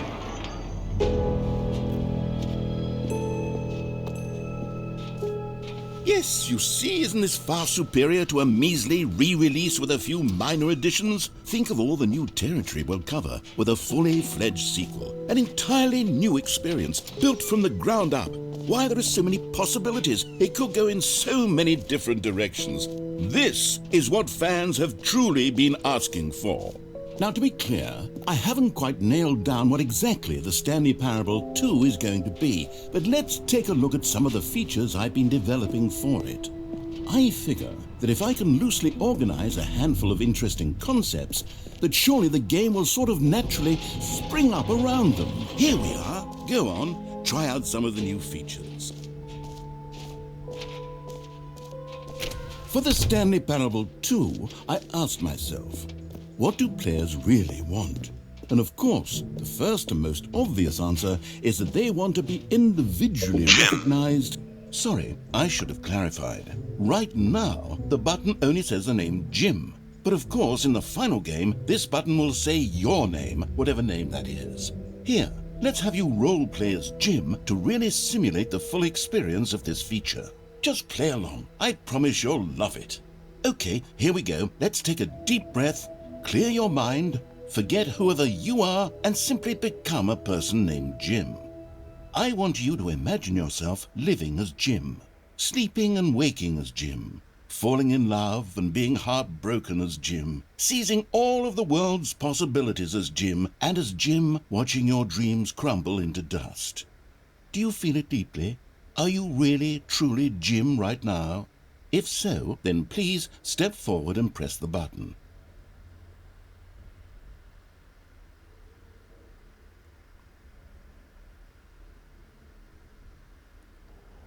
Jim.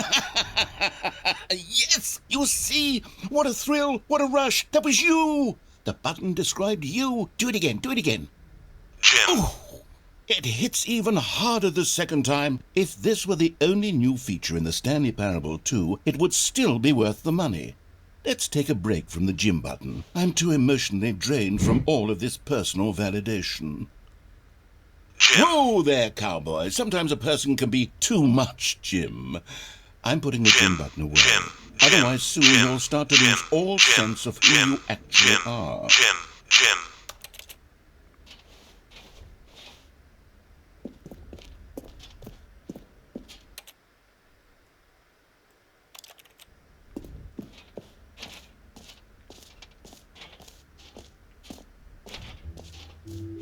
I suppose I could allow only people named Jim to play the Stanley Parable 2. That would actually save me the work of finishing this feature.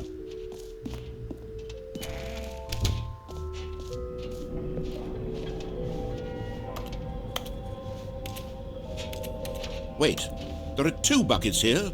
How did you get a second bucket? Oh no, the warmth and comfort of a single bucket is already so great, so intoxicatingly wonderful. With 2 buckets, there's no telling. Stanley, can you still hear me? Are you with me?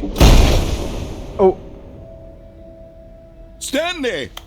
Oh, thank God. I didn't lose you, Stanley. The power of 2 buckets was too much. I had to destroy both of them. I know how much the bucket meant to you, but I couldn't take the risk. I hope one day you can forgive me.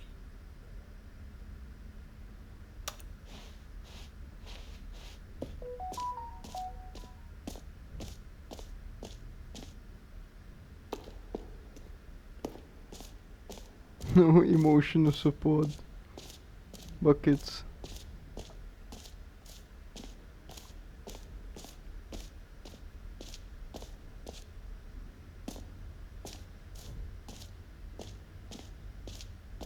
Stanley, here's an idea that I'm truly fond of. It's never been done before in a video game. This is, in fact, a hole that you can fall down forever. That's right. Infinite falling. You can fall until the end of time, if you like. A stunning leap forward for video games as a medium.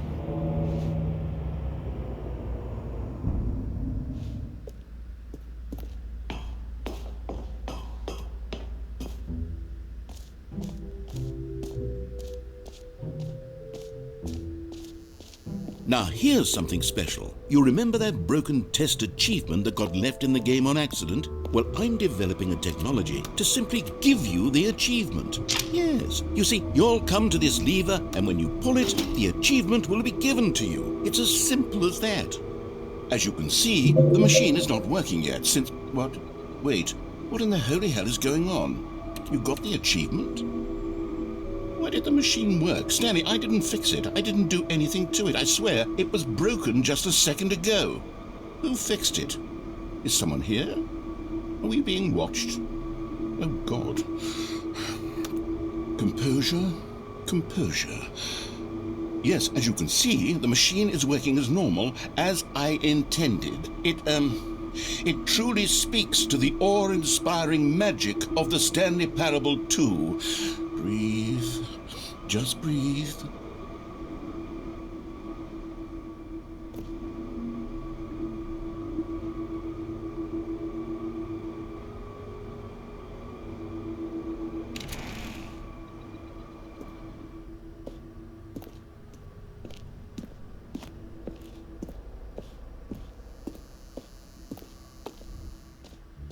What else? What other exhibits haven't we seen yet?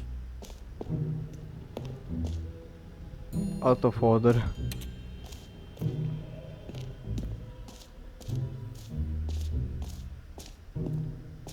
You know what? Let's bring the jump circle back for Stanley Parable 2 as well. Oh, wait. You already spent all your jumps the first time? Okay, I'll be honest, I haven't yet decided on this one. I think that in the new version, the office could use a bit of decoration, like balloons. But I'm undecided on Get Well Someday and Happy 12th Birthday. All right, have you seen everything you wanted to? Ready to move on now? So, Stanley, what do you think? Do you like...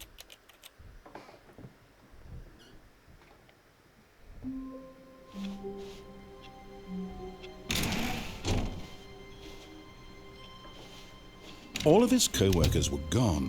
What could it mean? Stanley decided to go to the meeting room. Perhaps he had simply missed a memo.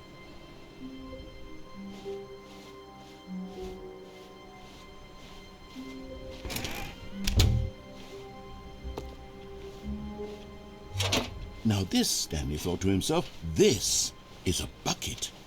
And indeed it was.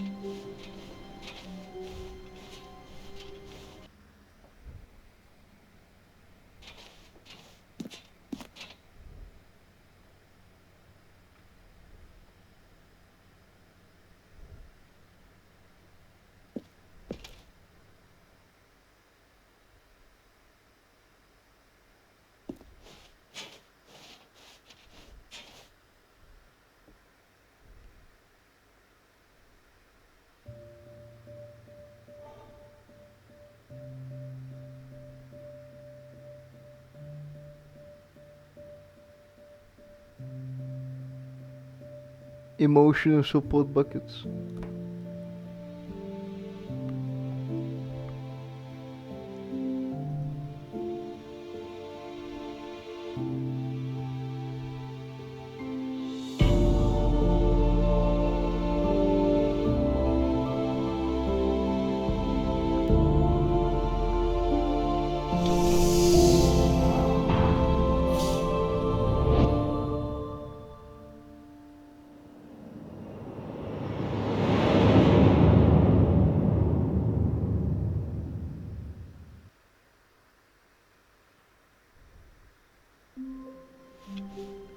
All of his co-workers were gone. What could it mean? Stanley decided to go to the meeting room. Perhaps he had simply missed...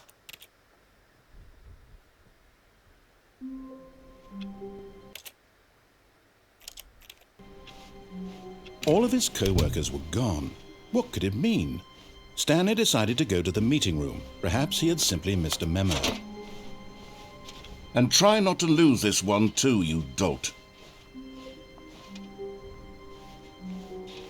Stanley clutched the bucket tightly to his chest and entered the door on his left.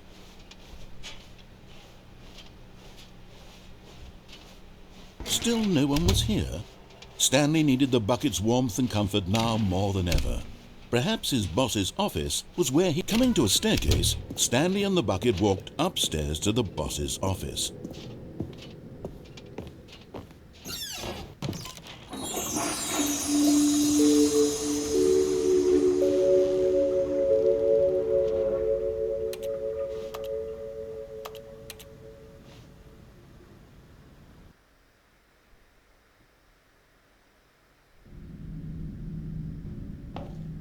Okay, you remember how cheap and unsatisfying the new Ultra Deluxe content turned out to be? Well, it got me thinking about the past, and how much better the Stanley Parable used to be. So I made something special and tucked it away here where the game's developers won't find it.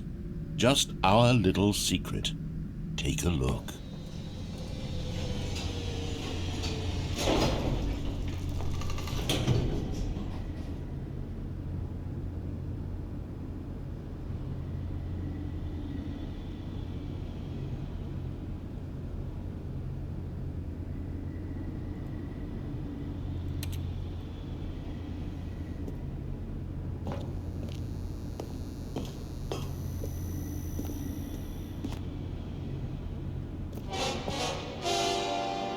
Oh my God!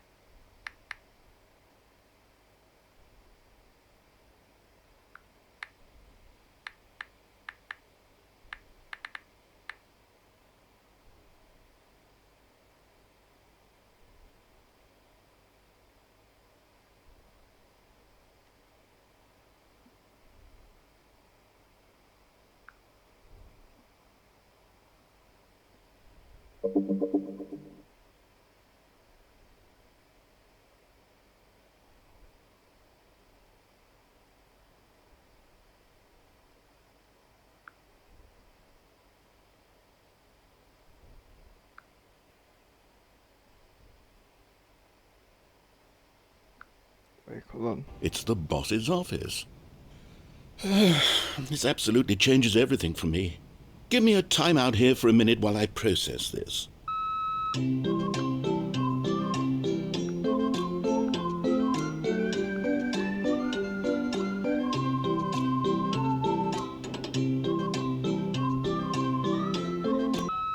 Okay, I'm ready. I'm prepared to embrace this stunning revelation and to move forward with... No! No, wait! No! I need more time to process.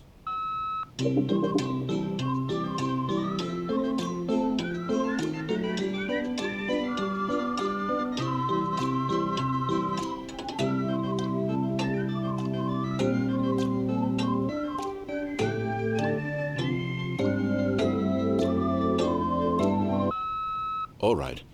I have fully come to terms with it. I have made space in my worldview for this astonishing new reality. As before, I turn to your expert eye for gripping narrative, Master Stanley.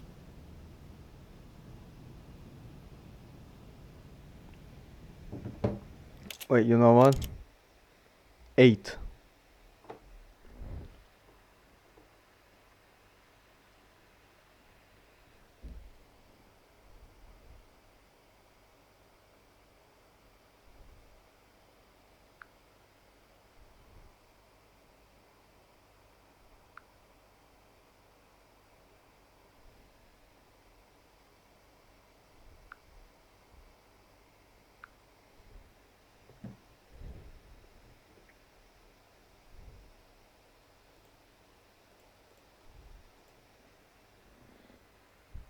You hear, Smooch?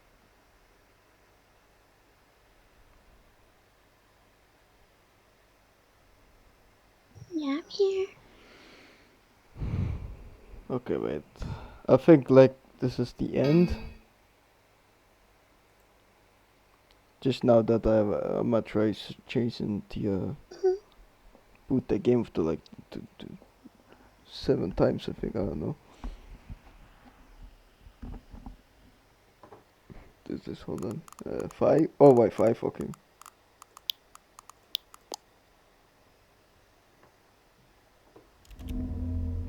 What the fuck?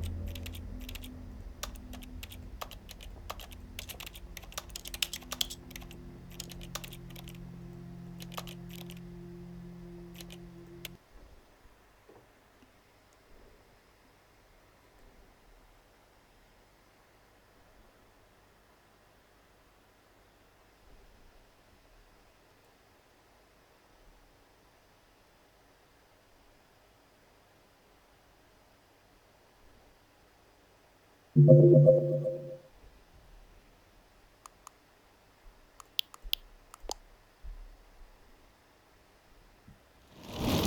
well, I just got it.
Ooh, 8.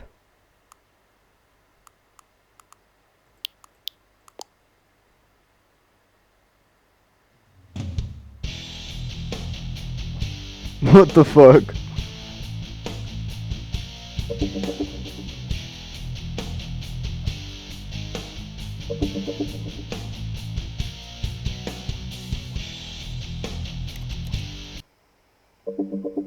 Oh! Oh yeah! Oh! Shit!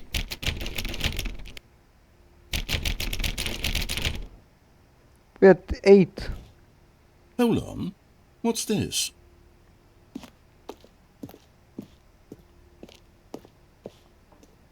Eight. 8. 8. 8. The Stanley Parable 8? No, no, no, no. This doesn't look right at all. The Stanley Parable takes place in an office building. There are doors and branching paths. This is just a button that says 8. Where did the Stanley Parable go? 8. 8. 8. 8. 8. 8. 8. 8. 8. 8. 8. 8. 8. 8.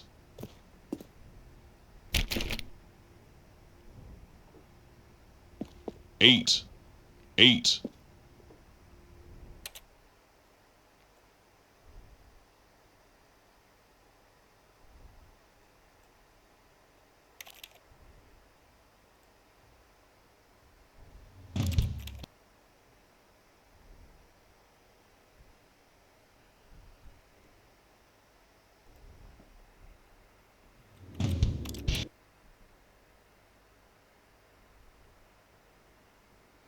I think that's it. Thanks for watching, everybody. See you next time.